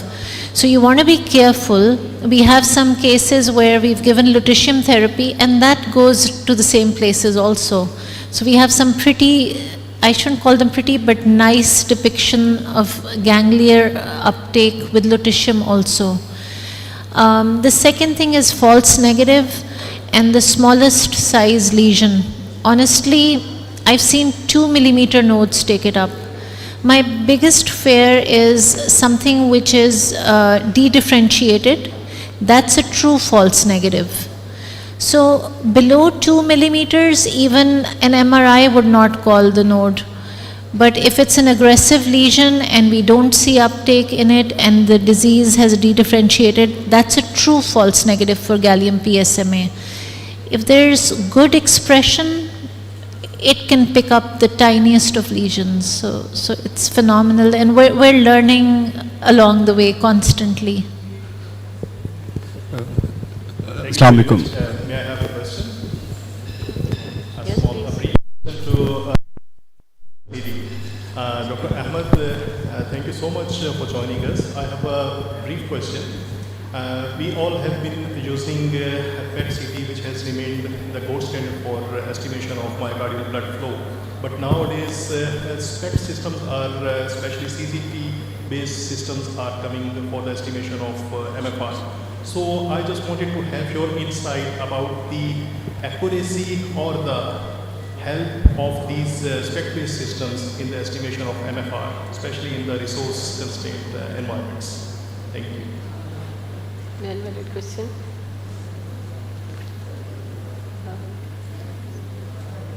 Do we have Dr. Al-Jaziri online for the answer? Yes, it is. Dr. Ahmed, can you hear? Dr. Ahmed, you are on mute.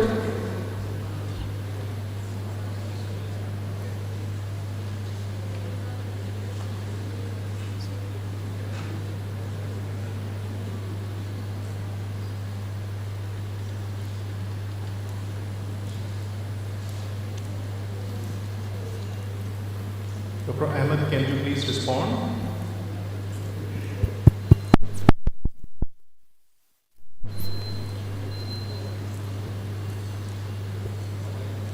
Okay, I think we can skip the question. Okay. Assalamu alaikum. I have Any other question? Yep. I have a couple of questions from Dr. Amna, that what should be the factors in terms of choosing the appropriate radiopharmaceutical for prostate imaging, like fluoride 18 PSMA and gallium 68 PSMA, considering the logistical factors of gallium generators as well. The second question is, could it, as the role of practices जो हमारी हो रही हैं उसमें whole body DWI काफ़ी उसका literature में भी आ रहा है. Could it be a benefiting sequence if we do a whole body DWI where there we have any suspicion of false positive findings? Thank you.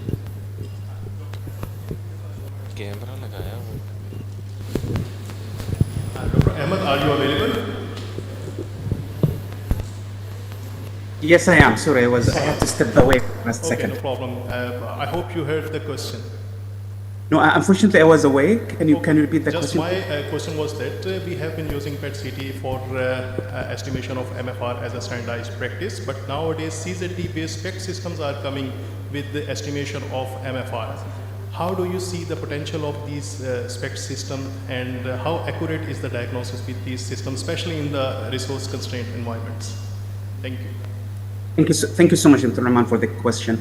That's a very important question. I think with the availability of SPECT cameras, we will have a plethora of data from a SPECT camera. I think the initial data are very promising. There is a good correlation between those data. Myocardial blood flow obtained from BET compared to SPECT, and I think soon enough with the more availability of solid state cameras, this will be also in the standard of care of evaluating of coronary artery microvascular dysfunction. There will be some learning curve regarding the differences and how to optimize the images. As you know, because the dynamic imaging is probably take a bit longer than what we do with BET, but I think it is on the rise.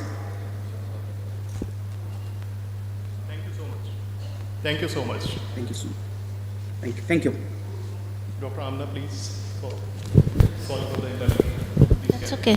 So those were great questions. In Pakistan, one of the issues we have is getting the gallium generator. The other issue is producing F18 labeled PSMA. They're both quite equivalent. There are finer differences, but honestly here the biggest thing will be availability.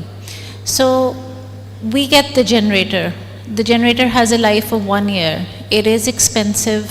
When it's at maximum capacity, it depends, you get a bigger generator or a smaller generator. You can do 4, maybe 6 when it's new. As the time goes on and it decays, oftentimes by the expiry time we're down to two scans in one elution. If you were to have a cyclotron, then I would assume you're very busy doing FDG. That's the workhorse of nuclear medicine. If you were to decide to dedicate 1 day to F18 labeled PSMA, that would mean that you pile up your patients for that 1 day. It's a fine balance, because if you are also a lutetium giving center, then in Pakistan you have to, if you're importing it, you order it. If you're getting it from Pinstech, you order it. You need to have some lead time to order the dose. And remember, castration-resistant prostate cancer is rapidly progressing. So both tracers are excellent.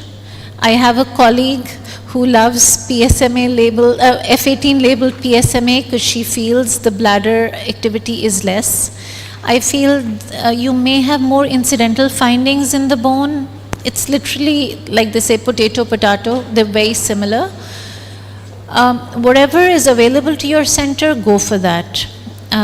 Your other question was DWI MRI whole body versus PSMA PET-CT.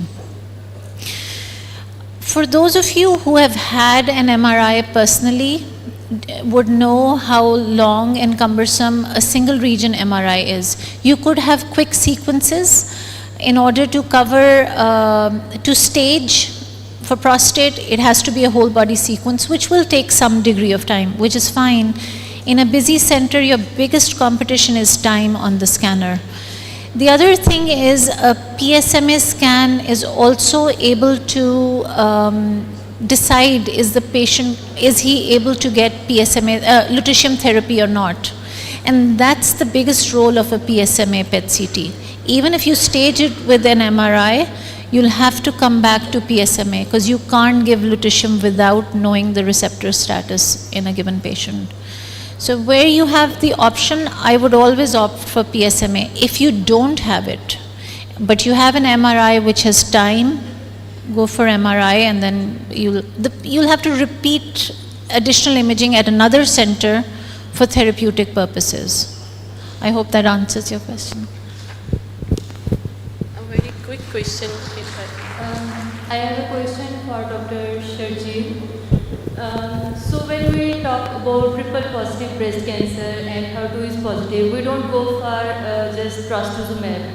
Additionally, we do add pertuzumab. So it is basically Herceptin plus pertuzumab combination that is given in triple positive breast cancer. When you talk about the gallium-68 scan labeled with trastuzumab, so can we consider in future like labeling of pertuzumab with gallium-68? Good question. But these tracers are in a clinical, not in a clinical practice. It's just investigational. Definitely, there are many tracers are developed. The stratuzumab is there, and then will be another tracer coming, seeing the certain biology of the tumor. Definitely, these ones are not only trastuzumab, pertuzumab. These are different tracers which can give you an insight of the tumor biology. It will help you in directing the therapy. As I say in my slide as well, there is no good, there is no bad. This is the way you look at it. And then each tracer having a different properties as a way to look at the tumor site, and it will change the way of treatment. Now we are going into a era of precision medicine and personalized treatment, and this the new tracer developed. You will have a more insight of the tumor, and you will treat better, and patient has a better outcome. Okay, thank you. One more question, please. So when we talk about gallium-68 trastuzumab, can we consider it in gastric malignancies? Yes, you can. This dratuzumab, like other tracer, they are using in other malignancies as well. Definitely, if you have a target, you can look at it whether this tumor having a such expression or not. Like HER2 receptors will be seen in the gynecological malignancies as well.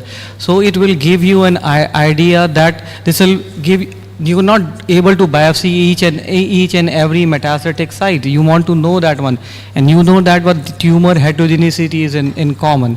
That's why the FES, which came into an FDA approved, because of that one, it is approved for only metastatic breast cancer. Looking at it, whether each site, the patient with the recurrence, whether the one with it was ERPR positive before, now it is all the tumors are ERPR. So definitely this will give you an insight of each way, and then you will do a whole imaging and each specific site having a certain expression or not, either with FES or either with the trastuzumab. Thank you, sir. Thank you. I would like to thank you, our chair and co-chairs and speakers. Thank you, sir, for your time and support during session. We would appreciate if you can share your comments on the session. Right. Yes, my thanks are due to Dr. Amna, Dr. Ahmed Qureshi, Ahmed Al-Jazari,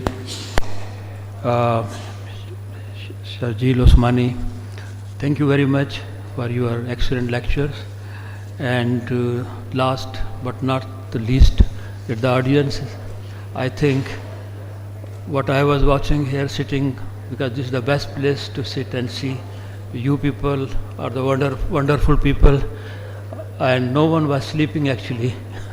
I think post-lunch session might be the sleeping one, but not here. No one was sleeping. So you people are wonderful. Thank you all for your patient listening. Thank you. Thank you. Thank you, sir. Now I ask Dr. Mehdi Raza, President Pakistan Society of Nuclear Medicine, please come on stage for presentation of shields.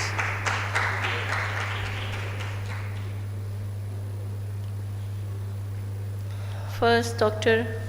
Amna Hassan, please come on stage.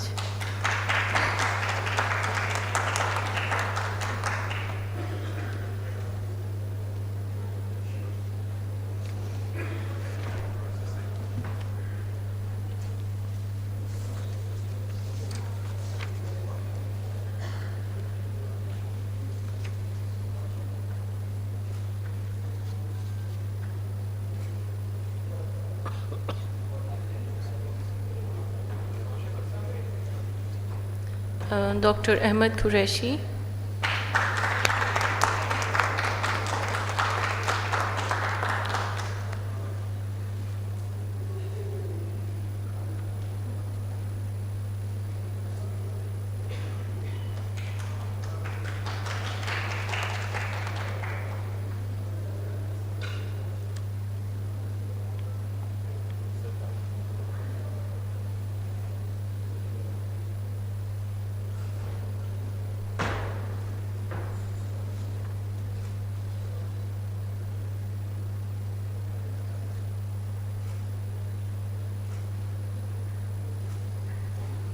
Dr.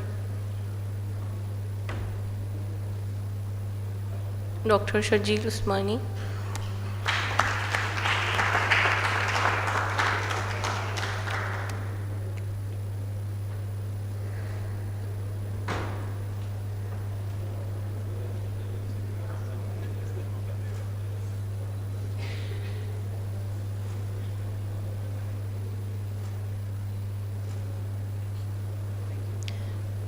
Dr. Ahmed Al Jazeeri presented virtually, so we thanks him again. And finally, okay. So please, Dr. Amin Wakar.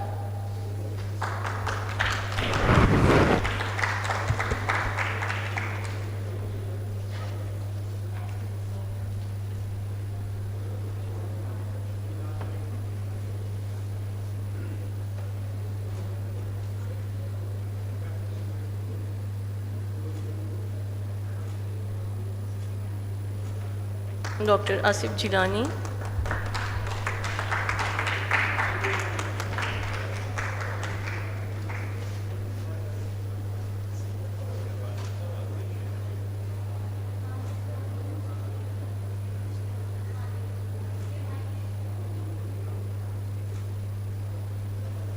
Dr. Khaleda Khurshid.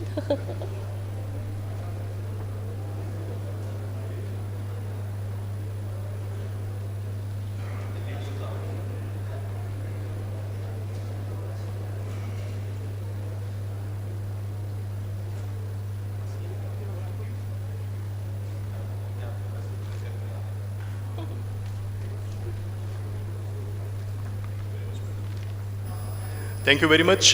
Lunch is ready in the adjacent hall B, and there is an other announcement for the oral presenters.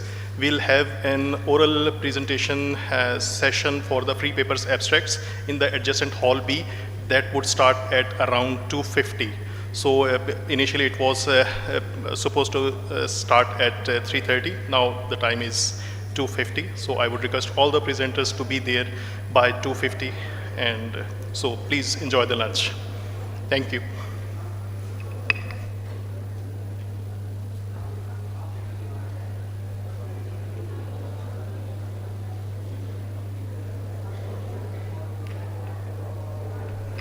So we'll come back in this hall at 1:55 after the lunch. So we'll start the next session at 2 o'clock sharp.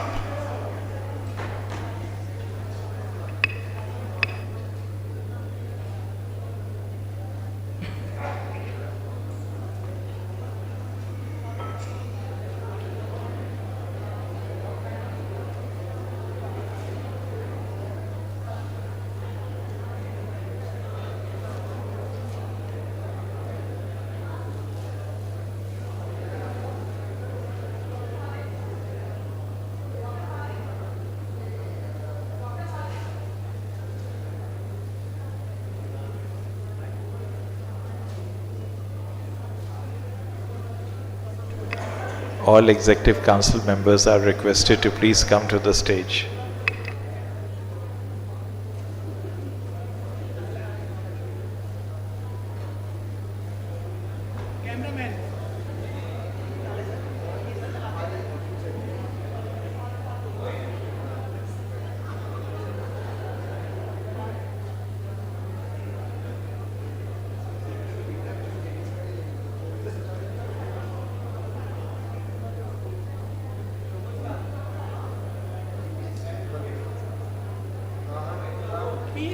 PSNM logo.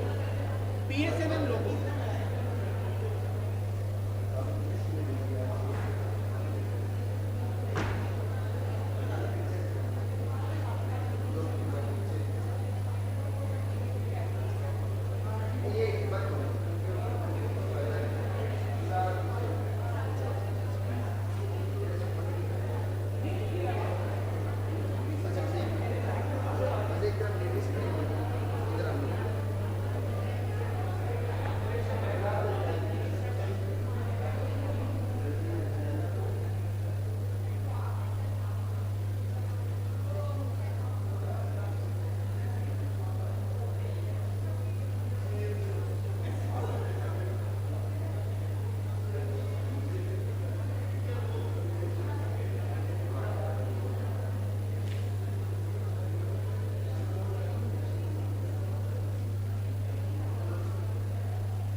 Check.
ਰੋਟੀ ਚੰਬਾਓ ਪਹਿਲੇ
Bismillahirrahmanirrahim.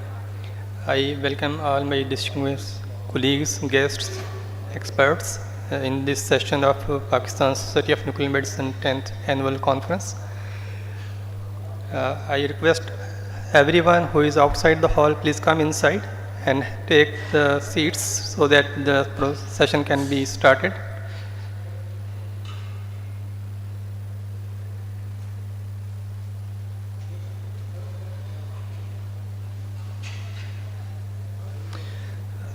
For this session, we have a very esteemed guest to chair this session, Dr. Saida Asghar. She is eminent nuclear physician. She was the pioneer president of Society of Nuclear Medicine. She had been director of the Institute of Nuclear Medicine and Radiotherapy at Lahore in Mode, and she also served as a director general of Nuclear Medicine Oncology Division at the PEC headquarters. After her retirement, she is involved in philanthropic activities. She is running a NGO who is supporting the patients for their welfare at Lahore. I request ma'am to take her chair please on the rostrum.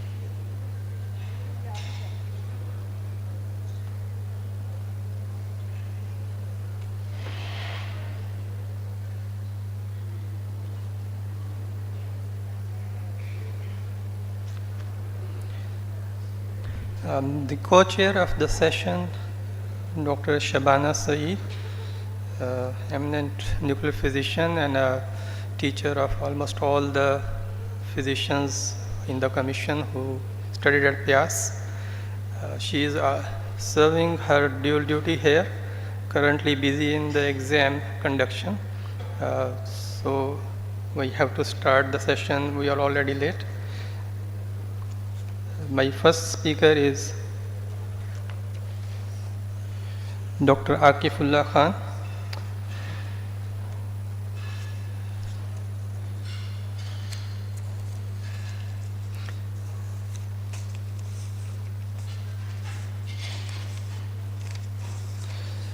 Sir is a former president and vice president of the Society of Nuclear Medicine. He is a renowned nuclear physician with lively professional and love to share his knowledge with the colleagues. He is working as Chief Medical Officer and Director at the Institute of Nuclear Medicine and Radiotherapy, Peshawar, which is IRNAM. And he is a pioneer in the radiocyanidectomy. For his services and contribution in the field of nuclear medicine, he has been awarded by the Government of Pakistan Tamga Imtiaz in 2025. Please welcome Dr. Akifullah Khan. Thank you. Thank you. Okay. First of all, thank you to the organizers, and they have put on a very good show. Movement is the most primitive desire. Everybody, all the living creatures, they want to move for their survival, for their existence. Even a unicellular amoeba tends to move for its survival. When it comes to the most sophisticated life form, that's the human being, the inability to move normally, not only to the physical limitations, but it affects our emotional and psychological well-being as well. So I'll be talking today about the lutetium HA or hydroxyapatite based radiocyanopathy orthesis, which is expanding the role of theranostics in benign conditions. I have been more than adequately introduced by my colleague. So I prefer the term synoviorthesis instead of synovectomy because it's the rejuvenation or regeneration or restoration of the synovium with the help of radiation. So this whole talk is based on radionuclide therapy in the chronic inflammatory joint diseases with special reference to lutetium-based synovectomy. Historically, we are doing the radiation synovectomy for the last almost 75 years, and the communities which have mastered its use, they are doing it much more frequently. In Germany alone, almost more than 60,000 joints are injected every year, which is equivalent to the benign thyroid disorders. Now, why it's needed? We know that in chronic inflammatory joint diseases, systemic therapies and local therapies, they often fail to improve the situation. You know about the systemic therapies, non-steroidal anti-inflammatory drugs, corticosteroids, immunosuppressive drugs, and disease-modifying anti-rheumatoid drugs, which has got a long list. Then local therapies are sorted, including sclerosing agents and intra-articular corticosteroids. But when they fail to improve the local disease process, a surgical synovectomy is resorted, and the surgical synovectomy has got a long recovery period. It has got a greater morbidity, higher complication rates in our clinical setting, especially with infections and bone necrosis. And there is always a recurrence of pain and stiffness, effusion, and the cost of the surgery is too high in our setup. And the post-surgery rehabilitative services are also lacking in most of the institutions. So we have to look for better options. And there are certain researches based on the results of the surgical synovectomy and McEwen, who have analyzed 70 patients who were followed for 5 years. And they have found that apart from the knee joint, the pain relief did not appear to be a clear indication for doing a synovectomy. Goldie reviewed the procedure, not always successful. He evaluated 50 knee joints and followed them for 8 years. And there were recurrence of inflammation, post-operative stiffness, and limitation of joint mobilities. And some more have also questioned the results of the surgical synovectomy. This is one case which we did some 10, 11 years back, and you can see the scars of the synovectomy. 3 scars can be seen in this one picture, and one was on the lateral side, which is not evident on this picture. And the joint was so swollen that the patient had to be injected with a lumbar puncture needle with the help of ultrasound guidance. And this is the lateral recess was irradiated first, and then it was irradiated for the second time in the middle of the joint cavity. And after 3 months, I don't know why it's moving by itself. After 3 months, the condition was very much improved, and this is after 10 years of that procedure. The patient got married after that. She was a young lady, and now she has got children. Since then, the disease has not progressed. So this is how radiation synovectomy works. But the real villain in the radiation, in the rheumatoid arthritis or any proliferative arthritis, is the synovium. Because the synovium produces the inflammatory cells which produce cytokines, which attracts more white blood cells, enzymes digest the collagen, and there is a tissue destruction. So what we do in radiation synovectomy, we inject the joint with a radiocolloid that stays in the joint, does not leave the joint space, and the macrophages of the joint space, they engulf the particles and they then migrate to the periphery and irradiate the synovium, and the synovium is then destroyed, and there is formation of new synoviocytes, and that is why we call it radiosynoviothesis or regeneration of the synovium. There are various indications of the procedure, and there is a long list of them. The most important are rheumatoid arthritis and the hemophilic arthropathies. Different patients respond differently, and you need to select the joint which has got the tendency to respond the best to the procedure, and this lists give you the appropriateness of the selection of the patient. There are certain contraindications to the procedure: periarticular sepsis, overlying cellulitis, bacteremia, unstable joints, intra-articular fractures. These should not be injected. So our past experience, we did initially the study with rhenium, and this is a rhenium generator. We mastered the technique of labeling radiocolloid or radio hydroxyapatite. We found that it is giving us a very good labeling yield, more than 99%. We did some techniques of removing the smaller particles, and this is how you select the route of entry. You inject it with a syringe, and this is an old picture. I had mustaches by that time. Now when I became a director, I thought I don't need them. And this is how you aspirate them, the joints, and then there is and then you can see the aspirate has been removed, and the patient is then injected with radioactive material. This is our old study, but now coming to the lutetium. Why lutetium instead of rhenium or yttrium? So it reminded me a story.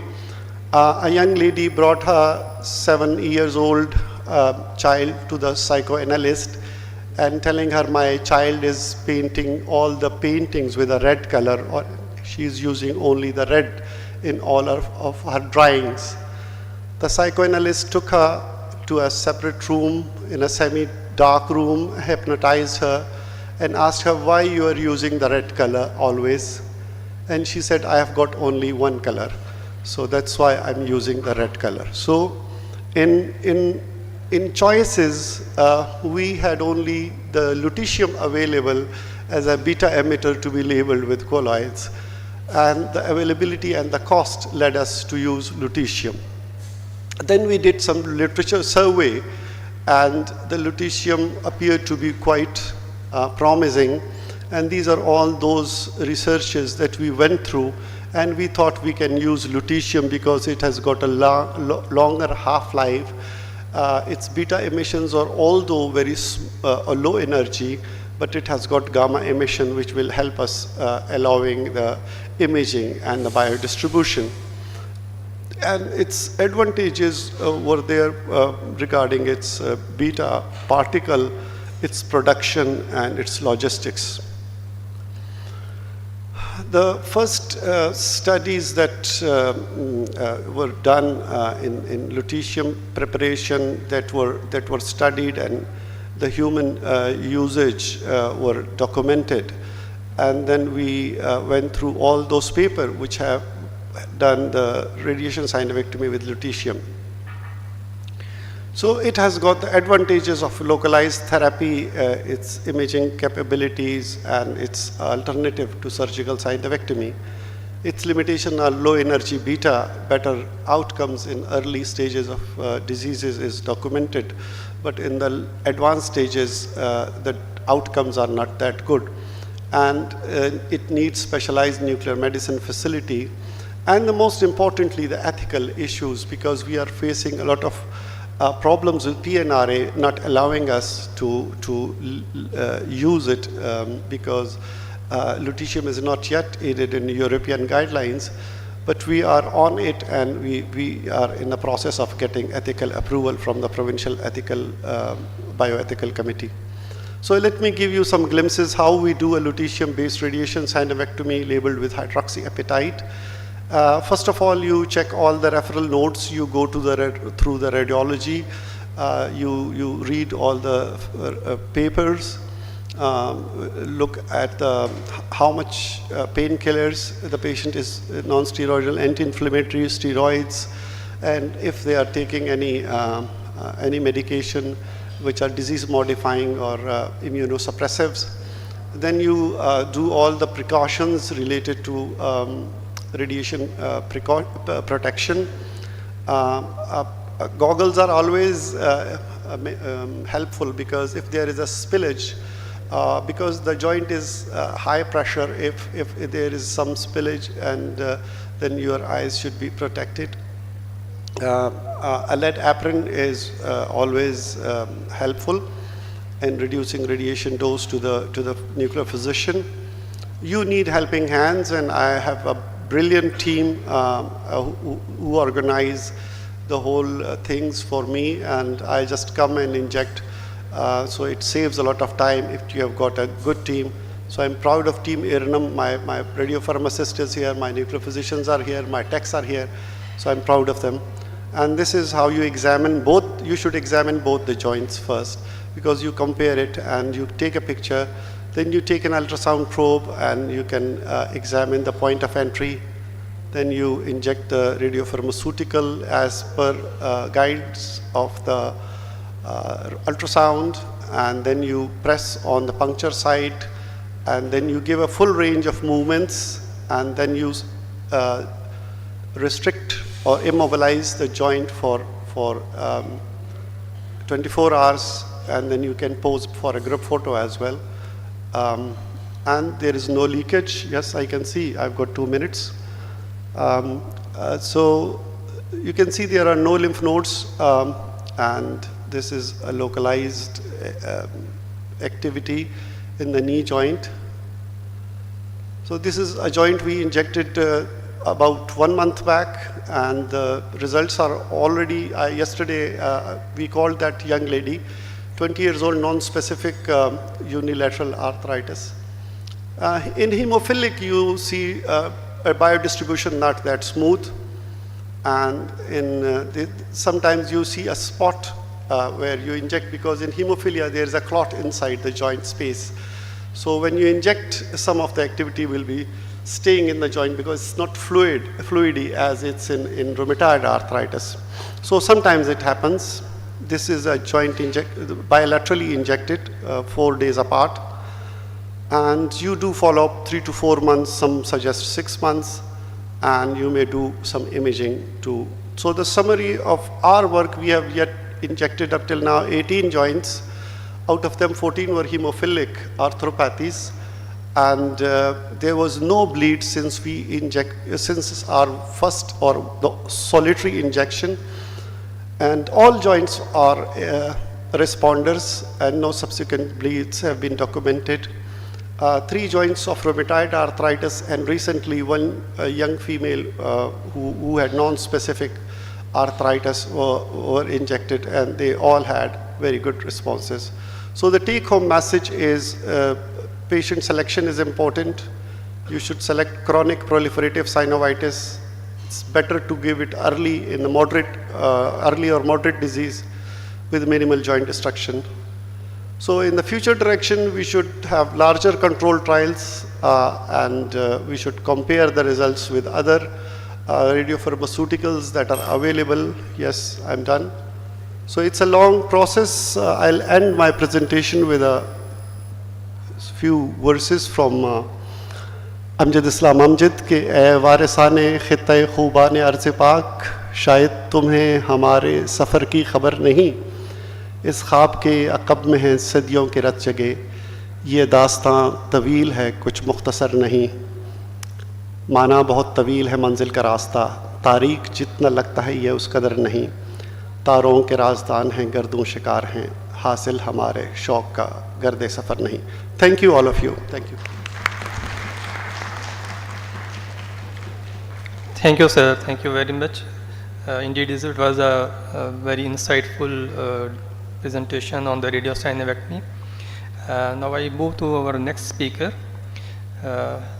Professor Dr. Yasmin Sanli from Turkey. She is presenting her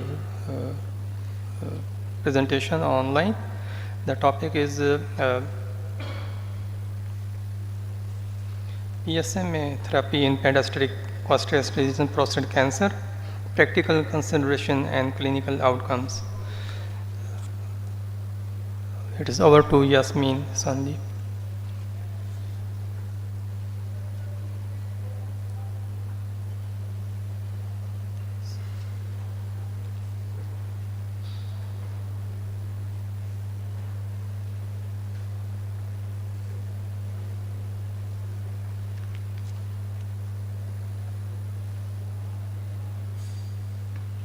Good afternoon, everyone. First of all, I would like to thank the organizing committee for inviting me. I'm really sorry that I couldn't be there in person, but I hope to meet you all in the future.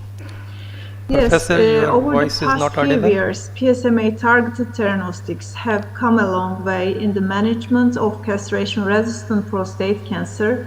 Today, we will discuss how lutetium therapy fits into clinical practice, the evidence supporting its use, and how we can better predict and overcome treatment resistance.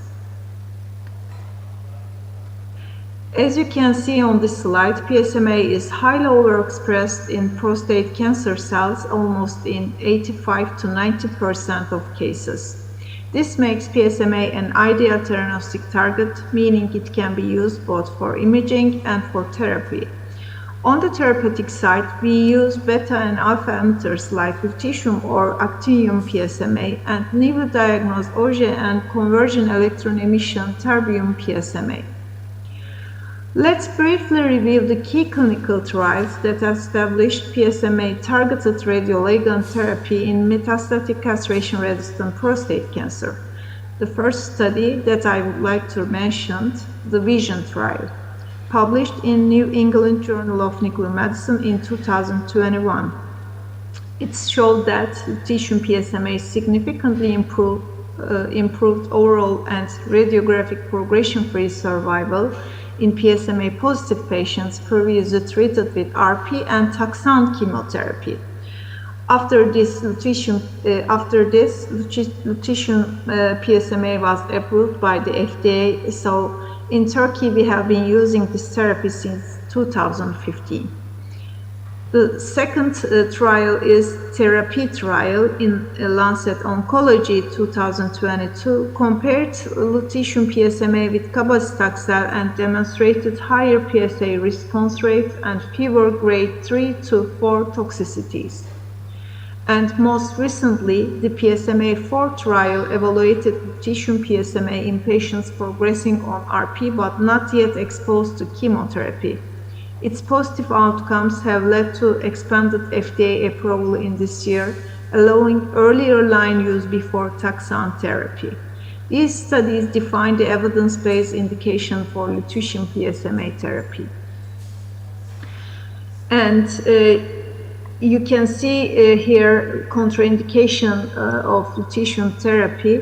In all cases, patients' eligibility requires PSMA-positive disease confirmed by PET imaging, adequate bone marrow, renal, and hepatic function, and a good performance status, generally ECOG 0 to 2.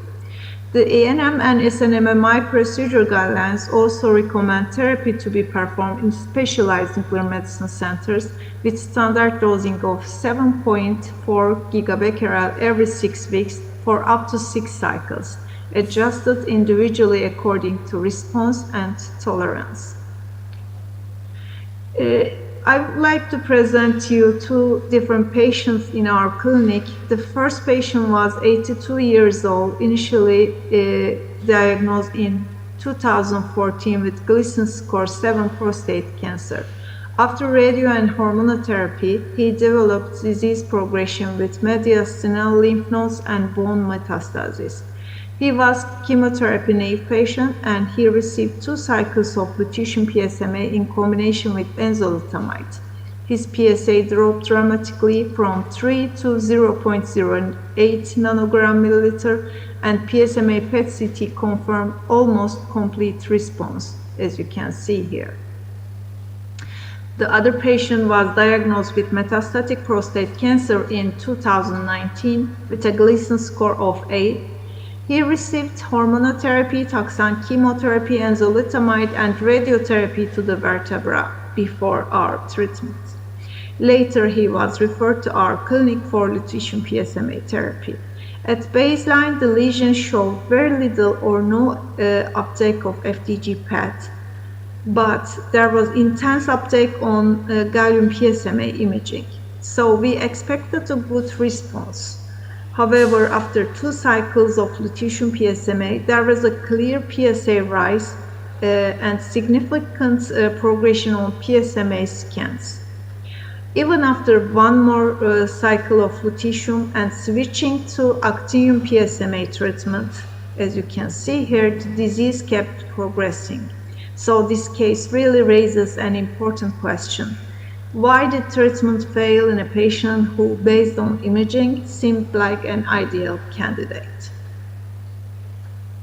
Despite the impressive outcomes with PSMA therapy, about 1/3 of patients eventually develop their treatment resistance. We need additional biomarkers to identify which patients are most likely to benefit from lutetium therapy. I think one major factor is tumor heterogeneity.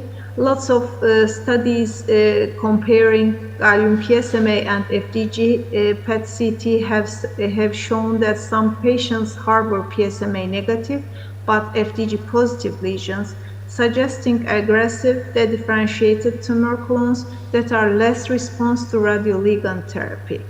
In these patients, overall survival is significantly shorter, around 9 months compared with more than 20 months in PSMA-dominant cases. And this study focused on intrapatient intermetastatic heterogeneity. It's very recent trial study. A total of 98 patients were included, all of whom underwent both FDG and gallium PSMA imaging.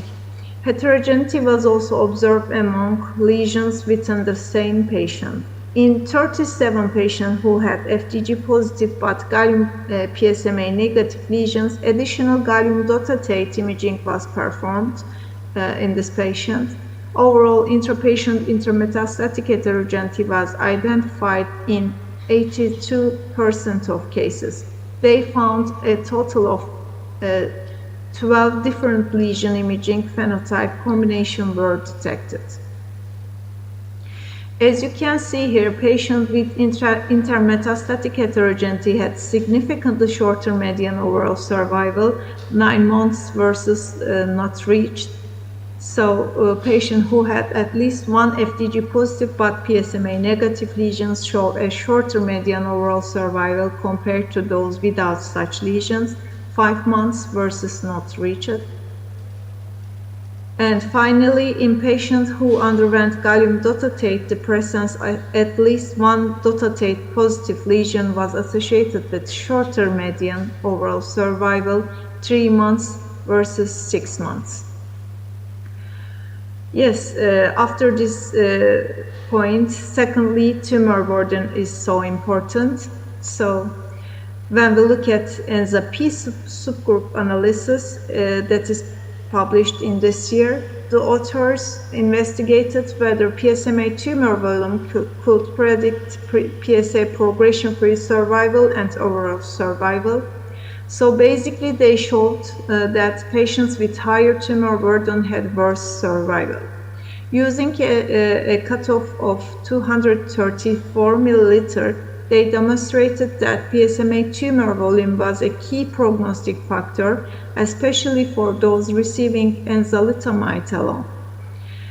And a patient with larger tumor burdens may also benefit from lutetium plus enzalutamide combination, although this combination wasn't found to be statistically significant. Yes, another topic is genomic biomarkers. And in this study, they asked an important question: which genetic alteration might predict the response to lutetium PSMA therapy? They analyzed 126 patients who had received at least one cycle of lutetium PSMA and underwent next generation sequencing. Among them, 58 patients had mutation in DNA damage repair genes, and 59 had tumor suppressor gene mutations such as TP53, RB1, and PTEN. Patients with at least one tumor suppressor gene mutation showed shorter PSA progression-free survival and overall survival. On the other hand, the patient had DNA damage repair genes like ATM mutations tended to have better overall survival, indicating a favorable treatment response to lutetium therapy. The last one is artificial intelligence. A few AI-based studies have been published indicating potential for better patient selection, but more data are still needed. Here I will present our department's clinical trial, which was published in 2022. In this study, 100 patients with metastatic castration-resistant prostate cancer received at least one cycle of lutetium therapy. Overall, 60% of patients experienced some PSA decline. After fourth cycle, among 45 patients who reached this point, 48% achieved a biochemical partial response, 26% had stable disease, and 26% showed biochemical progression. Patients with any PSA response after the first cycle had significantly longer overall survival than the non-responders. It means 17 versus 9 months. And also all patients well tolerated the treatments. I would like to show you one patient in this study. This is a 72 years old patient with a Gleason score of 9 and PSA of 3.1. He previously received radiotherapy, hormonotherapy, and 6 cycles of chemotherapy. After enzalutamide, he was referred to our clinic for lutetium PSMA therapy. As part of our routine, we perform FDG imaging for all patients planned for lutetium PSMA treatment. On FDG imaging, most lesions showed FDG uptake. We expected a more aggressive course due to the FDG uptake. However, after 2 cycles of lutetium PSMA, an interim assessment showed a very good PSA response and complete imaging response. To date, the patient overall survival is 96 months. We know that 1/3 of patients will develop resistance to this therapy. Unfortunately, we don't yet fully understand how to overcome resistance. I think the first question should be when to start lutetium PSMA treatment. The PSMA-4 study was able to answer the question of when to start lutetium PSMA treatment. I think the trial is so important. It showed that earlier use of lutetium therapy can improve outcomes in metastatic castration-resistant prostate cancer patients. In this study, taxane-naive patients who had progressed on RP were randomized to either intravenous lutetium PSMA or a change of RP. PSMA-4 trial showed that lutetium PSMA therapy led a clinical meaningful prolongation of radiographic progression-free survival compared with RP change in taxane-naive patients, 11 versus 5 months. Lutetium PSMA had a favorable safety profile with a lower incidence of grade 3/4 or serious adverse events despite a longer median duration of exposure to study ARP treatment. These results suggest that initiating treatment prior to chemotherapy may improve responses. Nevertheless, larger studies are required to confirm these findings. The second topic for preventing treatment resistance is dosimetry, I think. Dosimetry is so important. It is maybe most important parameter of this therapy success. There is some question like, was a lethal form thus administered? Are the dose and number of cycles appropriate? Are the dosing intervals appropriate? Actually, we don't have definitive answer to these questions yet, but studies are already underway. This is a phase 2 trial, and here you can see the study protocol. Patients were divided into 2 groups. The first group received the standard treatment, up to 6 cycles of lutetium PSMA every 6 weeks. The second group could receive up to 12 cycles with treatment breaks depending on the interim response. I believe that the results of this study will guide the design of future treatment strategies. And the third one, when resistance to lutetium PSMA treatment develops, switching to other radionuclides in another option, like actinium or terbium. The next talk will focus on actinium PSMA, so I will skip that part here. The preliminary results of the terbium trial were published last month in Journal of Nuclear Medicine, coming from a Turkish multicenter study. This was a prospective multicenter study. It included 7 patients who had progressed despite prior androgen receptor pathway inhibitors, taxane-based chemotherapy, and at least 2 cycles of lutetium PSMA. All patients had PSMA positive disease with no FDG discordant disease. Each patient received 2 cycles of terbium PSMA, 7.4 gigabecquerel per cycle, given every 6 weeks. Terbium PSMA demonstrated promising molecular and biochemical activity with a favorable safety profile in patients who had progressed after lutetium PSMA therapy. These preliminary findings support further investigation of terbium-based radiopharmaceuticals as next-generation therapeutic option for metastatic castration prostate cancer. In this slide, you can see here 4 of 7 patients showed a good response in PSA or PSMA volume, whereas 2 patients had progression in these parameters. Yes, the last question is when to consider combination therapies. Many combination trials are currently ongoing, and their results will guide our future treatment strategies. You can see here the trials. And thank you for inviting me and for your attention. Thank you, Professor Dr. Yasmin Stanley. A very useful presentation on the PSMA therapy in prostate metastatic cancers. We will have a question and answer session at the end of this session. Please stay tuned with us.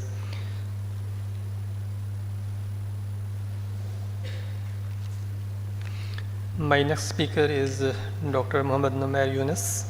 He will be talking on the updates in the actinium-225 PSMA therapy in prostatic cancer.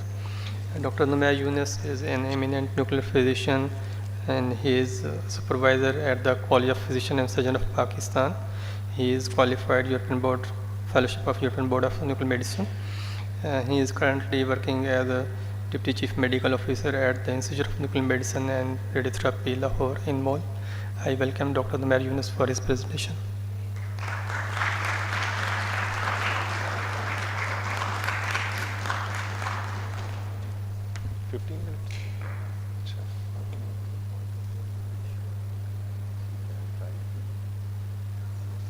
it's working or not.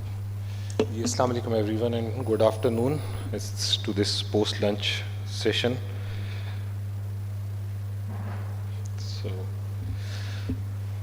So we will be talking a bit about actinium-225 PSMA therapy, what are the updates and where we are moving. Just to know what alpha emitters are available, this is just, thank you very much. Okay. So do we have the...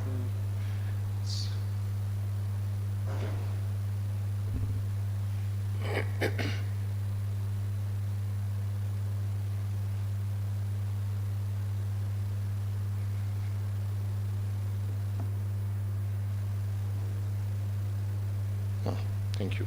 So just a list of the alpha emitters that are available for therapy, and it's still missing out some of the alpha emitters, but I've highlighted actinium-225 because this is going to be the focus of my talk. This is just one of my favorite slides that shows the different alpha beta mixed emitters available for the imaging and for radionuclide therapy purposes, and it does include actinium-225, which is a mixed alpha and gamma emitter. Why alpha therapy? We know that the prostate cancer is probably the 5th most common cancer causing deaths in the male population, and particularly in our region, when the prostate cancer patient is diagnosed, it is in the advanced stage. So they have very limited options. They do not have the option for the curative treatment, rather a palliative treatment or just to increase the survival.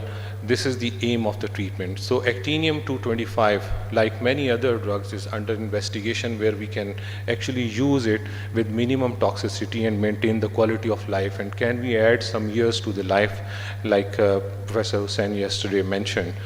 So on this particular slide, I would like to have your attention to these two things only. The particle energy, the alpha has 5 to 9 MeV. On the other hand, beta has 50 to 2.3 keV only. And the other thing is linear energy transfer. The range is 80 keV per micron meter, while the beta will travel to longer distance before it is completely destroyed. So that it will travel to mm range, and the alpha will travel only in the micrometer range. These are the two most important things on this slide that we need to remember why we need to adopt an alpha therapy as compared to the beta therapy, because we want to kill the tumor cells and not the normal tissue outside the tumor cells. So this is the range of the alpha, and we'll have more double strand killing as compared to the beta here. So how it happens? The alpha, while traveling, it deposits 80 keV per micron meter if we are talking about the actinium, and it has another alpha particle which is around 8 MeV, and it will travel to around 85 micron meter, and the tumor cell has a volume of around 16 micrometers. So before it goes out of the tumor cells, the alpha particle will be completely annihilated, depositing its energy and killing the tumor cells. This is what we want. We don't want the tumor cells, the alpha particles, to go outside the tumor cells and destroy the normal surrounding tissue. This is also a very important slide, and I would like to have your attention on the actinium here on the yellow box, which says the half-life is around 10 days. It converts into francium, which converts into astatine, and then it converts into bismuth. Now from actinium to bismuth, it usually takes 9 to 10 days to decay slowly, but remember, one nucleus which has been converted from actinium to francium, it will quickly go to astatine, and then it will be converting into bismuth. Now during this path, 3 alpha particles will be released.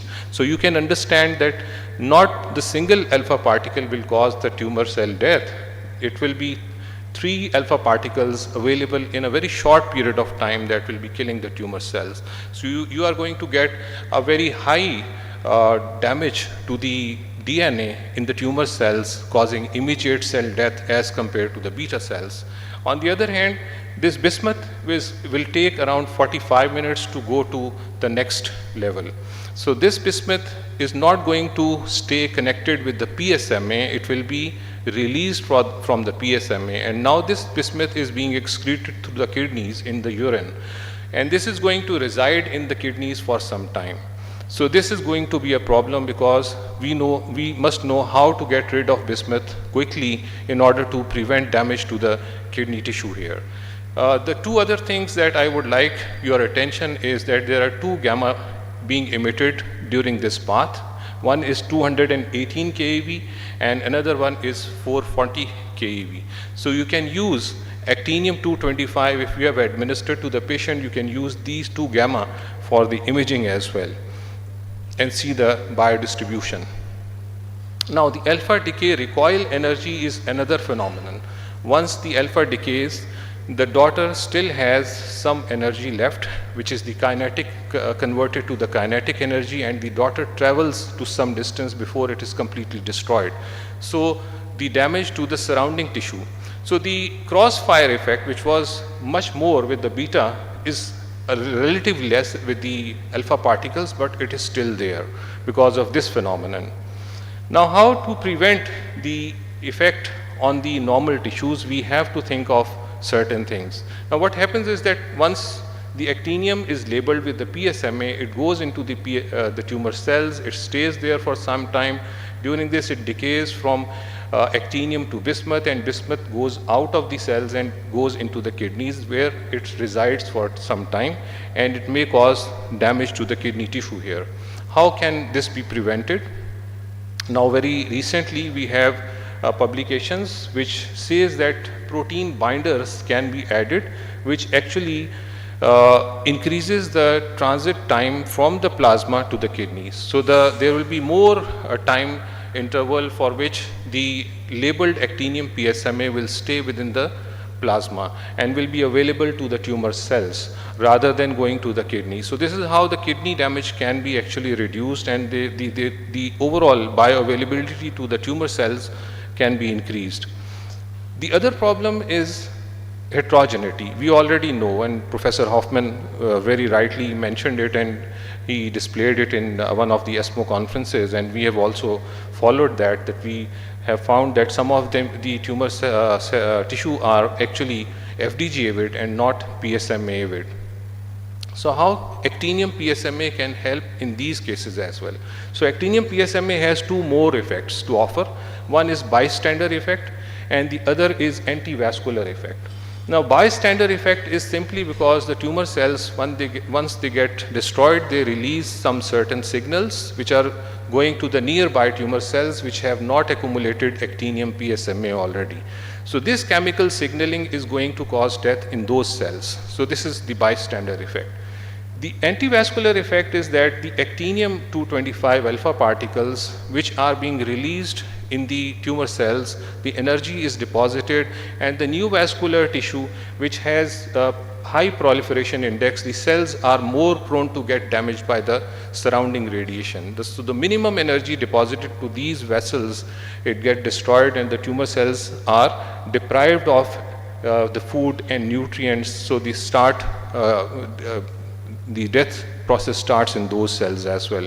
So these two will affect the cells which are not accumulating PSMA because they have become non-avid during the course of the disease. So this is how the actinium-225 PSMA can help in those patients who have developed heterogeneity. They are not accumulating PSMA directly, but some of the cells they are accumulating, so the nearby which are not accumulating will be destroyed. Just to explain the bystander effects, so if you collect few people in one place, maybe half of them are quite depressed and half of them are happy. The depressed people will start sending signals to the happy people, and ultimately all of them, they become depressed. So this is the kind of bystander effect that you have. The tumor cells which are being damaged by the alpha, they start releasing cytokines, the energy, and they transfer that energy to the nearby happy cells or the tumor cells, and they get destroyed. So this is the kind of bystander effect. I think now it is more clear with this example. So the first clinical application was back in 2016, and they used actinium PSMA in 2 patients, and 4 cycles were given to each patient, and with very good therapeutic response. With this, they were actually able to display that actinium PSMA can be used without much toxicity. But this was only 2 patients. From there, the group of Dr. Mike Sathigi in Pretoria, he actually published this article using actinium PSMA in 14 patients. This was a retrospective study. They were all heavily treated patients, and they failed lutetium PSMA as well. They were all enrolled on the basis of compassionate basis, but the dosing was different in different groups. They applied 200 megabecquerel per kilogram, 150 and 100, and they wanted to look at the efficacy as well as the toxicity. So this is a busy slide, and this I tried to pull up the data published till mid of 2024, and I actually tried to have patients which were 2 cases on one hand and up to more than 70 cases published in another series. So here you can see that the practice has been quite variable. Some of the people, they have used fixed doses like 100 kilobecquerels per kg. Others have used doses much lower than that. 4 megabecquerel was given. Also, they have included patients who were pre-treated with the chemotherapy, and other groups have included chemo-naive patients as well. But look at the bottom line here, the pooled data, which was more than 200 patients. It shows that despite the heterogeneity, the PSA decline more than 50% was in 87% of the patients. So a good number of patients who have been heavily pre-treated, they were not made part of the study as prospective trial, rather than a retrospective analysis was done. And this was 87% patients having more than 50% PSA decline. They also used imaging. Some of them used PSMA PET-CT, others have used bone scan, CT scan to evaluate, and they found that the overall imaging response in terms of complete response and partial response was around 50%. So clinical indications and patient selection remains open until now. Until now, there are no clinical guidelines available for the selection of actinium-225 patients, but we can choose the patient who have been treated with the chemotherapy, with the RLT, and they have progressed or not responded, so they can be included in your trials under discussion with the MDT. So it's not actinium is still not approved for the clinical use. I will not go into the details of all those trials, but the thing is that now some of the trials, they are including hormone sensitive. Some of the trials, they are started including the patients who have not been treated with lutetium. So the applications for the clinical use of actinium PSMA in these patients has been broadened. But all these are under phase 1 or phase 2 trials. The other thing is about the dose and the schedule of giving the therapy. The dose usually is in the range of from 4 megabecquerel to 16 megabecquerel to the patient, or if you are adopting a weight-based model, then from 100 kilobecquerels per kg to 200 kilobecquerels per kg. So there is a broad range, and still no single method has been devised as compared to the one that we already have for lutetium. So these trials which are being mentioned here, they have certain criteria which patients can be included and which has to be excluded. The exclusion criteria is quite, it's quite common in all these trials. They exclude the diffuse bone marrow infiltrations, the patient who have poor PSMA expression on imaging, or they have myelotoxic therapy very recently, or the patients who have some other comorbidities. I have 2 minutes more? Okay, thank you.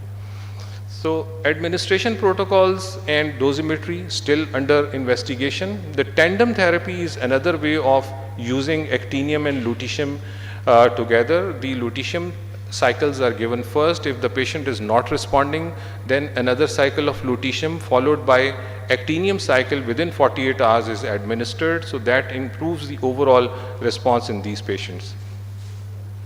When to use actinium PSMA?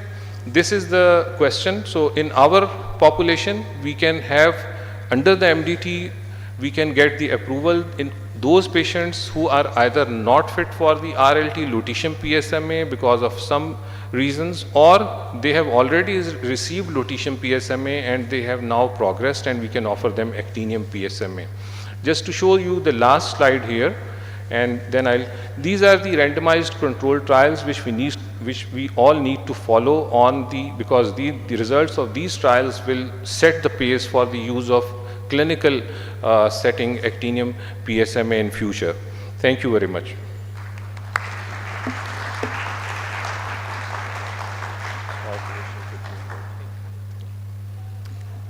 Thank you, Numair. It's a very insightful presentation on the actinium-225 therapy.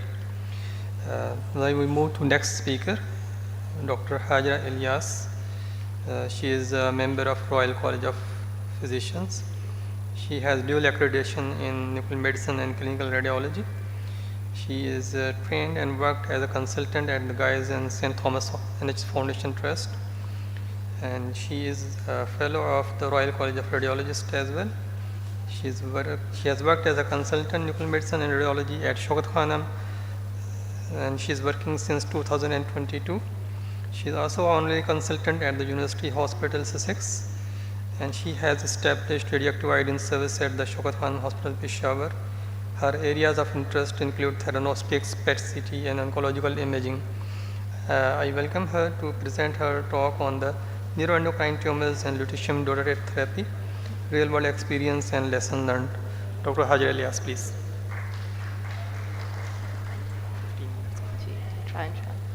Assalamu alaikum. Thank you to the organizers firstly for inviting me. After Dr. Saima Muzahir's talk yesterday, very comprehensive session on PRRT, I'm not sure more I can add in these 15 minutes. So my topic is about neuroendocrine tumors and lutetium dotatate and the real world experience and lessons learned. So I'm going to kind of whisk through the initial bit, which is neuroendocrine tumors and its imaging and therapy, and try to talk a little bit more about the challenges we face day to day when we give this treatment to our patients. So these neuroendocrine tumors, they are rare, highly heterogeneous tumors. They have overexpression of certain receptors, and about 45 to 65% are in the gastrointestinal tissue, followed by lung and pancreas. This is the classification. What we want to know about is what is relevant to us is the grading. It goes from 1 to 3, which is from well differentiated to poorly differentiated. And we're also interested in the Ki-67 when we treat these patients, where grade 1 has Ki-67 of 2% or less, and grade 3 of more than or equal to 20%. So imaging algorithm, suspected net, they generally tend to have morphological imaging followed by functional imaging, tissue resection or biopsy. It can go the other way around as well sometimes.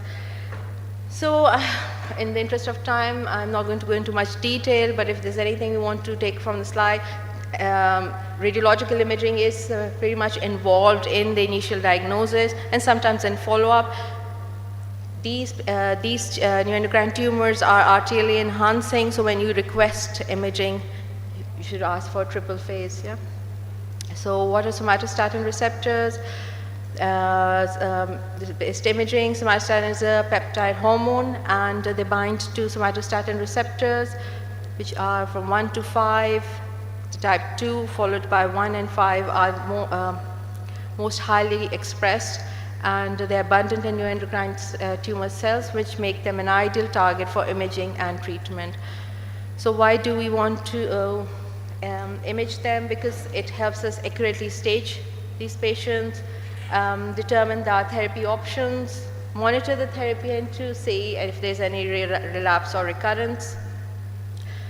The functional imaging modalities, the last decade, dotatate PET-CT has kind of shown that it's much better, as in it takes less time, less radiation, and better resolution than OctreoScan. So where available, that is being used more frequently. The management would depend on the grade of the tumor, somatostatin receptor expression, and this guides the clinician towards the treatment option, which are many. And so talking about lutetium dotatate therapy, lutetium radionuclide is chelated to a peptide emitting high energy beta particles and gamma rays, and it's designed to target somatostatin receptors, which are overexpressed in approximately 80% of neuroendocrine tumors.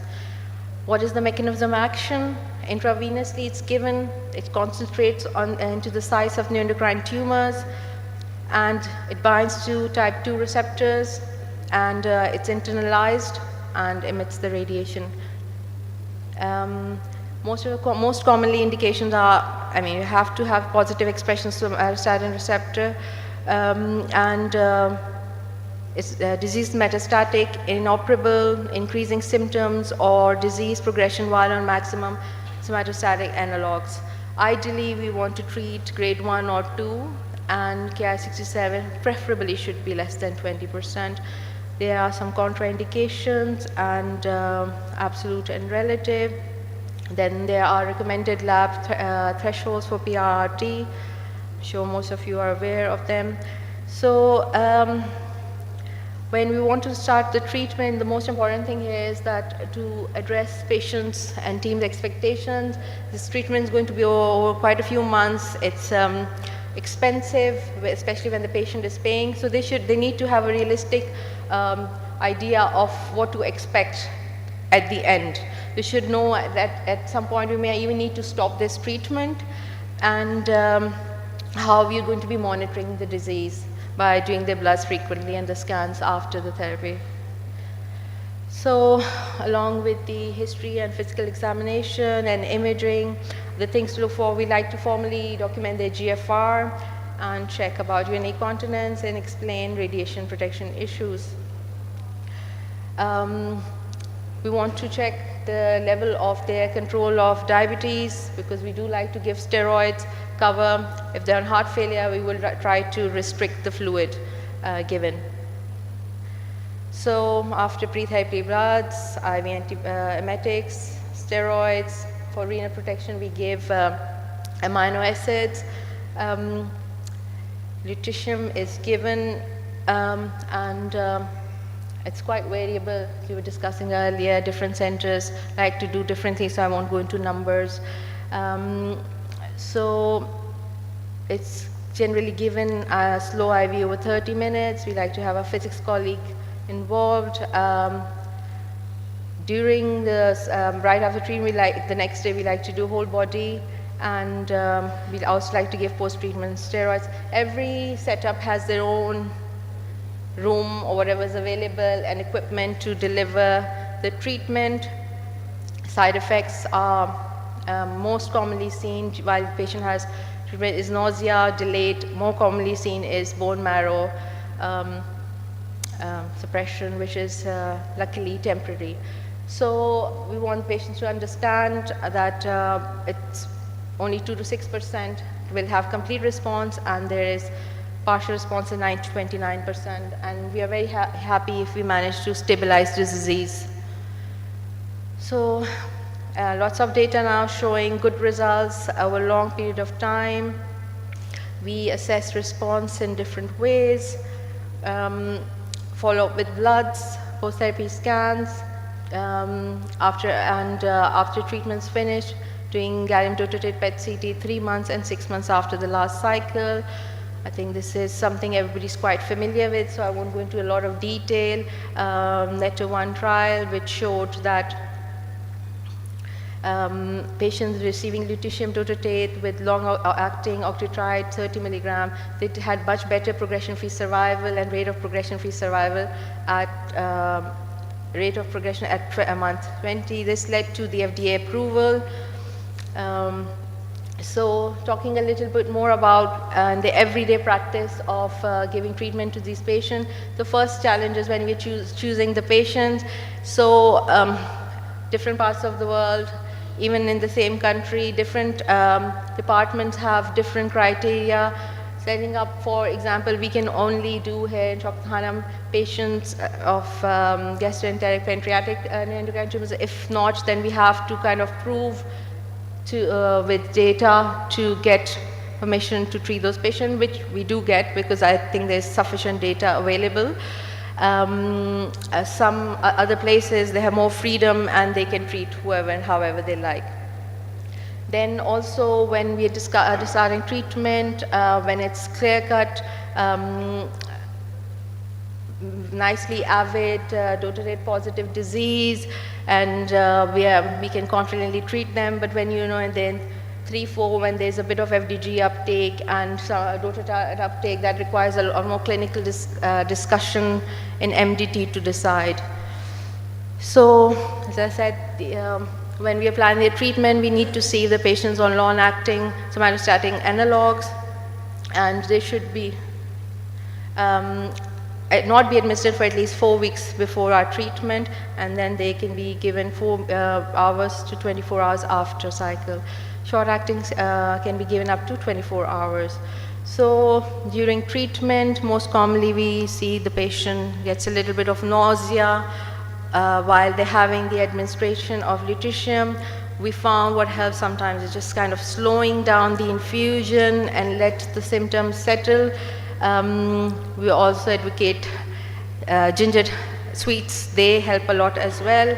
Extravasation, though rare, does happen, and very rarely is the net crisis.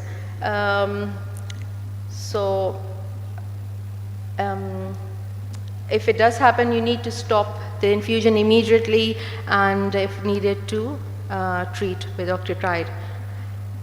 Extravasation we try to avoid at all costs, but if it happens, the infusion must be stopped immediately, and depending how much it is, maybe just lifting the arm and keeping it warm may help. Sometimes, rarely, you may need to get it aspirated. So once therapy started, between cycles, we look out for hematological toxicity. Most of the time the blood counts do drop, but then they do pick up, and luckily it's generally quite mild. Nephrotoxicity is not as much as a worry as initially thought. Most of our patients do quite well. We do also see some mild and severe hepatotoxicity, also depending on how much liver was diseased at start of treatment. 2 areas where we like to take a bit more caution, where the nervous system is involved. For example, if she's got brain metastases or has metastasis in the spine, vertebral column, or in the mesenteric nodes close to the gut, we like to give some extra dose of steroid over a longer period of time to hope to reduce the inflammation caused by the treatment. Also, when we're giving treatment, we come across scenarios where the patient has actually progressed, and at that stage, unfortunately, we do have to stop treatment. Also, we come across strict discussions when to give salvage re-challenge. I think it's quite established in many parts of the world.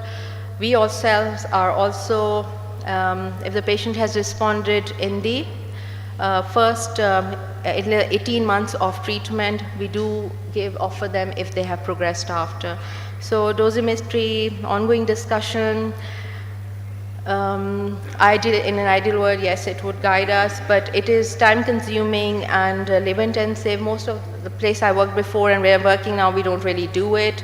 And then of course there's the financial strain. It's expensive, and obviously there's a bit of difference in pricing. So always there is a pressure to make sure we time the patient right to receive the treatment and we do not waste the dose, really. So some cases. So this was a young female who was 26-year-old, diagnosed with pancreatic origin metastatic neuroendocrine tumor. She received 4 cycles of PRRT, and she had complete response, and she was followed up for 8 years, and she's remained in remission.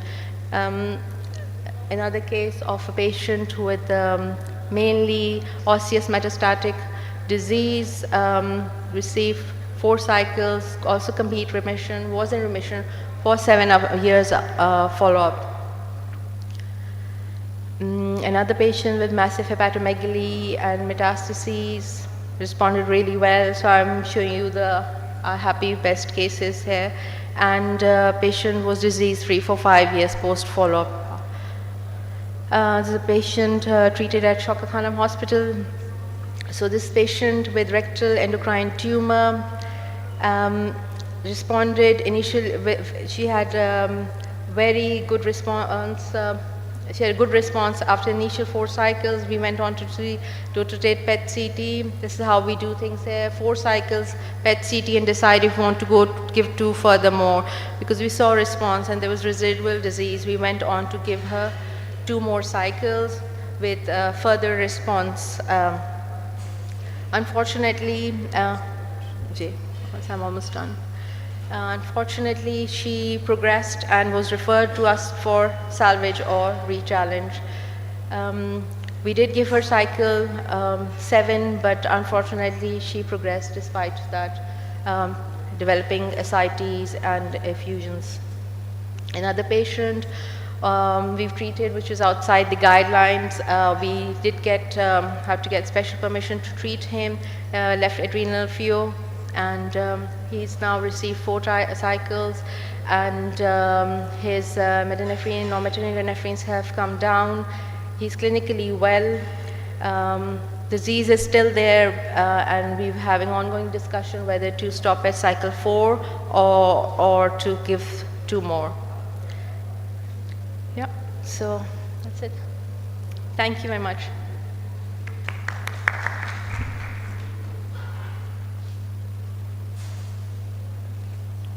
Thank you very much, Dr. Hajra. Useful presentation on the neuroendocrine tumors. Our next distinguished speaker is Professor Dr. Hussain Jadwar from USA. He is Professor of Radiology at the Keck School of Medicine, University of Southern California, with joint appointment in the Radiation Oncology, Urology, and Biomedical Engineering. He is past president of American College of Nuclear Medicine and Society of Nuclear Medicine and Molecular Imaging. Currently, he leads the Society of Nuclear Medicine and Molecular Imaging Therapy Center of Excellence. He is member of the editorial boards of major journals. He chairs the US NRC Advisory Committee on the medical use of isotopes. I welcome Professor Hussain. He will be talking about the imaging treatment response criteria in the age of immunotherapy. Sir. Thank you, and I'm very glad to be back again. Sure. Okay. Again, thank you for the kind invitation. So, what I'm going to talk about today in this topic is about the treatment response criteria, which is not as trivial as you might think, and specifically, how do we deal with treatment response criteria in the case of immunotherapy? How do you advance? It's not advancing. Okay, I use this. Okay, so these are my disclosures. This is the outline of my talk. I briefly talk about what cancer immunotherapy is about, quickly going over the history of treatment response criteria development, why cancer immunotherapy can be problematic with regard to treatment response criteria that we have today, and later on I talk about some of the response criteria that have been developed to deal with cancer immunotherapy, and finally how can PET help in this regard. So this slide really summarizes what happens with cancer immunotherapy. In the top you can see the tumor cells that are interacting with the T cells through this interaction between PD-L1 and PD-1. PD is programmed death 1 receptor on the T cell, and then you have the programmed death ligand 1 on the tumor. So what happens is that when tumor and T cell interact through this PD-L1 interaction, what happens is that the tumor is basically fooling the T cell not to attack the tumor. It inhibits the immune response. and therefore the tumor can grow and proliferate.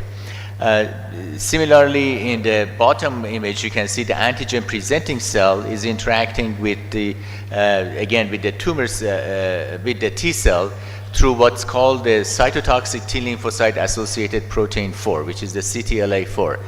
Now, again, if this interaction fools the T cells not to engage in killing the tumor cells.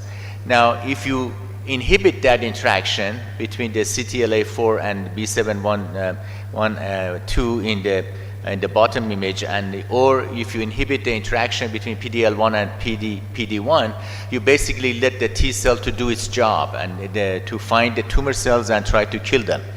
And in fact, now we have a number of drugs, as you can see here. For example, on the top, we have nivolumab, pembrolizumab. These are actually FDA approved and are being used today for multiple cancers, including lung cancer, melanoma, and RCC.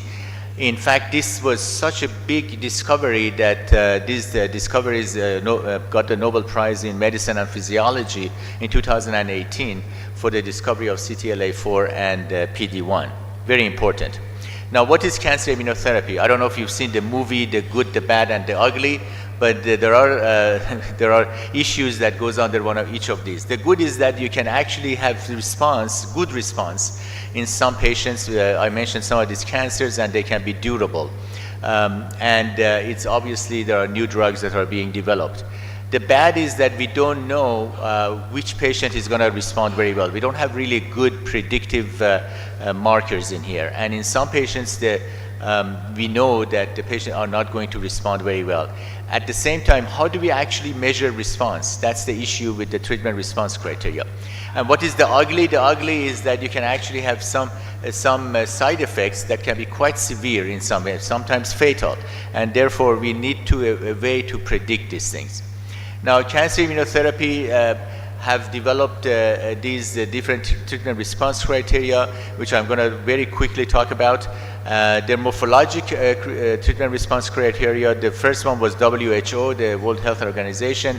You are all very familiar with RECIST criteria, but then because of immunotherapy, there was a modification of the morphologic criteria called iRECIST. That goes for immunotherapy RECIST, IR-RECIST, and IRRC. With regard to metabolic treatment response criteria, which uses FDG PET, you have all these other response criteria that I have listed there in this slide, and I'll go through them. Just to give you some history, the WHO actually came up with the very first treatment response criteria. That was way back in 1979.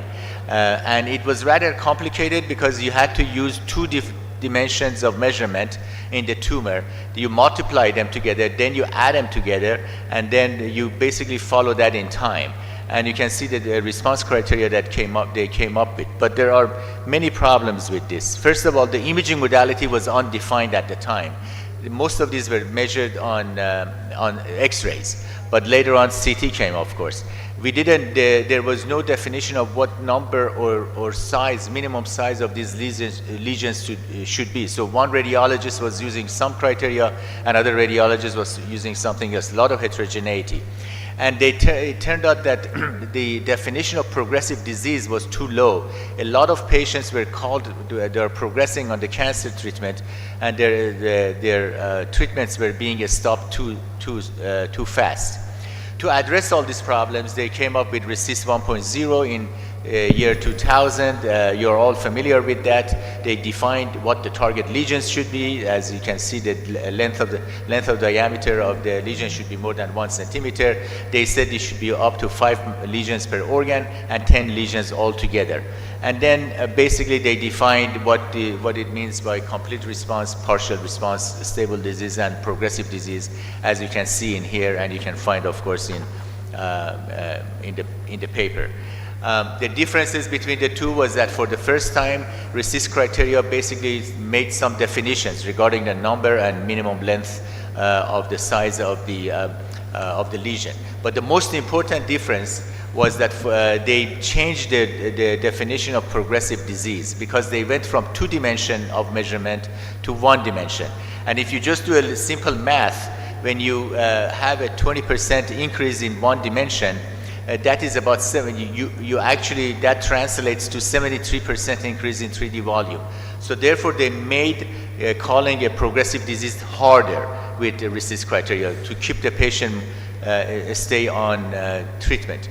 Then later on, about 9 years later, RECIST 1.1 came, and this was for the first time really based on real data. They looked at the clinical trials, many patients, many lesions, and they tried to fine-tune the RECIST 1.0 to 1.1. In this case, they kept the minimum size the same, but they made it easier. They said that you're going to need only 5 lesions total and 2 per organ. And for the lymph node, they said the short axis should be more than 15 millimeter. And again, and then the other major difference was that for the very first time, FDG PET was considered into this algorithm. Although it was not in the main algorithm, but they said if you have the FDG PET, you can take a look at it.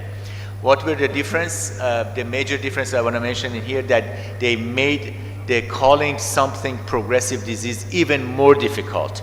They said that because there should be not only an absolute, there should be a percentage increase in the size of the tumors, but there should be an absolute increase in the some of the lesion size by at least 5 millimeter. They tried to take care of some of the variability that they were seeing before. Therefore, they made it even more difficult to call something progressive disease. Now, some examples in here, you can see this is a patient with hypodense lesions in the liver. Now, if you, depending upon if you're using RECIST 1.0 or 1.1, you can say if this patient is progressing or not progressing. If you see the lesion was 13.2 before treatment, it turned out to be 16.8 millimeter after treatment. If you just use the RECIST 1.0 criteria, this was a 21% increase in size. Therefore, you would call it to be a progressive disease. But since the absolute change in the lesion size was only 3.6 millimeter, which was less than 5, therefore this would not be called progressive disease, and you will continue the patient on the treatment. So extremely important on what type of response criteria use. But we run into troubles. Here's another patient, lots of lesions in the liver. The radiologist decided to use 2 of the lesions in the liver on the and the baseline scan, and then when the patient was treated, and now you have these 2 lesions coalescing together, becoming one big lesion. Well, how do you deal with that? And that is one of the major difficulties. Another difficulty we have here is a patient with HCC. You can see the MRI on the left-hand side. I'm sorry, on the top row. And this lesion was pre and post-treatment. You can see there's a difference. The contrast enhancement went down, and but the size remained the same.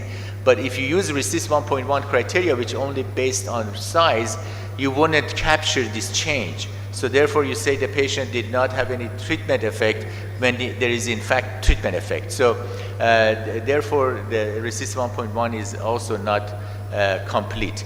This is another case, patient with a lung tumor. You can see the size hasn't changed before and after treatment, but if you look at the histogram of the CT density, there's certainly a difference between the CT density pre-therapy and post-therapy. Much more homogeneous post-therapy, a lot more aeration of the lesion. Again, not captured by RECIST 1.1. Then we are talking about metabolic criteria. This is PERSIST 1.0 that was developed again also in 2009, the same year that RECIST 1.1 was developed. This was by Rich Wall from, at the time he was at Johns Hopkins. And basically they patterned the PERSIST criteria for FDG PET very similar to the RECIST criteria. I'm not going to go over the details, but they basically used the M in the middle of the CR. So for example, for RECIST you had complete response. Now here you have CMR, complete metabolic response, to really tell you that you're talking about metabolism in here. Now, let's talk about cancer immunotherapy. There are a number of issues that we need to talk about. One is hyperprogression, pseudoprogression, adverse events, and response criteria. Now, in a small number of patients, about 10% of patients, they get into this what we call a hyperprogression, which is actually not good. You give the immunotherapy like pembrolizumab, and then really the tumor really gets bad. We can't unfortunately predict who's these patients are gonna be, but it's fortunately a rare problem. You can see in this patient, the patient did not do very well. He had only few lesions in the chest and one in the liver, but after 6 cycles, the tumor was everywhere.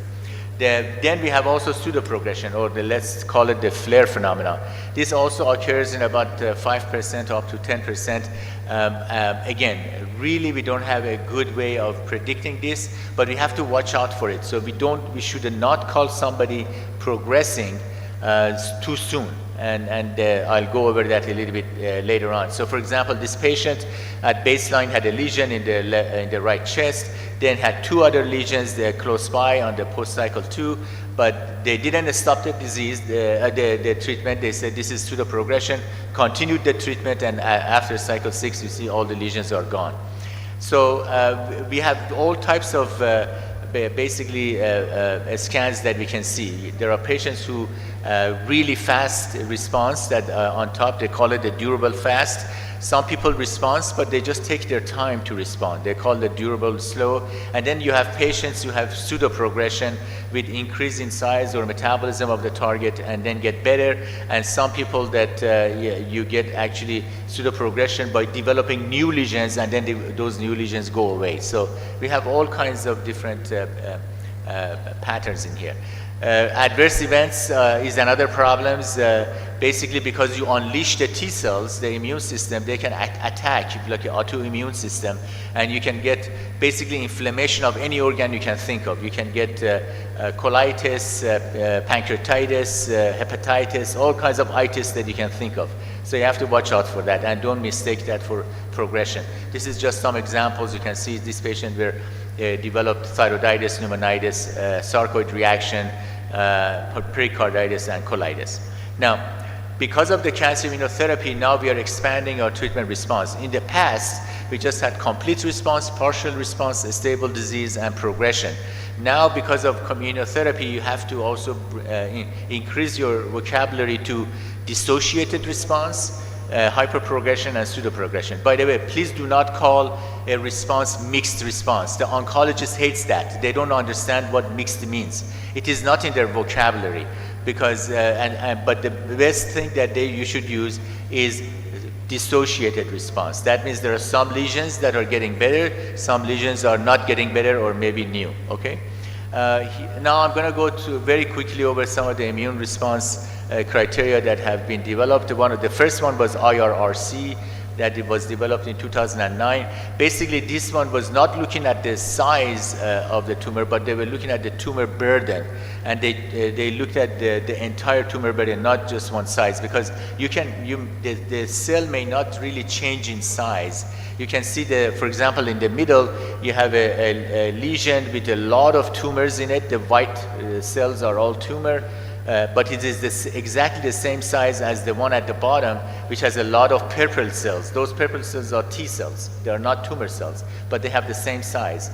And therefore, they suggested that we should use it, not the size, but the tumor burden. Now, they found out that if they use this new response criteria, they can identify at least 10% of patients who can benefit from immunotherapy above and beyond what we had in the past. Then they came up with something called iRECIST for immune.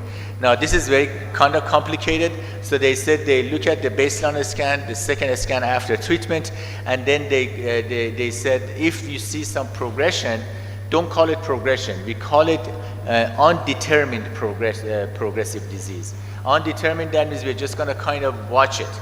They give additional treatments, and then it can become either confirmed, the C stands for confirmed progressive disease, or it can continue on undetermined progressive disease. So you just kind of go in time until you're really sure that the patient is progressing.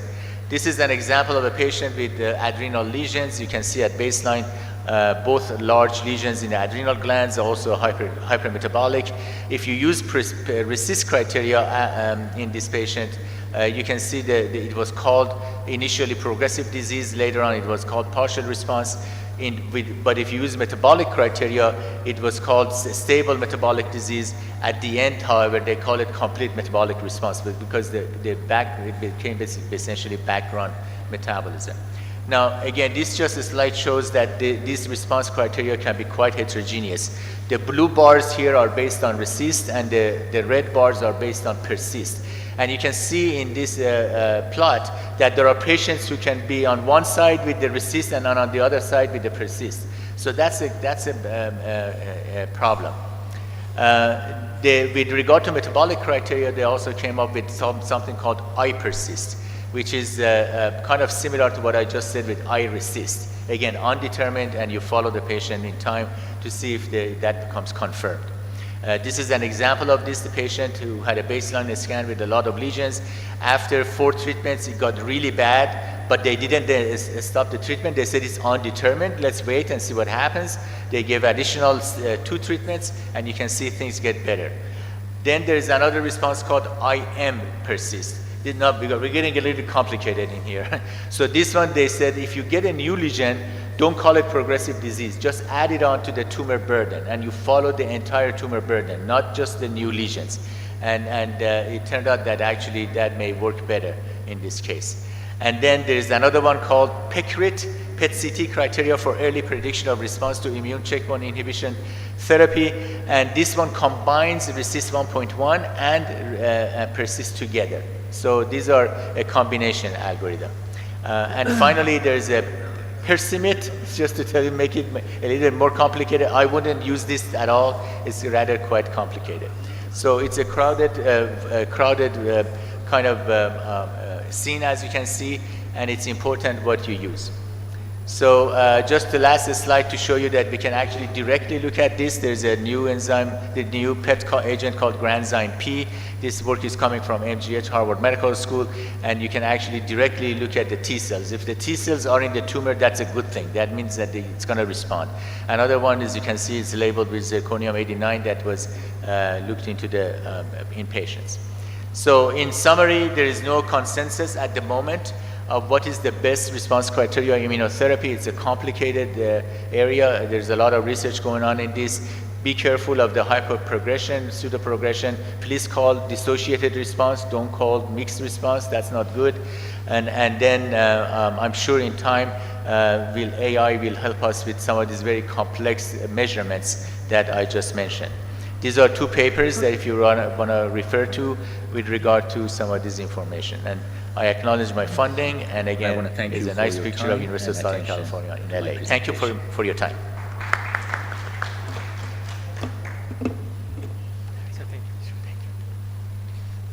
Thank you, Dr. Sen. We are running short of time, as the next session will be starting at 4 p.m. So we will like to have only 2 questions from the audience for speakers for these sections.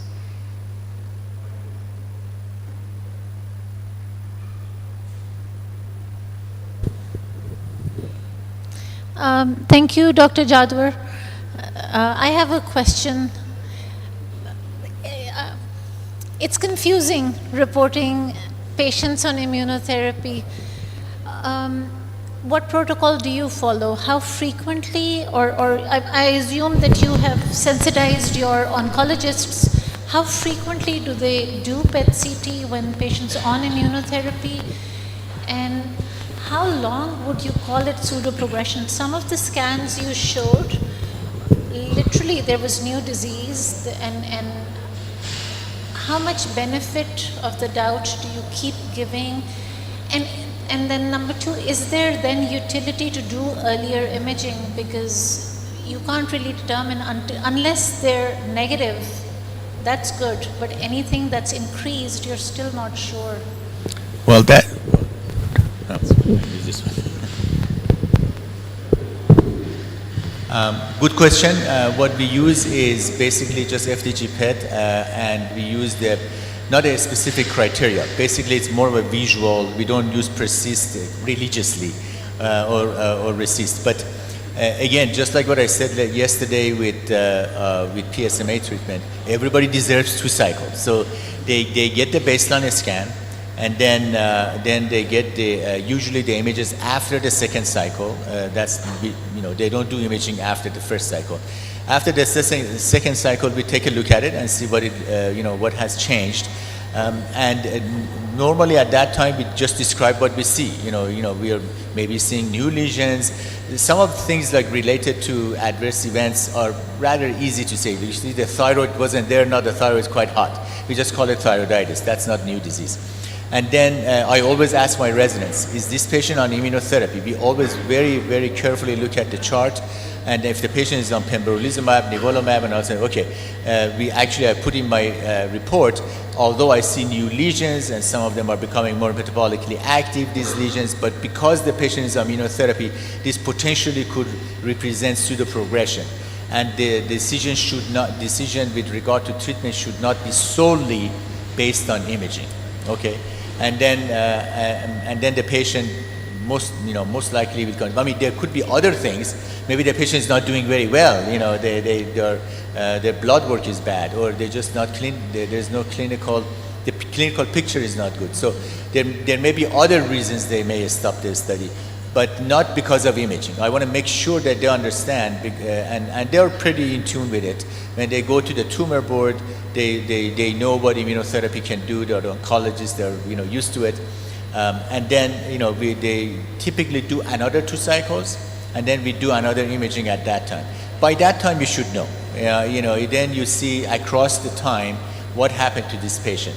If things are going better, that means certainly this is working, and if it's really going on another way, basically say this now after 4 cycles, we have a trend of more lesions, more hypermetabolic lesions, larger lesions. This is likely progression rather than pseudoprogression.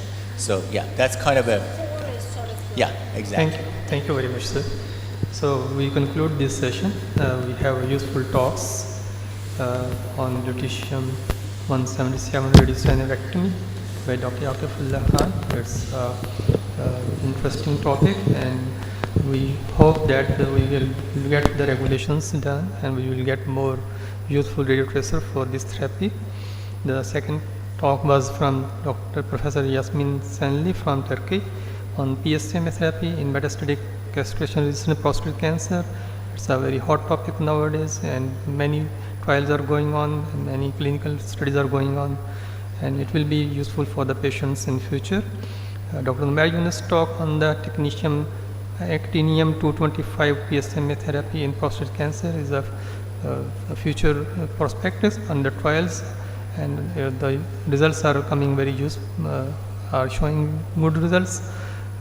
We hope that this will be very useful for the patients in future and available to the public.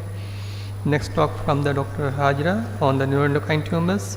Again, a useful talk, and it's useful in the initial grade 1-2 tumors. Last talk of the session by Dr. Hussain Jadwar on imaging treatment response criteria. Very vast topic, and he's very beautifully concised in the small presentation. Now I request the chair, Dr. Saida Asghar, for her remarks. Time for me? Okay.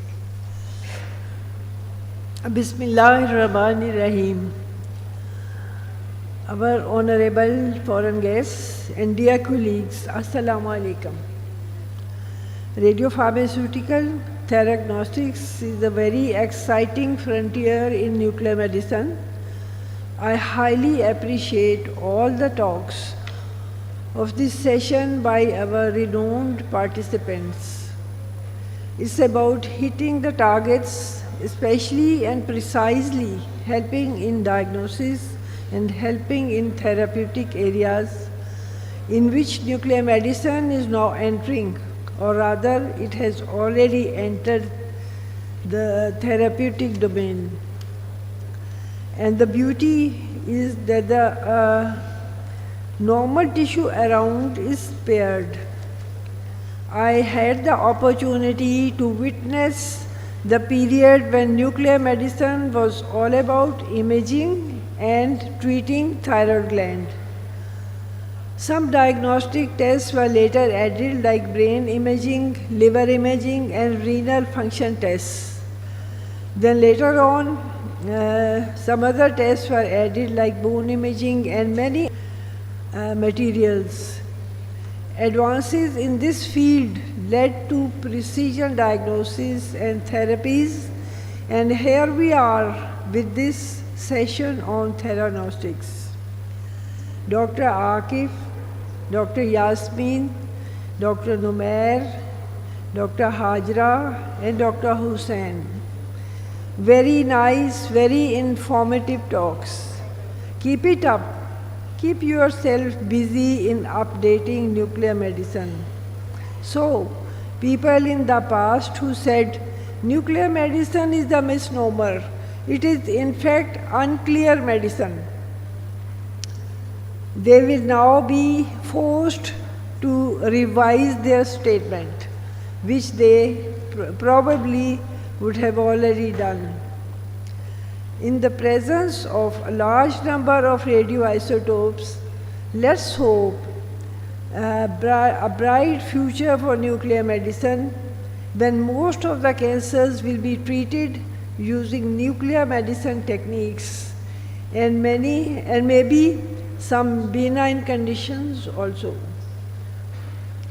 My thanks are due to the President and the Executive Body, Executive Council of PSNM for inviting me to this prestigious forum. I thank Allah Almighty. Alhamdulillah Rabbil Alameen. I thank you all. Thank you, ma'am.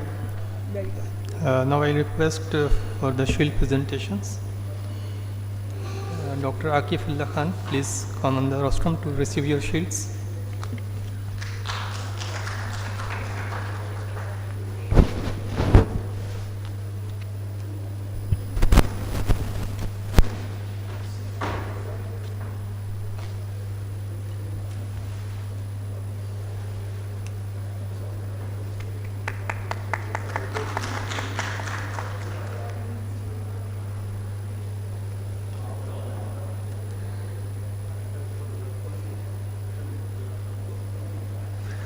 Dr. Numair Yunus, please come on the rostrum.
Dr. Hajra Ilyas, please come on the rostrum to receive your shield.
I request Dr. Shabana Saeed, please come on the rostrum to receive your shield.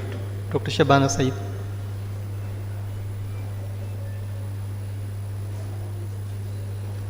For the co-chair, please.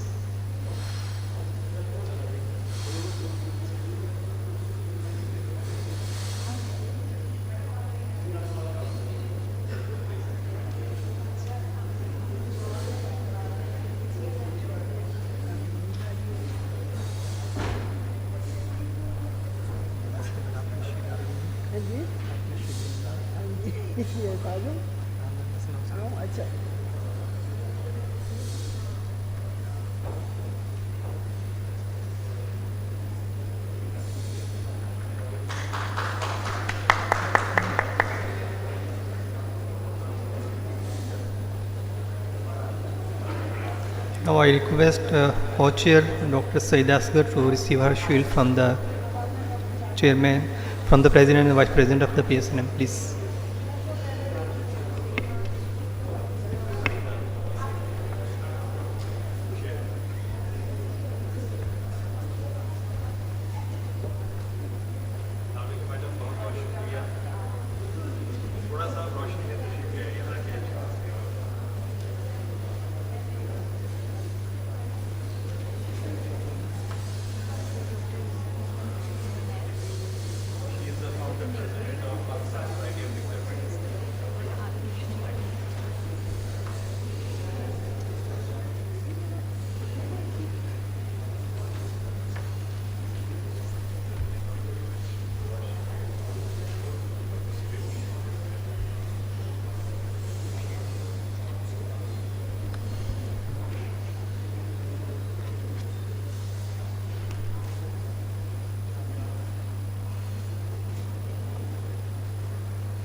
Thank you, gentlemen. Ladies, please proceed for the tea. The next session will start after 15 minutes.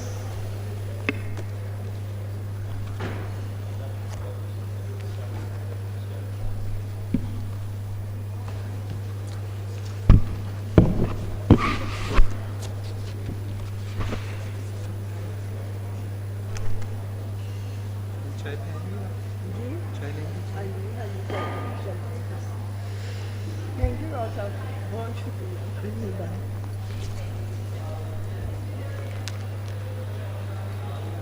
इधर है ना अच्छा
Bismillah ar-Rahman ar-Rahim. Assalamu alaikum. Now we are starting today's session 4 for the diverse perspectives in nuclear medicine. For this session, for the chair, I invite respected Madam Alisha Zama as a chair of this session. Madam Alisha Zama is the senior most medical physicist of the country. He served 36 years in Pakistan Atomic Energy Commission, and now she is serving as a professor of medical physics at Cancer Care Hospital.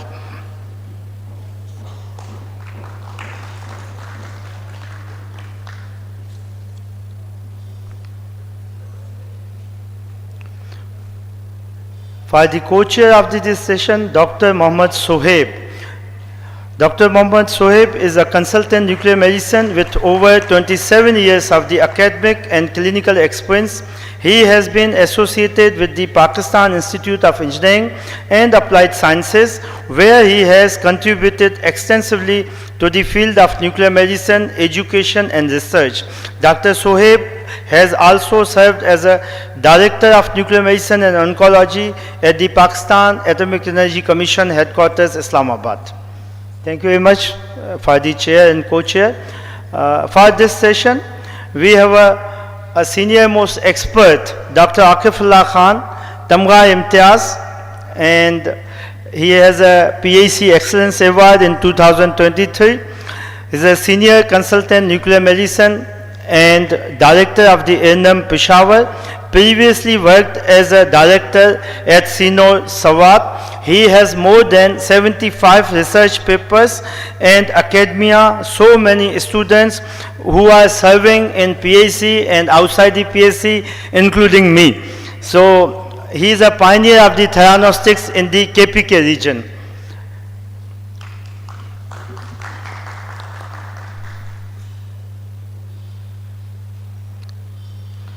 So now we start this session. The first speaker is Dr. Saima Haider. Dr. Saima Haider is a senior nuclear medicine consultant with over 20 years of experience and currently serves as a head of nuclear medicine department at CNM Lahore. She earned her PhD in nuclear medicine from Romania in 2009, MS from PIAS in 2001, and fellowship in the Asian Board of Nuclear Medicine, along with CCD certification from ISCD USA. She completed an IA fellowship in mammography and has vast experience in breast imaging.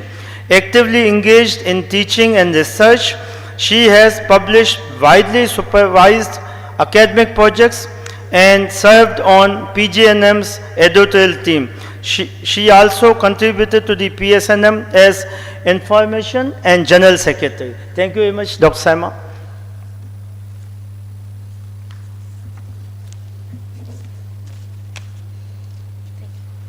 Thank you, Dr. Sadiq, for such a detailed introduction. I would like to talk about today about the DEXA-derived indices in sarcopenia evaluation, because we know sarcopenia affects the older individuals more than the young individuals, but we can see in our society the young children, because of the diet, they are also being affected by sarcopenia. So this presentation focuses on the critical role of DEXA-derived indices in diagnosing and evaluating sarcopenia. We'll explore the various metrics derived from DEXA and their implications for clinical practice and research. Our overview is, what is sarcopenia?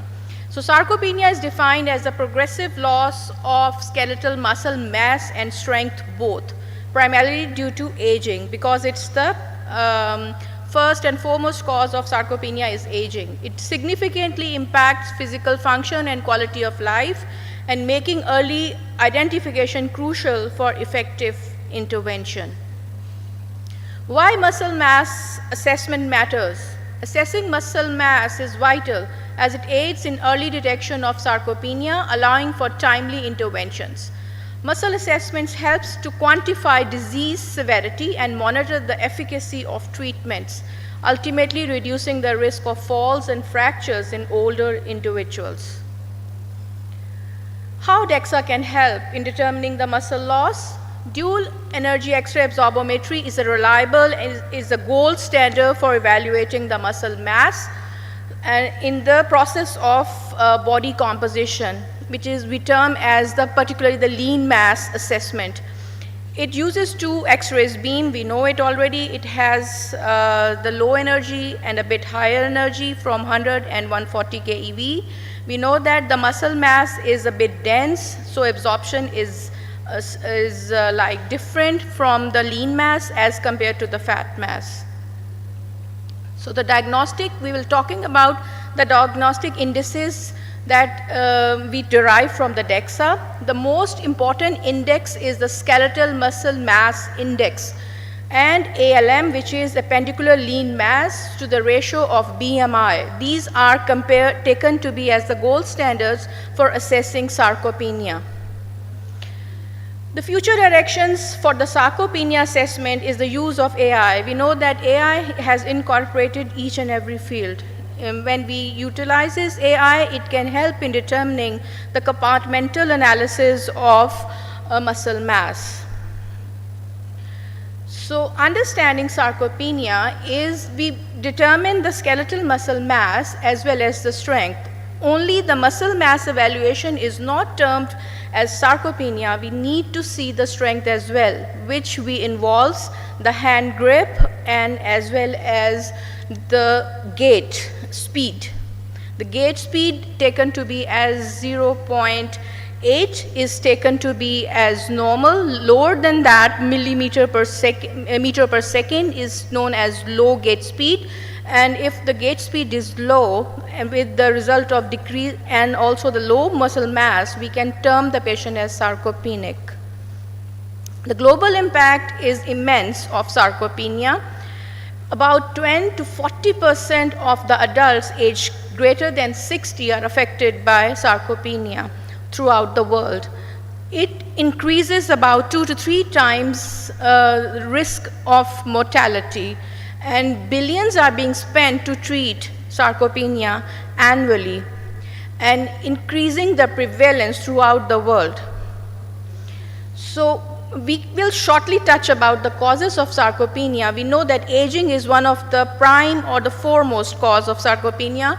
It's because of the hormonal decline in males, especially the decrease in the testosterone levels as well as the growth hormone, leading to the decrease in the muscle mass. Inactivity and immobilization during illnesses or hospitalization lead to muscle atrophy. Lack of movement accelerates the loss of both muscle mass and strength, making it crucial to maintain activity levels, especially in the old. Malnutrition and low protein intake.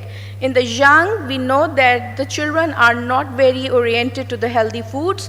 They are not taking meat properly, so they are not building up the muscles. In old age, we know that because of inactivity, lack of nutrition, malnutrition can lead to diminished muscle mass and strength, leading to sarcopenia. Chronic diseases, among which diabetes, chronic kidney disease, and cancer, they are also contributing towards the development of sarcopenia because of hormonal and inflammation causes. Inflammation and oxidative stress are also one of the contributors of sarcopenia because of the production of TNF-alpha and interleukin-6. They can promote cell apoptosis, muscle cell apoptosis, leading to reduction in muscle mass over time. So the sarcopenic individuals, how do they present? They present with muscle weakness, slow gait speed, fatigue, difficulty in climbing stairs, and unintentional weight loss. So why we assess muscle mass? Because of the early detection prevents disability. It is crucial to determine the muscle mass first, and later on it will be, if it's left undetected, may lead to decrease in the muscle strength also. So it quantifies disease severity, and after determining the sarcopenia and giving interventions, we can determine the muscle mass quantity. Monitor response to interventions, as already I told, that like pharmacological, exercise-based, and nutritional interventions can be determined by using or determining these DEXA-derived indices. So it enables risk stratification for falls and fracture. We know that if sarcopenic individual is unable to stand and walk properly, so can lead to brittle bones and fracture later on. So DEXA in the body composition, how does it work? There are two beams, that is already I told earlier, that there are two beams and they have different absorption in the muscle as well as in the fat. This is the image we can get after undergoing the whole body DEXA scan, and there is difference in the values by determining the lean muscle mass and the fat muscle mass. And the fat mass, sorry. So it calculates the appendicular and the total lean mass. What is the appendicular skeletal mass? It is the sum of the masses which are taken from the upper limbs and the lower limbs combined together. But it is not very well depicted because of the decreased in the BMI, because of the difference in the BMI. So they thought that only measuring the appendicular skeletal mass is not enough. So they shifted it to index, which is skeletal mass index by the appendicular skeletal mass divided by the height squared. It is taken to be as the gold standard, and it is taken as the standard to be compared with other modalities. It is given by the European guidelines for sarcopenia. To diagnose the sarcopenia, they take the muscle mass as well as the muscle strength, which involves the gait speed, and as well as the other parameter related to the muscle strength. So appendicular lean mass and the BMI ratio is taken by the Foundation of National Institute of Health. They have also divided into different parameters by assess the sarcopenia by calculating the ratio of appendicular lean mass to body mass index, which is BMI. They also taken the percentage of lean mass, which is called the percentage ALM, is calculated by using ASM divided by the total body mass into 100. So they take over the change caused by the body habitus. So these parameters were introduced to have standardization. So lower limb lean mass by weight is LLM by weight, is also one of the criteria. It determines the muscle mass of the appendices. So that because the locomotion is dependent on the movement of the lower limbs, so they determine the muscle mass there. So there were reference values put for the DEXA-derived indices.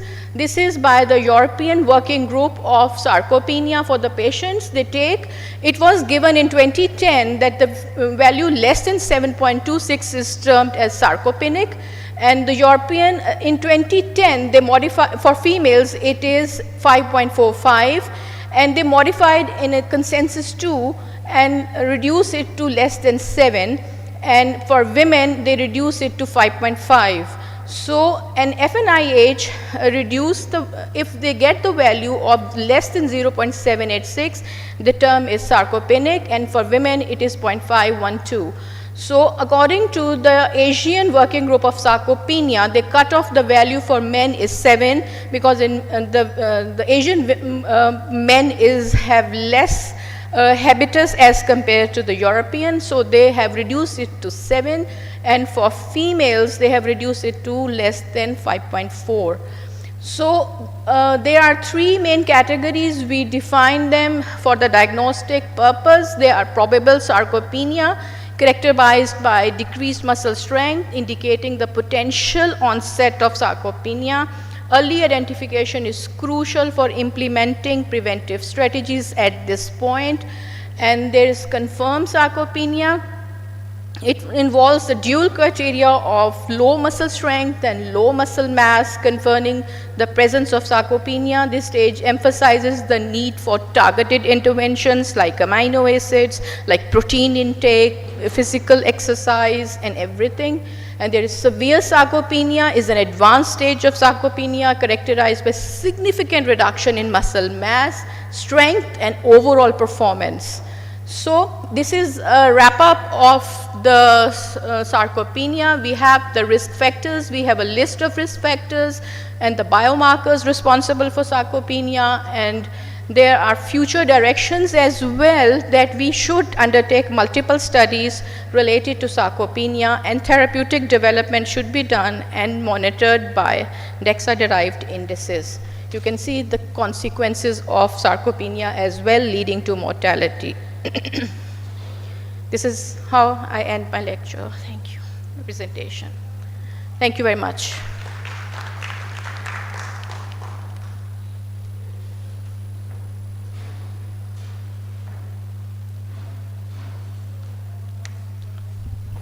Thank you very much, Dr. Saima Haider, for a nice presentation. And question and answer will be in the end, inshallah ta'ala. So for the next presentation, I request the teacher of teachers, Dr. Shabana Said, and her topic is Technetium 99 UBI, a targeted approach for infection imaging in this molecular era. Dr. Shabana Said is the professor and head of Department of Medical Sciences at PIAS, Islamabad. With over 28 years of experience in nuclear medicine, she has contributed extensively to teaching, training, and national human resource development. I think at each center of the Pakistan Atomic Energy Commission, there are the students who are taught by Dr. Shabana Said, and a Commonwealth Fellowship in PET-CT at St. Thomas and Guy's Hospital, UK. She also completed fellowship at the University of Illinois, University of Zurich, and Singapore General Hospital. Under IAEA, she has led and collaborated on research with IPD Pinstack and PAC, publishing widely in national and international journals. She serves on the editorial board of the Pakistan Journal of the Nuclear Medicine and is a member of CERN's Knowledge Transfer Forum. Dr. Said has contributed to multiple IAEA, CIPs, RCA and TC projects as a chief investigator and national counterpart. Thank you very much, Dr. Shabana Said.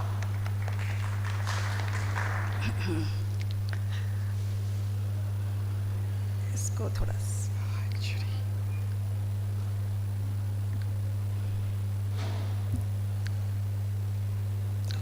Thank you very much, Dr. Sadiq, for such a nice intro. And I also I'm very thankful to the PSNM Executive Council for inviting me here and to share and talk on a topic which is one of my favorite topics. And also giving a chance to meet my seniors, my peers, and my dear students. And so always wonderful to see my students here. So I begin talking about the UBI. Actually, I'd like to frame today's talk with a simple idea. We are at war. The idea is that we are at war. It's not because of the present day scenario or the events nowadays, or because of the fact that PSNM president is a uniformed person, but because that I really believe that doctors are at war. They are at war with illness, they are at war with diseases, and our toughest enemy is infection.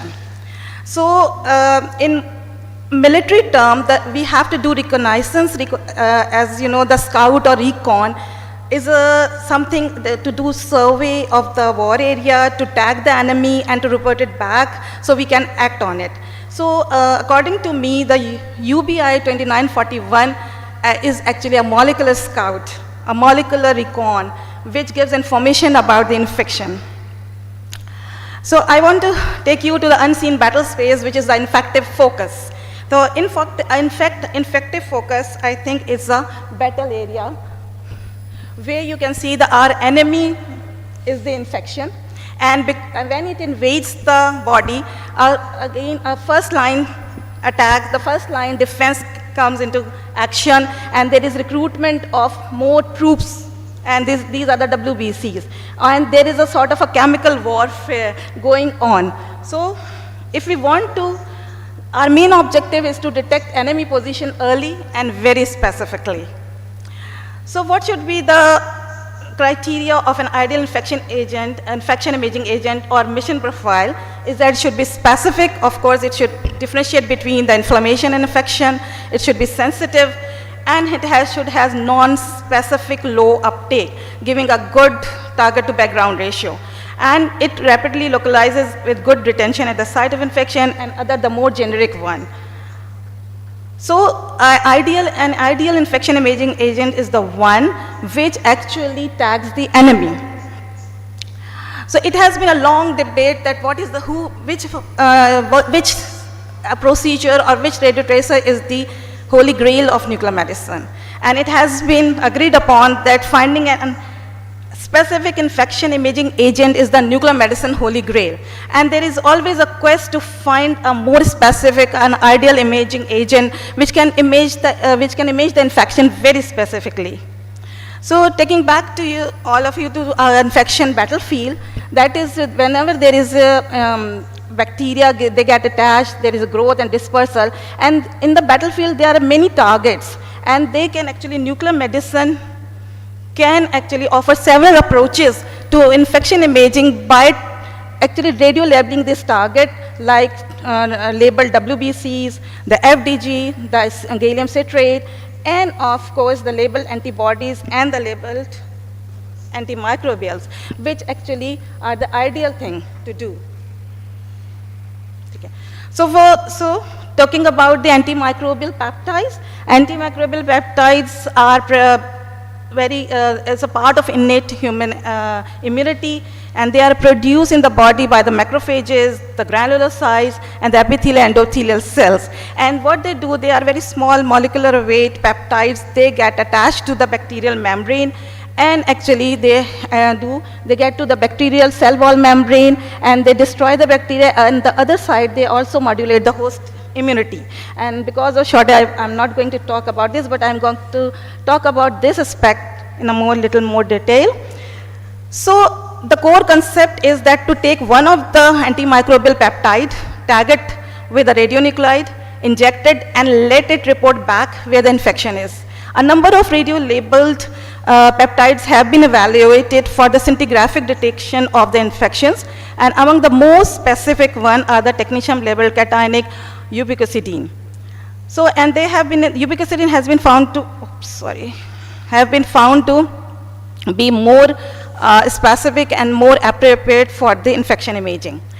So, according to me, technetium-99 UBI 2941 is our molecular scout, a molecular recon, which gives the information about the enemy, which is bacteria. And it is a targeted recon probe. Now ubiquitin actually is a Latin word, and it's the root of the English word ubiquitous.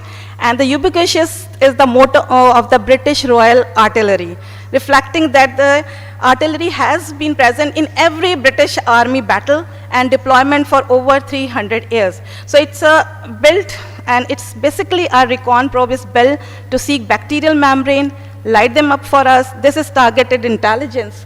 And usually it's a cationic, it's a positively charged antimicrobial peptide, and it's synthetically made. And 2941 is actually the sequence of the amino acids in the peptide chain, which is synthesized and then labeled with a technetium or any other radionuclide.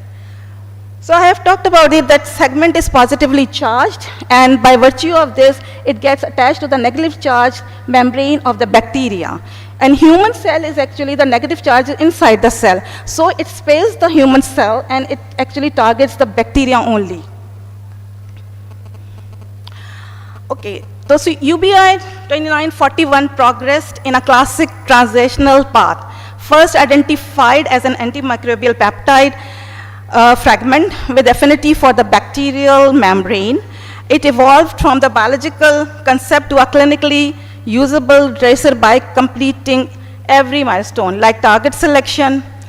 Then it is actually radio labeled with technetium using the standard direct labeling method and indirectly labeling method with Heineck as a chelator. And it shows in vitro studies of the UB2941 shows rapid high affinity binding to live bacteria in vitro with minimal uptake in the mammalian cell.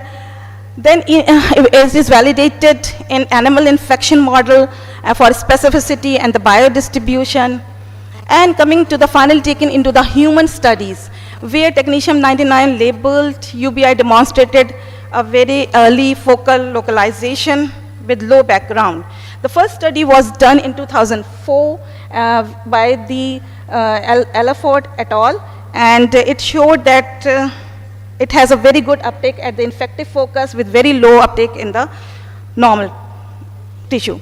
And over the years, there have been reported, many studies have been published using the technetium UBI 2941, and you can see with different across different type of infections have been investigated with this agent. Now, coming back to the molecular scout, and all these studies actually reported that there is adequate biokinetic properties and ability to detect infective focus in humans, because it is and it also rapidly clears from the blood with the mean resistance time of the 0.52 hours. It is basically cleared from the body through kidneys, and 85% of the injected dose eliminates via the kidney by 24 hours of the injection. And this actually gives a very high target to non-target ratio to us, as demonstrated in various clinical studies over the years. Now, these studies also showed that there is a rapid localization and good retention at the site of infection, that within the hours, the molecular scout establishes and maintain visual on the enemy position, that is the bacteria. So, and it is actually found out that the best imaging time for it is between the 0.5 to 2 hours post-injection. Now, we ask the real question, does this change the clinical decisions? We'll look at the sensitivity and specificity and accuracy of this agent. And many studies have actually shown very good figures here. You can see mostly it's 100 and 80s and 90s, and with various different infections.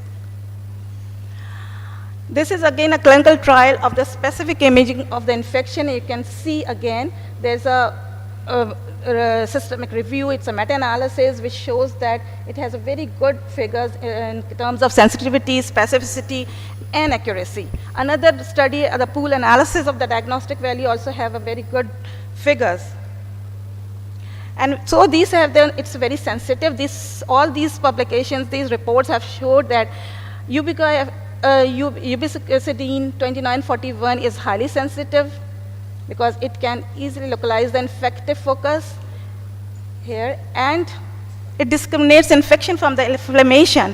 It is and this is where it separates from the FDG, that it is quite specific for infection.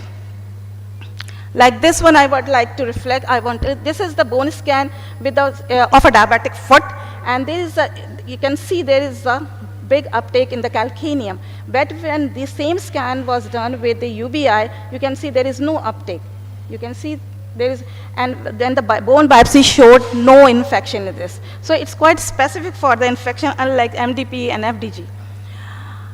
Coming to the UBI uptake not only correlates with viable bacteria, and we can use this property to watch the signal fall with the antibiotics. That is the therapy assessment, the therapy response. We can actually monitor the therapy response with this agent.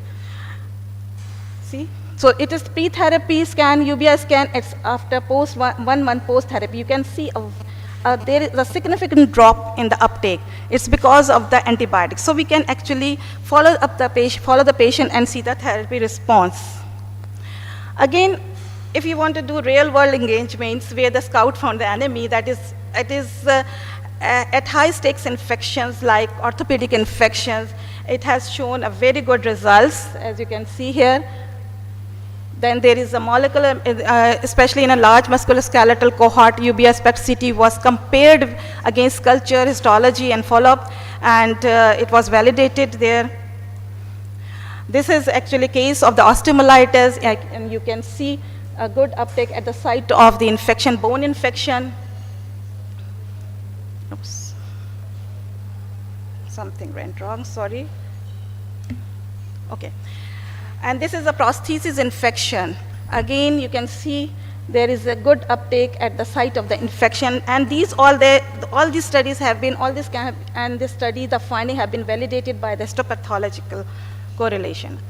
Not only the bone infection, it can map the soft tissue sepsis and abscess as well, as we can see in this figure.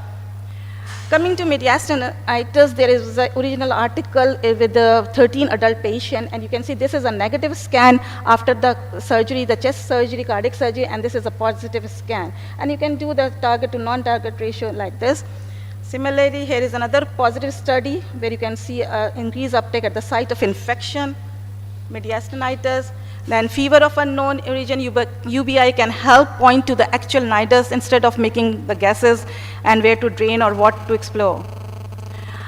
Now, now I'm going to talk about our own experience with the UBI. We are not just importing the international data. We are mapping infection locally in Pakistani patients across the high-risk scenarios. And all these studies, which I'm going to show you, have been done with the indigenously produced UBI 2941 freeze-dried kit by the Pinstech Islamabad. And for these studies, I'm very grateful. My students like Dr. Aisha, Dr. Basra, Dr. Jamila, Dr. Imran, Dr. Laiba, they have contributed to these studies significantly. So coming the first Pakistani, even the first clinical study, not only the Pakistani, but first ever in a clinical study using UBI in a substantial number of patients was done by Dr. Saeed Akhtar. And it has shown, it was published in JNM, and it proved that UBI can identify infections rapidly, accurately in real patients.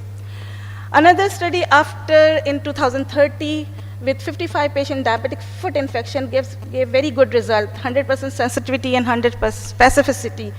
And it showed that you can see this is the bone scan, this is the UBI scan at 30 minutes and 60 minutes, and this you can see this is the real infection, which is actually UBI is picking, and this one was just Charcot joint, which was not picked by and this was proven by the biopsy.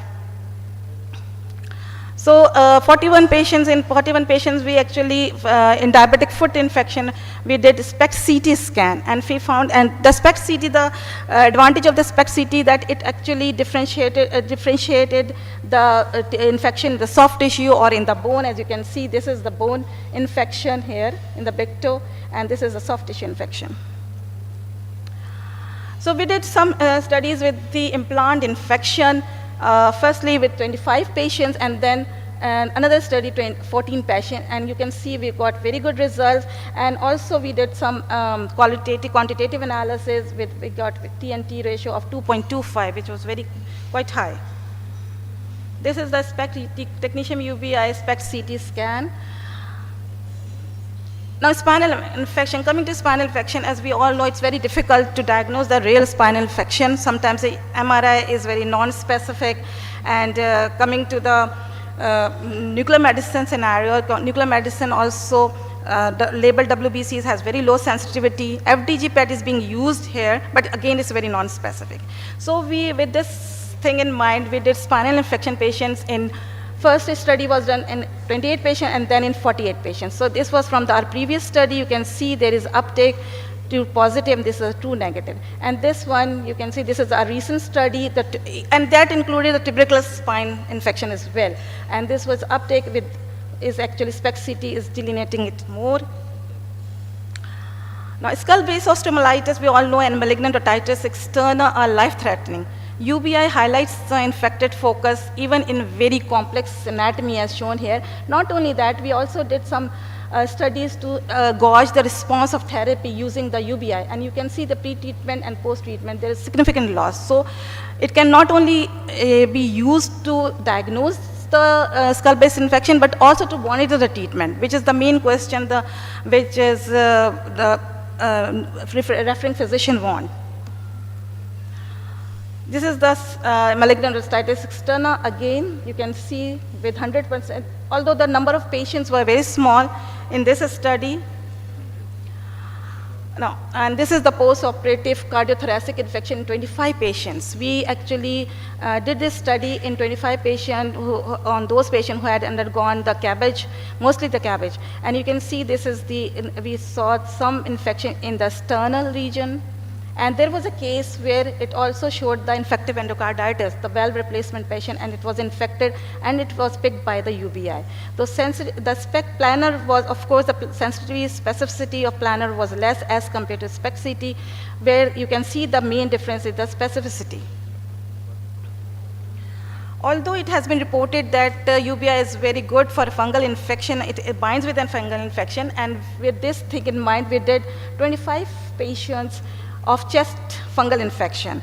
However, we did not get very good results with very low sensitivity specificity, so we have to do a larger number of patients to validate what is reported in the literature. Similarly, this is the bone scan, MDP scan, you can see the uptake here. But when we did the UBI SPEC CT, it was negative. However, the fungal hyphae were isolated from the nasal sputum.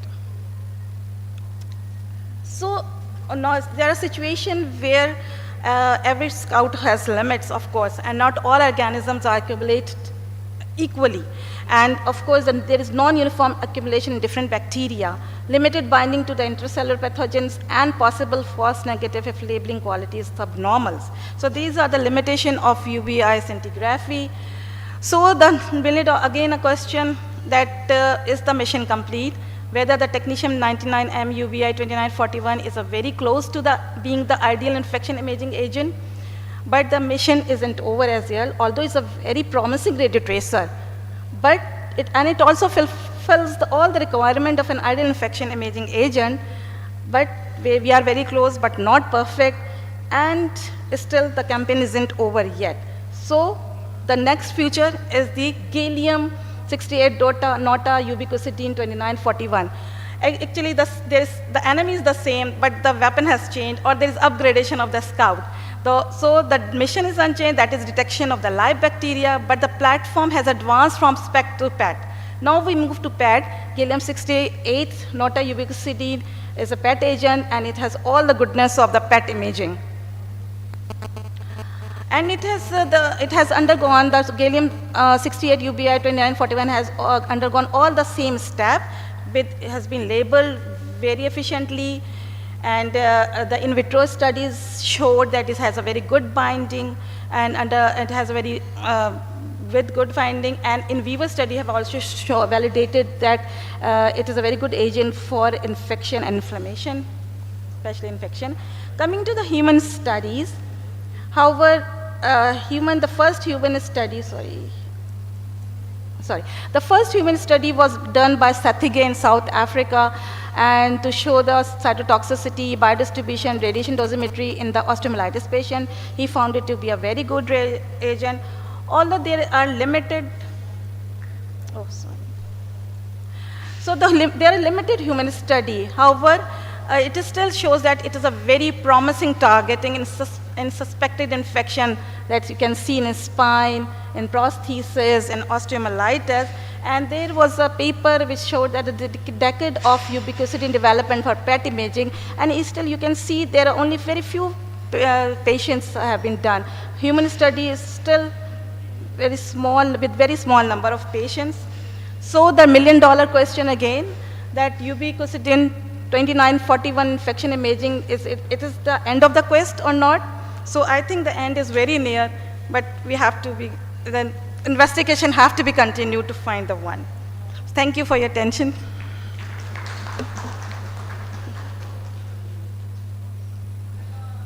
Thank you. Thank you very much, Dr. Shabana Said. The next talk is a recorded talk, and it is on the theranostic approaches, challenges, and potentials from turning to practices across the globe by Dr. Munir Ghesani. Dr. Munir Ghesani is the Medical Director and the Chief Medical Officer of United Theranostics, Princeton, USA. With trainings in internal medicine, nuclear medicine, and diagnostic radiology, he previously served as a systems chief of nuclear medicine and molecular imaging at Mount Sinai Health Systems, New York, and remains on the faculty of the Icahn School of Medicine. Dr. Ghesani has over 25 years of experience in clinical practices, research, and education, with a focus on molecular imaging and targeted radiopharmaceuticals therapy. He has authored over 200 peer-reviewed publications and is editor-in-chief of a comprehensive nuclear medicine textbook. A past president of Society of Nuclear Medicine and Molecular Imaging and American Board of Nuclear Medicine. He has received numerous honors, including the American College of Nuclear Medicine Mentor of the Year Award and fellowships from the American College of Nuclear Medicine, American College of Radiology, and Society of Nuclear Medicine and Medical Imaging.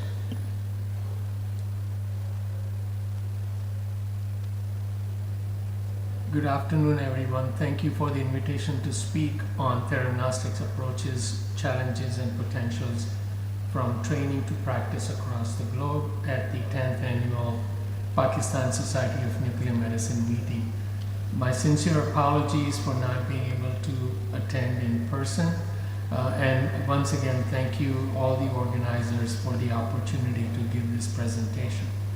I will go through the outline, but before that I'll provide you my disclosures, which are listed here. And here are the main points of the outline. We'll identify global challenges, discuss the disparities in education resources and infrastructures for theranostics. We'll analyze supply chain and risk considerations, and then the opportunity to transform healthcare using the theranostics approaches globally, because there are so many new good developments on the way. So let's start with the global challenges.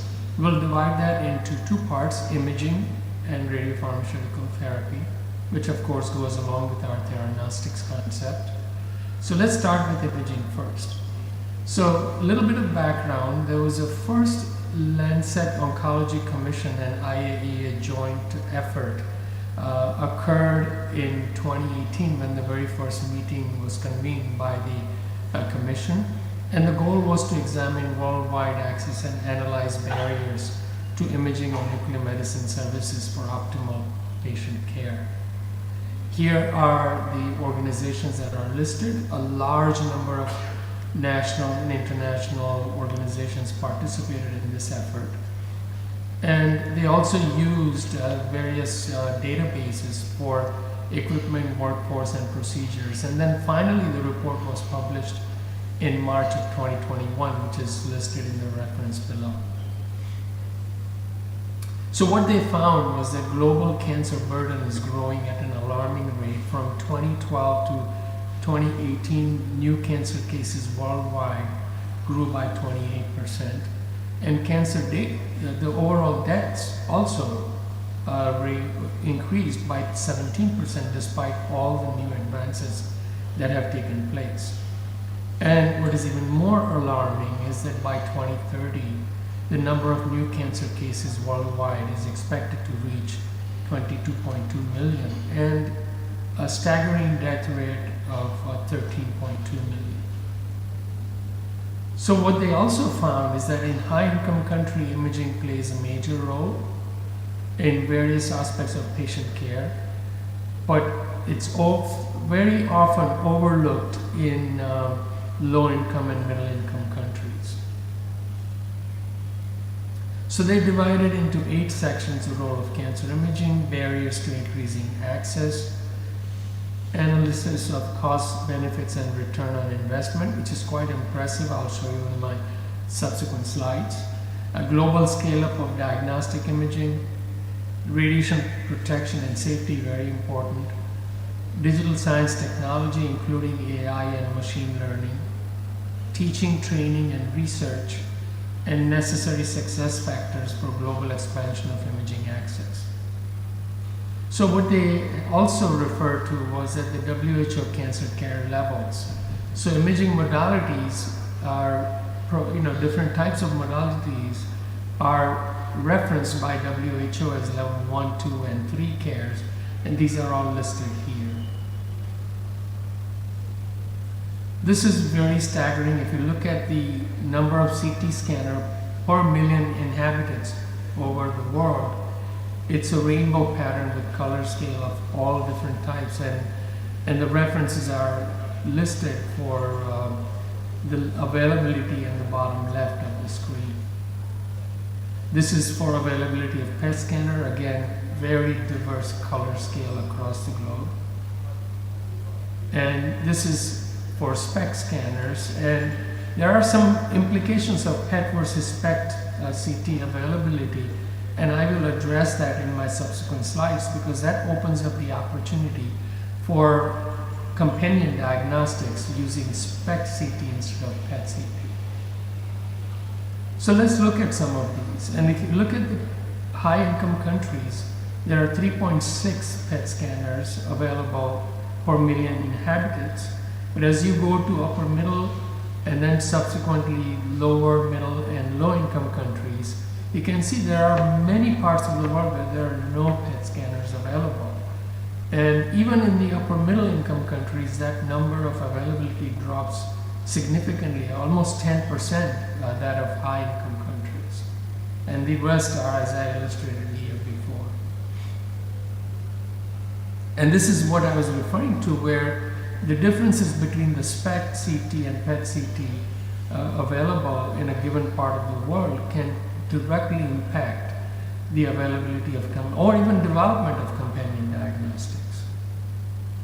Here are some data about the nuclear medicine physicians. Again, very different scope of availability across the globe. And then this is one of my favorite parts of return on investment. And you can see globally, for every dollar that's invested, you can expect a return of $12.43 for diagnostic procedures. Because obviously we all know that where the scanners are available, it makes a big difference in the treatment paradigm and management of that given patient.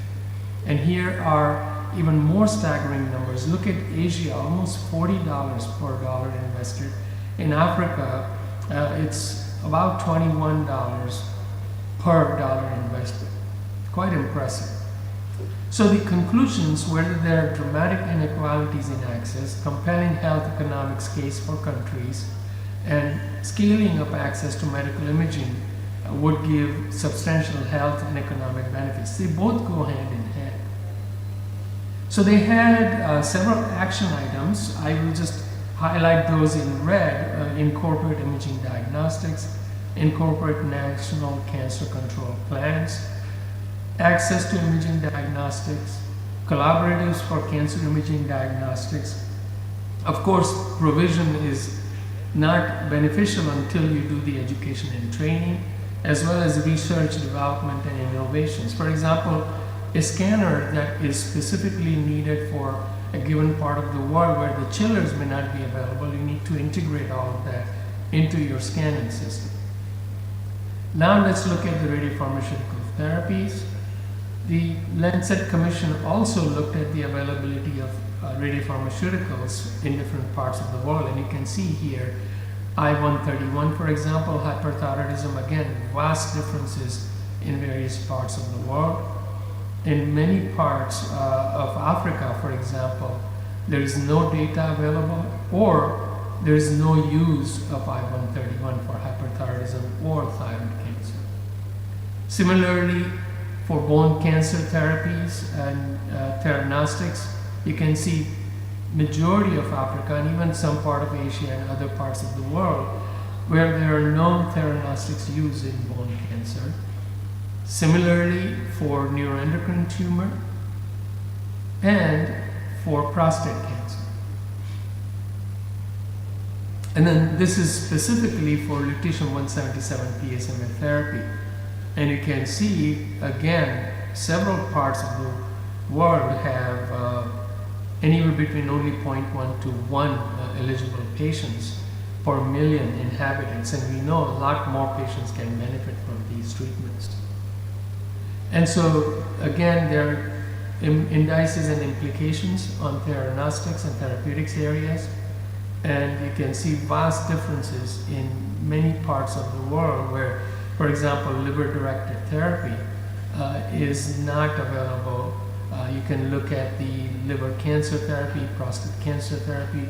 if you look at the low-income countries, these numbers are almost zero across the board. In fact, all of them are zero. And this is another favorite slide of mine, which actually looks at the ratio, which is a very interesting way of looking at it, is the ratio of lutetium PSMA cost per treatment cycle per capita. And this is very eye-opening because here is where things balance out. For example, US and Germany are in the middle. India, for example, is in fact a very favorable ratio. And Philippines, on the other hand, is quite alarming that hardly anybody can afford the treatments. Australia is a very different economics because there are very favorable environments for delivering these kind of treatments in Australia, and we don't have time to go over it, but that could be a lecture of an hour by itself on looking at these health economics and affordability of these treatments across the globe. And here's what I was particularly referencing, that India, Australia are on the one end of the scale, the USA is in the middle, and Philippines is on the exactly opposite end of the scale. Let's briefly look at the supply chain and waste considerations, and then we'll dwell into the future developments. So, diagnostics and therapeutic radiopharmaceuticals, now you look at the cost of the equipment, but then you have to add the cost of therapeutics, which are considerably more expensive, but also you have to take into account the half-life and the method of production. So for example, there are certain parts of East Africa where there is ability to share a gallium generator and establish a PET scanner first. So for example, in Tanzania, the PET-CT came first before a cyclotron, and they are starting with gallium generators, and then there are future options where a cyclotron from a nearby country can provide, for example, fluorine-18, and in the future there will be a cyclotron installation in Tanzania itself. Fortunately, some of the longer half-life agents have a little better favorable profile for transportation, but again, the cost considerations are also something that you cannot ignore. And then same way for different types of diagnostics and therapeutics listed in a table form here. So for example, decay characteristics of 6.6 days or 8 days for radioiodine makes it very favorable, as opposed to lead-212, for example, or astatine-211, which you need to have a very clever solutions to provide the access to various parts of the world. And again, from a diagnostic standpoint, gallium versus zirconium versus copper will play a different role in the future for access standpoint. And then the waste considerations are, storage of decay with a T-half of less than 100 days. Clearance is the most significant aspect of removal from the regulatory control, provided that these considerations are below clearance levels. And there is a reference by the IAEA way back in 2006 about the quality assurance of radioactive measurements in nuclear medicine. Long-lived half-lives, contaminants also need to be taken into account because there are clearly significant waste implications. And you have to make a specific attention to isolation, storage, and disposal of biohazardous and radioactive waste, which may contain patient fluids as well. And one case in point is with lutetium-177 versus 177N. The diagnostic radiopharmaceuticals are a little more favorable, where the restriction of direct contact between the patient and vulnerable individuals may be sufficient. And you have to take into account prior injection of therapeutic radiopharmaceutical along with the diagnostic radiopharmaceutical when both waste considerations as well as patient safety instructions standpoint. And in general, this is the dose limit and constraints are provided, but you have to take a special consideration for children or sick individuals who are even adults. And these specifics vary from country to country, but one specific one is that in US, most patients are treated as an outpatient, but we had this inpatient who we actually ended up publishing for 6 months was in the hospital from diarrhea and continuous octreotide drip. We made the exception by treating this patient as an inpatient, and within 5 days the patient was discharged because all of the hormone production from neuroendocrine tumor of VIPoma was shut down with just one cycle of lutetium-177 dotatate treatment. Which brings up the planning and optimization side of it in various parts of the world. And this is a reference on the Lancet Oncology Commission back in 2021. And this is what I was referencing to a case in point about the therapeutic radiopharmaceuticals. So we, as part of the United States Department of Energy, were visiting Ghana, which is their partner country, and we wanted to give the first radiopharmaceutical therapy using lutetium-177 PSMA. But there's not a single PET scanner, at least when we went there a couple of years ago. And we had to use the technetium PSMA to qualify the patient for lutetium-177 PSMA therapy. So companion diagnostics are very important. Similarly, Medicare care integration is very important because you have to make sure that you are partnering with various referring physicians, and they are typically administered by authorized physicians who could be nuclear medicine physicians, or in some parts of the world be somebody else as well. And we have to make sure that we actively participate in multidisciplinary tumor boards, contribute to not only just diagnostic presentation of images, but also play a significant role in treatment recommendations. And this paradigm shift also needs to be incorporated in the training programs. I'm sure this was discussed in the earlier session today, because this is a pre-recorded session, and I am seeing your agenda where there was a specific dedicated session as a panel discussion on this topic. For United States, there are specific training and experience requirements that are stated here in a few slides. And this is a skill set that is required for appropriate team forming of theranostics delivery. And then training and education, again, differs in different parts of the world, but we need to be very granular in attending the needs of several parts of the world in providing the access to theranostics. And that also includes learning how to apply the therapy, understand the right timing, deal with toxicity profiles, shift towards more actively involved in patient management, and I put a question mark, but dosimetry may be something that we need to keep a close eye on in the future developments. And there are certain efforts by SNMMI workforce pipeline strategic plan that includes physicians, scientists, and technologists, and here are some of the slides that actually illustrate very significant work being done by SNMMI in this regard. This includes analysis and planning for nuclear medicine professionals and their growth and professional value, as well as diversity of training and early career professionals. We have workforce data gathering using the IMV as our outsourcing entity. And then nuclear medicine careers. This is an ongoing support for those who are already out in practice. And then Jobs of Tomorrow docuseries, where we invite professional, new generation youngsters to consider nuclear medicine as a profession. Similarly, technologist pipeline, and then educational needs of growing demands in the nuclear medicine professionals. So let's spend the last couple of minutes on opportunities to transform the healthcare using theranostics approaches. As I have illustrated here in the periodic table, so many different diagnostic and therapeutic radiopharmaceuticals are being explored. Here again is the illustration of a companion diagnostic and therapeutic pairs.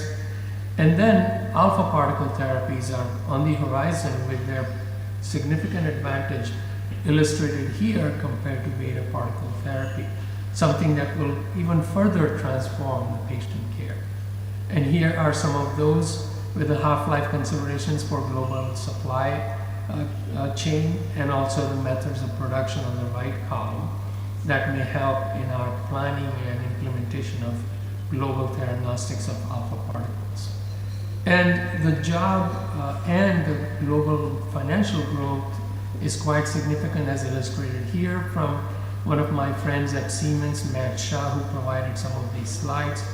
And he also gave the illustration of so many different cancer types that are being explored in theranostics approaches, both for diagnostic and therapeutic, as illustrated here. And this is one of my friends at Oppenheimer, Jeb Jones, who continues to update these slides and shows that from periphery of development side to center of the approval, numerous companies are contributing to the theranostics, and every few months he keeps updating it. For example, another one a few months later shows even further expansion of this. And so in conclusion, implementing the theranostics approaches worldwide presents both significant challenges but also major opportunities from training to clinical practice. To achieve successful integration, it is essential to standardize education, allocate and optimize resources, and foster collaborations across diverse healthcare systems. And emerging innovations and strategic advancements will clearly help in overcoming existing barriers, ultimately enhancing global impact of theranostics in personalized medical care. And this is one of the slides that I always show to my residents, that we used to have the name of nuclear medicine. Unfortunately, it morphed into unclear medicine because we didn't have the hybrid imaging techniques yet, and we were looking at hotspots. But with all these advancements in theranostics, I coined a new term called nuclear medicine. Thank you all again for your attention, and wish you all the best for a very successful remainder of the meeting. Thank you.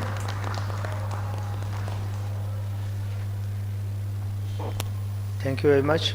The next talk is a next generation bone scintigraphy CZT SPECT-CT on oncological practices by Dr. Basit Iqbal.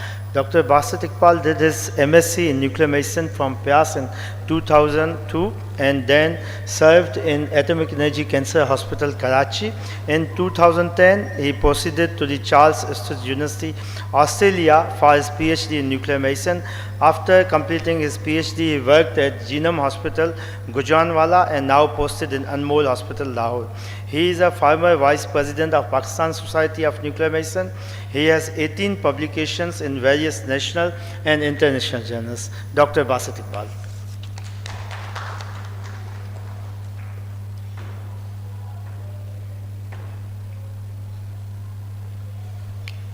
Thank you very much, Dr. Sadiq, for the intro. And I know it's a time where everybody is pretty much sleepy and it's hard to sit through all the lectures, so I'll try to be as fast as possible. I know it's a difficult, again, this is a new and difficult concept, so yeah, not the time to be taxing everybody. So CZT, as all of you, or some of you at least would know, is cadmium zinc telluride crystals. They're not crystals, they're semiconductors. So that's why they do not need photomultiplier tubes. They can convert gamma photons directly into electrical signals, enables special high resolution, energy resolution, and faster acquisition. This is the comparison between the two. So you can see the resolution is much superior, sensitivity is higher. Take my word for it, I've been doing it for a while now. Acquisition time, whole body imaging can be done in 20 minutes, and quantification is possible because we have 360-degree detectors in a CZT SPECT-CT gamma camera. Clinical applications in oncology, there's improved detection of early skeletal metastasis, better delineation of lytic lesions, which was always a problem with bone scans, enhanced lesion contrast and diffuse marrow involvement, and quantitative SPECT for dosimetry in lutetium therapies. So we can get SUV-like metrics. It can help in therapy planning, in response assessment, and personalized dosimetry, and lutetium quantification, as I just said earlier. Shorter scans time, so 50% less. And as I said, whole body imaging, head to toe, 20 minutes with a full body CT. Why? Because there's a full ring 360-degree CT detectors all around. So whereas the SPECT CT gamma cameras, which are crystal based, one region takes up to 40 minutes occasionally. So this is like whole body in 20 minutes. So it's more practical. The data perhaps would be similar for a given region if you do a regular SPECT CT. But if you try to do the whole body, that would take ages, and the patient can't lie still for that amount of time. But within 20 minutes, if you're done, it's pretty practical. So we are nowadays doing more and more bone scans, especially if they are bone scans for staging on CZT, SPECT CZT, and we are seeing more and more lesions that would otherwise have been not possible or visible on the conventional bone scans. And obviously with a low dose, there is lower radiation, improved patient comfort and throughput. Right. The problems, why are then there not so many CZT based SPECT CT gamma cameras? One is cost. We can get 2 regular SPECT CT gamma cameras for the price of 1 very easily. So that is why the cost is a major issue. There is a bit of, in fact, a lot of learning curve. When we first started, the bone scans reminded me of the sodium fluoride bone scans that Dr. Sharjeel has been showing us for a while, and frequently we would be in a conundrum whether it represented disease or not. Why? Because even in a normal bone scan, in a single normal bone, we would see variation in counts, and we would see focal uptake that at the end turned out to be nothing but just the fact that a bone is not a perfectly uniform structure. There are still some things like bone and renal scintigraphy, which there's no protocol. They have not been able to establish standardized quantitative protocols for these, and obviously there is still need for clinical validation, as I said. So I think we'll just jump over to the few cases that we have done at Anmol. We have a 33-year-old smoker, non-small cell of the left lung, hemoptysis and pain left side of the chest. This was the bone scan.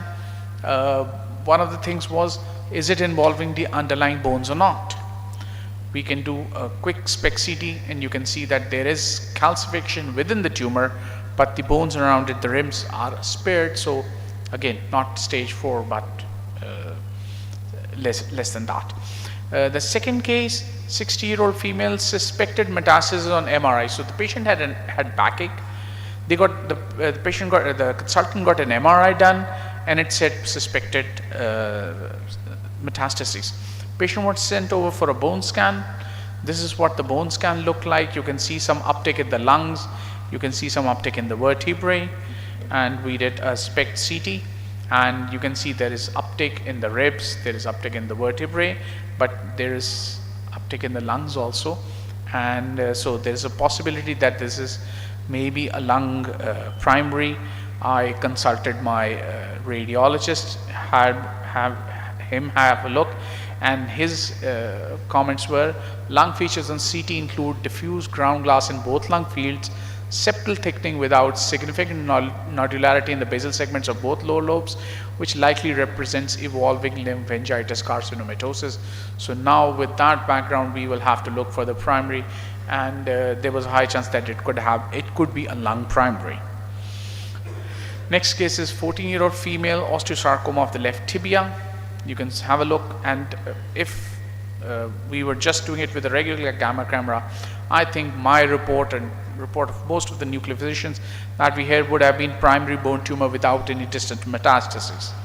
So, but we went ahead, we did, because this was a SPECT CT gamma camera, whole body CT was performed. You can see a lesion in the ribs, and not just that, we can see that there is lung metastasis all around. So this automatically then becomes a stage 4 case, and further management is according to that. Patient did not need to get a separate CT scan done, and from this forward, the oncologist said now it's just all palliative, unfortunately.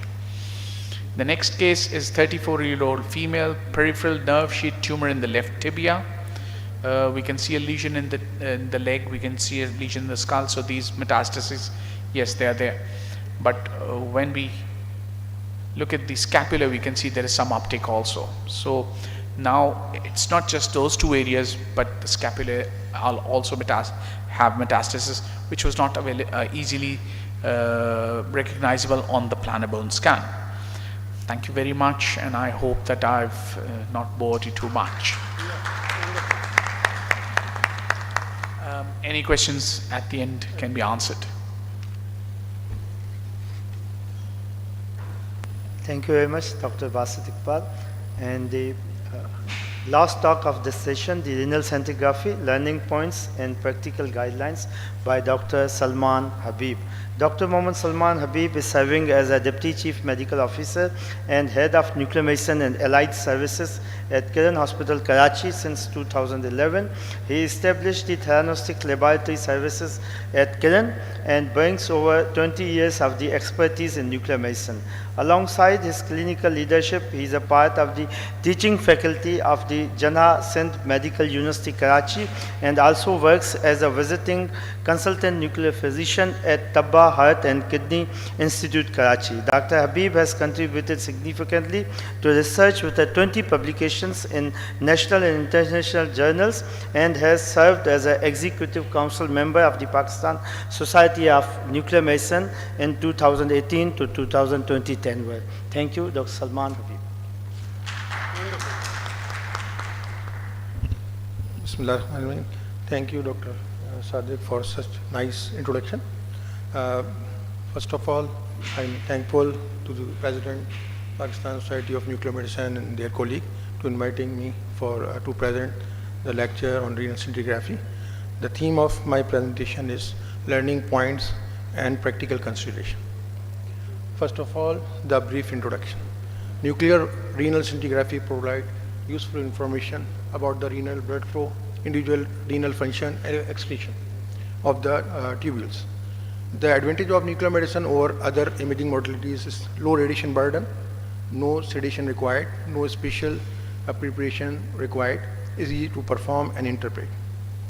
Clinical indication as per guideline are renal perfusion and functional abnormalities, to see the obstruction in collecting system, quantification before any surgical procedure or intervention, to assess the renovascular hypertension, or to see pyelonephritis, either chronic or acute, to see the rejection, leak, or status of anastomosis in case of renal transplant, and also to find the congenital anomalies.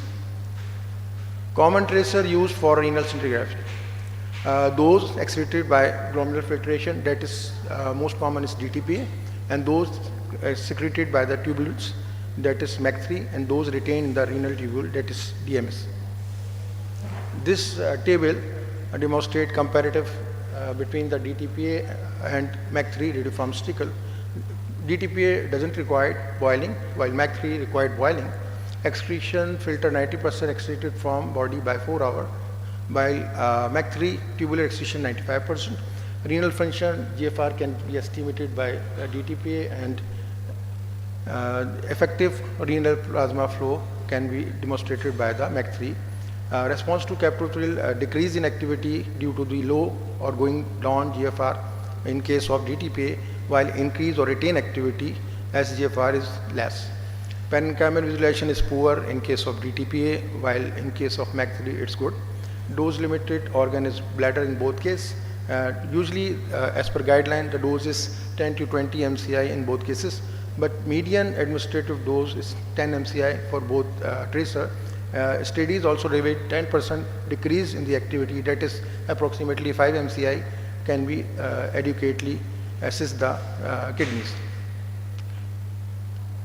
Now coming to renal agent of choice for renal parenchyma, that is concentrated predominantly in the proximal convoluted tubule.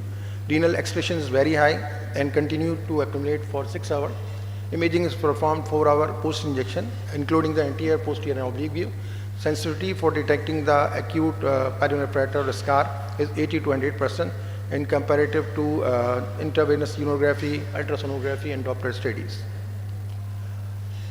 Patient should be well hydrated, as preferred amount of oral hydration is 5 to 10 ml per kilogram endorsed by Society of Nuclear Medicine, Molecular Imaging and European Association of Nuclear Medicine, avoiding both types of diuretic, that is natural and prescribed diuretic. Fasting before hand should be discouraged because this could impair the effect of prehydration.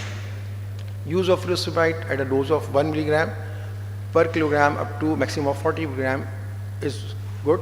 However, in patients with impaired renal function, adequate response to 40 milligram was not achieved. Therefore, society recommends simple approach of doubling the dose up to 80 milligram for patient with an elevated serum creatinine level. Patient should wait before the examination start. Imaging protocol, as already described, we have used two type of pharmaceutical, that is dynamic one, that DTP and MAC3, which require dynamic studies and able to assess the perfusion and extraction of the tracer from the blood and excretion of the tracer through the collecting system. In this protocol, we use furosemide, which is a loop diuretic, and administered to the patient, which are being administered to for known or suspected renal tract obstruction or those with poor urine drainage after 10 to 20 minutes time. If we want to evaluate the renal vascular hypertension or renal artery stenosis, we use captopril in addition to that. Imaging protocol varies depending on the different type of institute, as I will discuss later on. Static renal scintigraphy include the renal cortex, which achieved after 2-4 hours after radiopharmaceutical administration, depending on the ability of gamma camera or SPECT system, if available. Furosemide protocol. Furosemide is, as already briefing, loop diuretic means is decrease the sodium chloride absorption from the kidney and in return increase the water excretion. Furosemide has an onset of action of 5 minutes and reach peak time at 15 minutes. F plus 20 protocol is probably the most widely recognized approach. Unfortunately, 25% of the cases may result equivocal result, so due to a dilated renal pelvis. To reduce such type of equivocal result, F minus study approach was developed.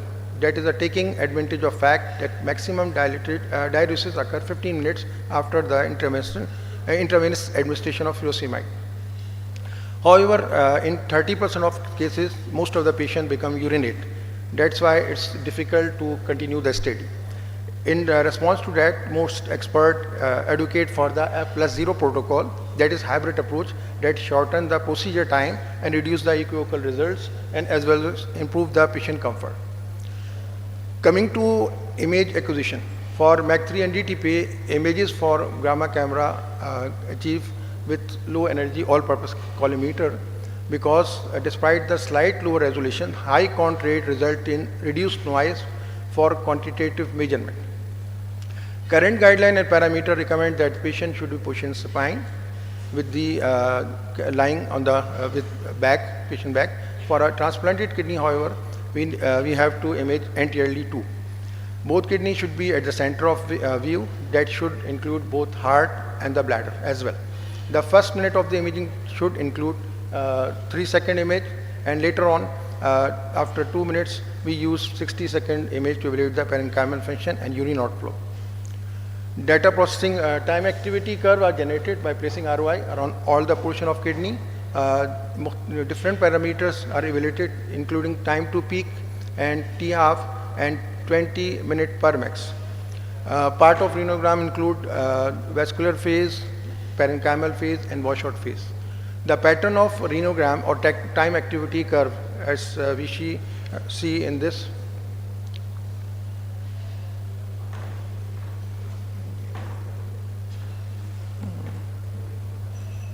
Which one? Okay. Curve 1 show normal pattern of flow, uptake and excretion of tracer. Curve 2 show the obstructive pattern with despite rising curve instead of after administration of diuretic. And curve 3 show drainage initially uprising and then later on down sloping after the diuretic induction. Interpretation of perfusion abnormalities detection on the renal scan. During the dynamic phase of the scan, following abnormalities may be observed.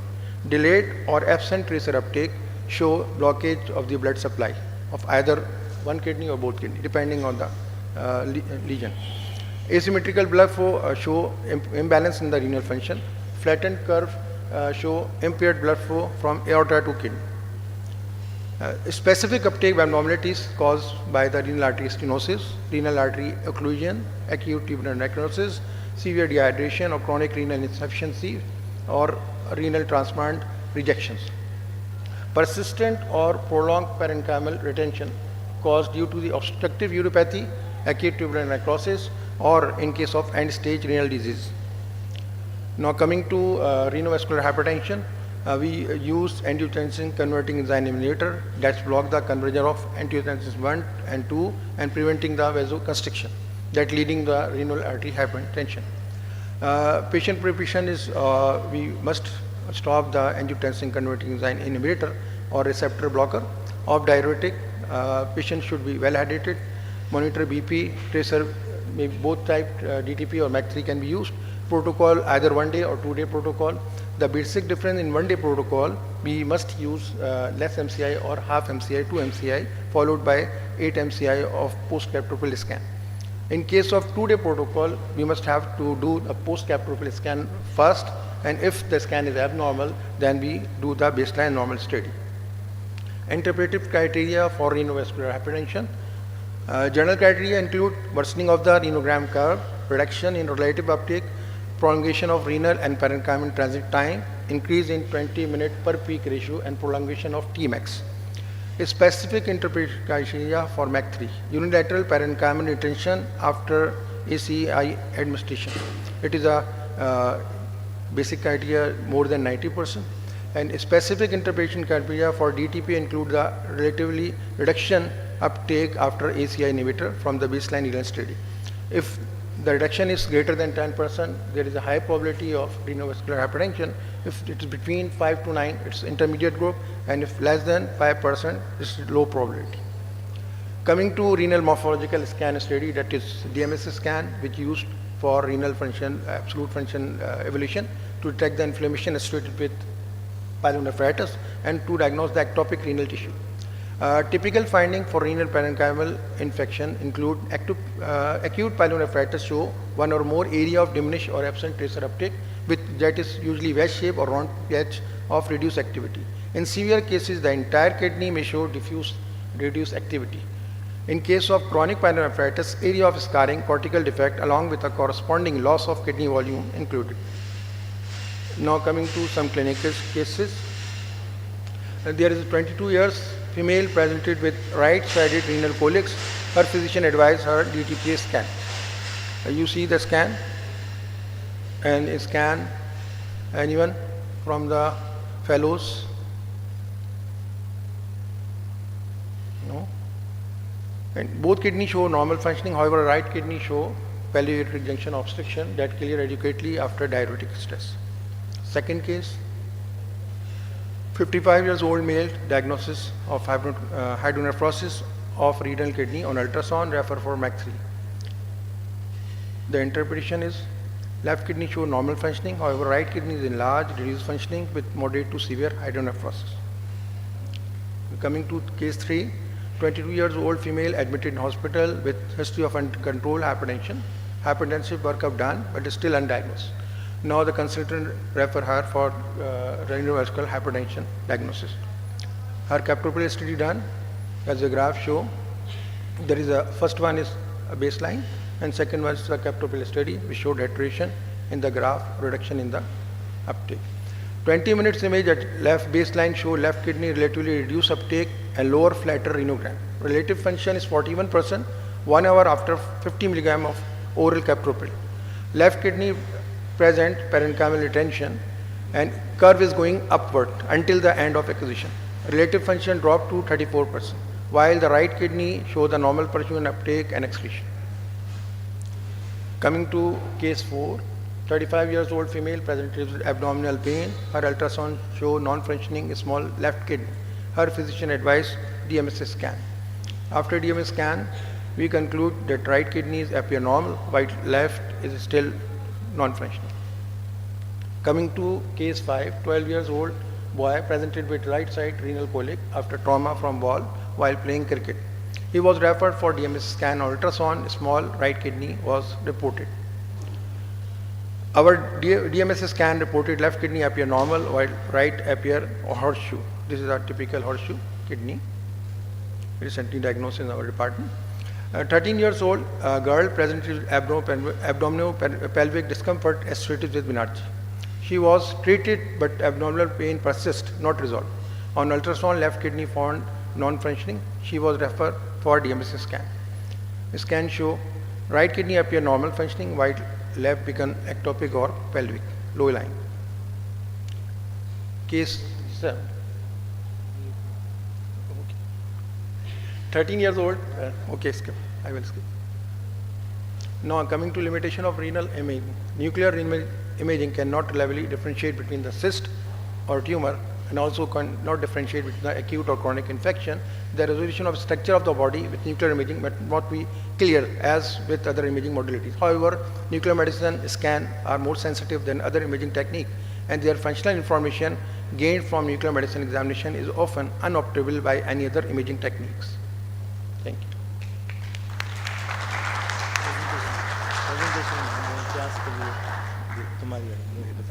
Thank you very much, Dr. Salman Marvi.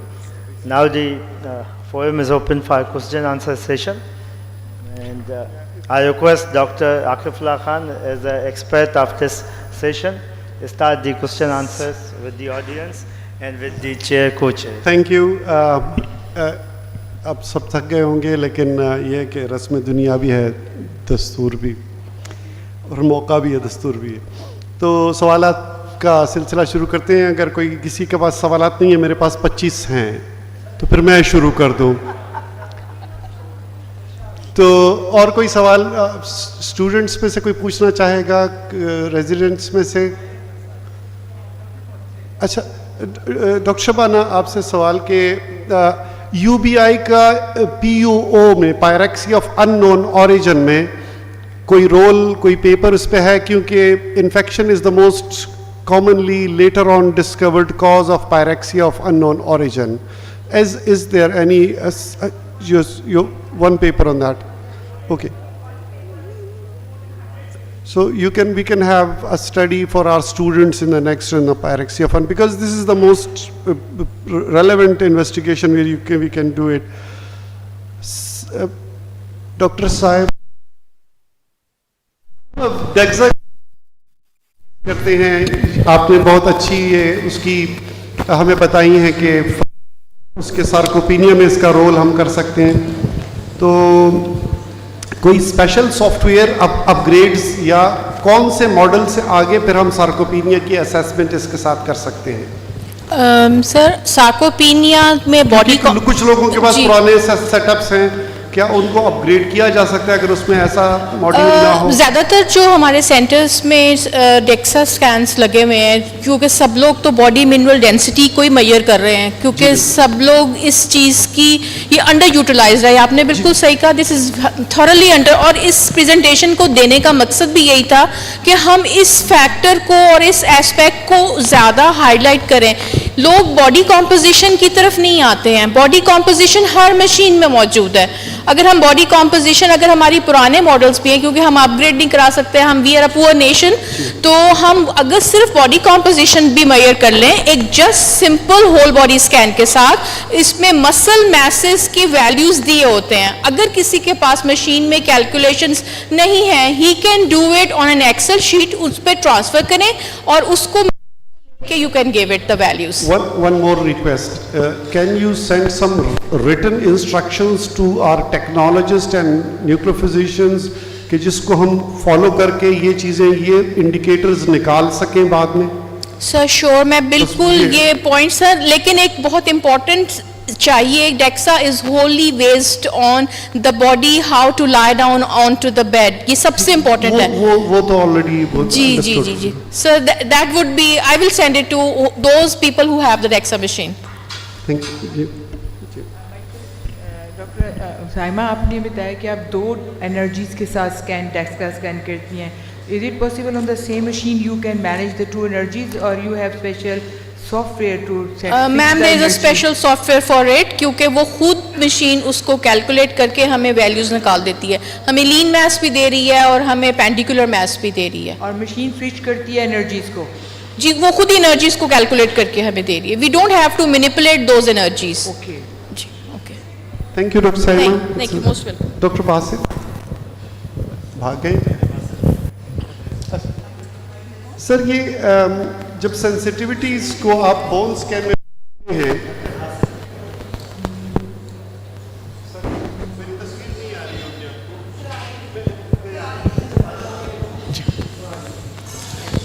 जब आप sensitivity को बढ़ा देते हैं तो क्या over reporting नहीं हो जाती बाज़ औक़ात के बहुत सी डिजेनरेटिव पैथोलॉजीज आप सीजीटी से ओवर रिपोर्ट ओवर डिटेक्ट करते हैं एक्सपीरियंसेस के बाद नहीं है, तो इसलिए हम आपसे पूछना चाहते हैं.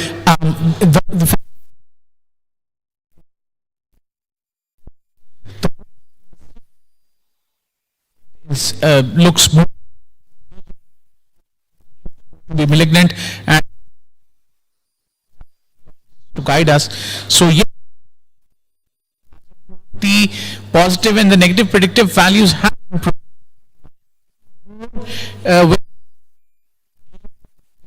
We are more sure and we are giving a much clearer. The CT has to be reported, the nuclear medicine part reported, but nevertheless. So अब किसी और के सवाल नहीं लेते और कंक्लूड करते हैं. इट वाज सलमान से भी पूछ लूँ. सर सलमान से मैं प्रेजेंटेशन ले लेता हूँ सिर्फ. हाँ सलमान साहब, मैंने कहा एक तो आप प्रेजेंटेशन भिजवा दीजिएगा, काम आएगी हमें, बहुत डिटेल्ड थी पढ़ाने के लिए. तो दूसरी एक चीज़, हम हमेशा कैप्टोप्रिल ही क्यों यूज़ करते हैं? Why not enalapril, why not other और द रिसेप्टर इनहिबिटर्स? क्योंकि कैप्टोप्रिल कभी कभी मिलती भी नहीं है आजकल, तो उसके बारे में क्या है? Sir, it's captopril is easily available everywhere, especially it's in oral form, while other lisinopril, isinopril are injectable form. That is the issue. And also after captopril, as it's induced hypotension lessly than other.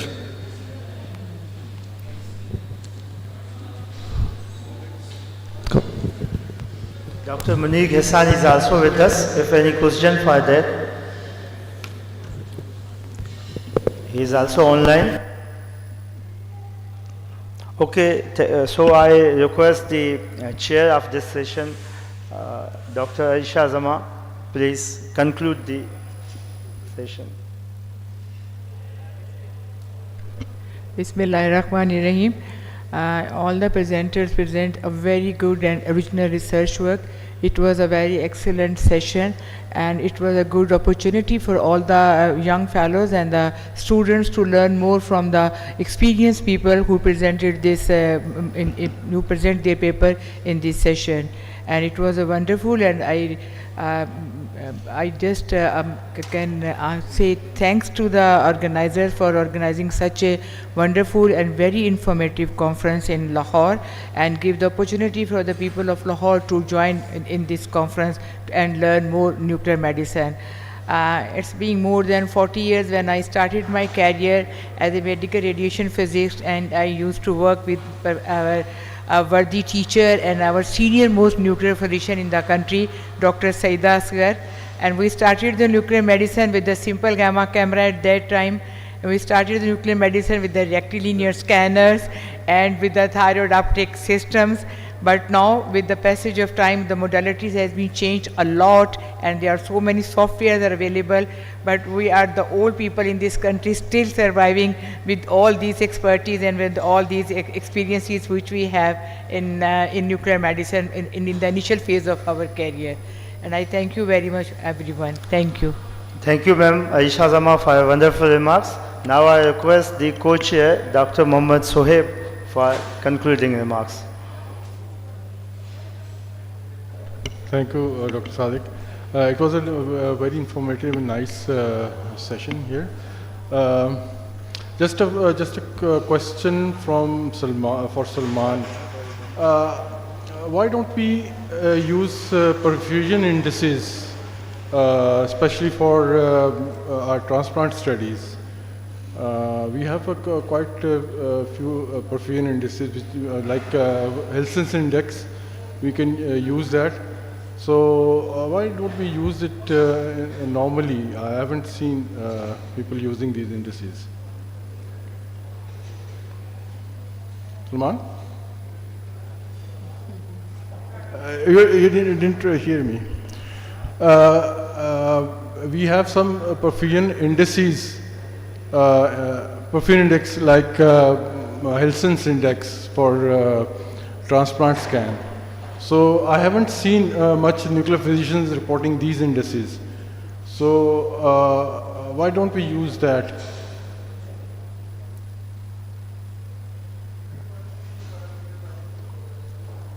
You have mic, please.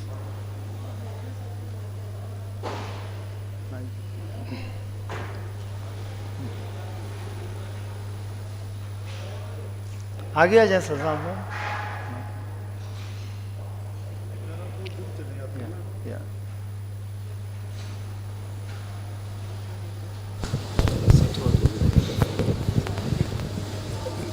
Different parameters are used by using the DTPA, MAC3 or DMSA scan, but quantification parameters usually in the transplant is very useful as you described, including the Tmax, T-half and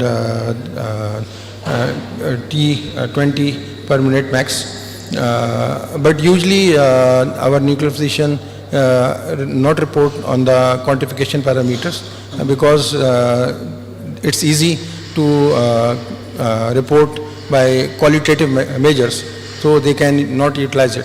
But I think we should utilize it. Yeah, especially for transplant scans. Yes, especially for transplant. Dr. Shwana? Can I ask something, Dr. Shwana?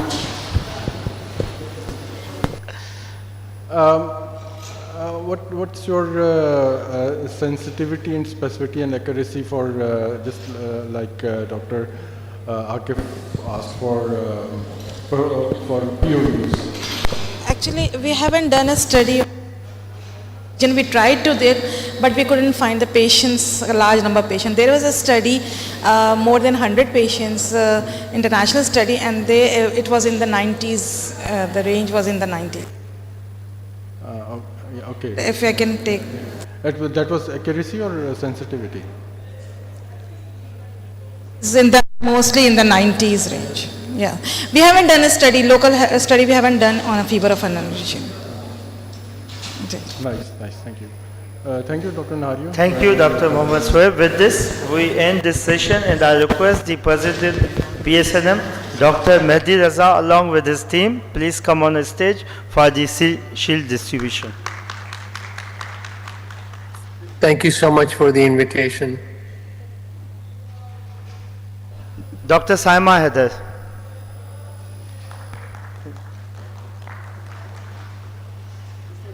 Dr. Basit Iqbal.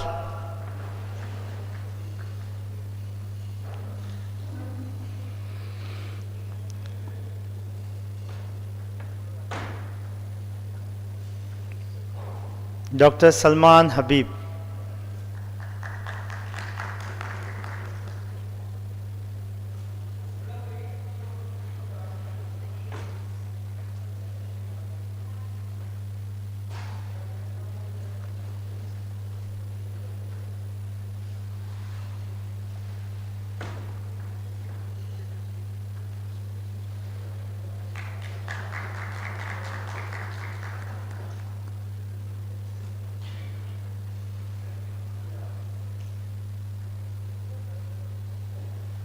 Respected Madam Alisha Zama.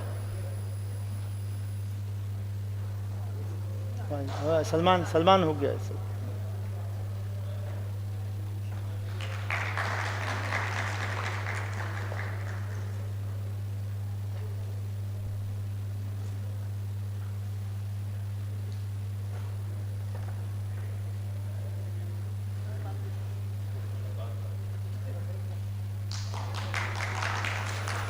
Dr. Mohammad Sohaib.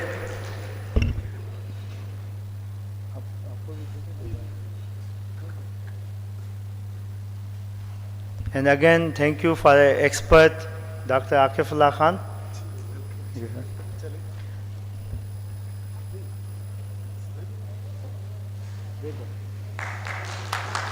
दे दें sir, sir ले लेते हैं दोबारा, मुझे दे दीजिएगा.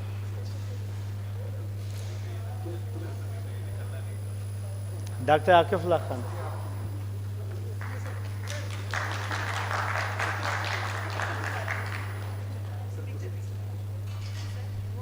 हाँ ले लीजिएगा. एंड सादिक नवाज.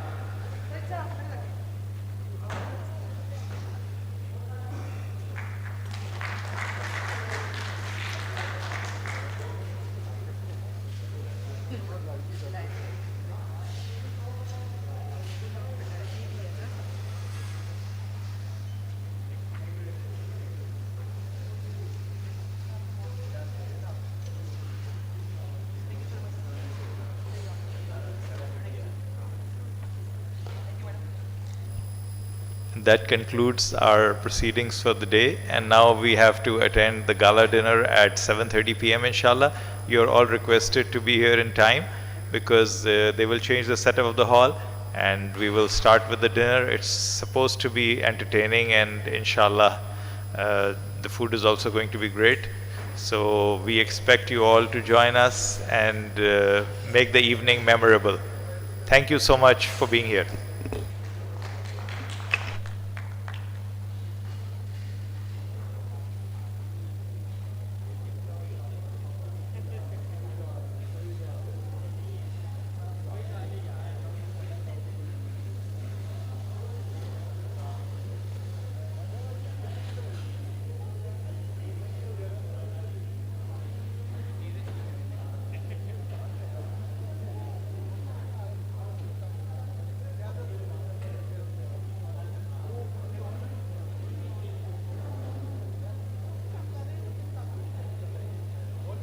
डॉक्टर साहब ने मिलके गया था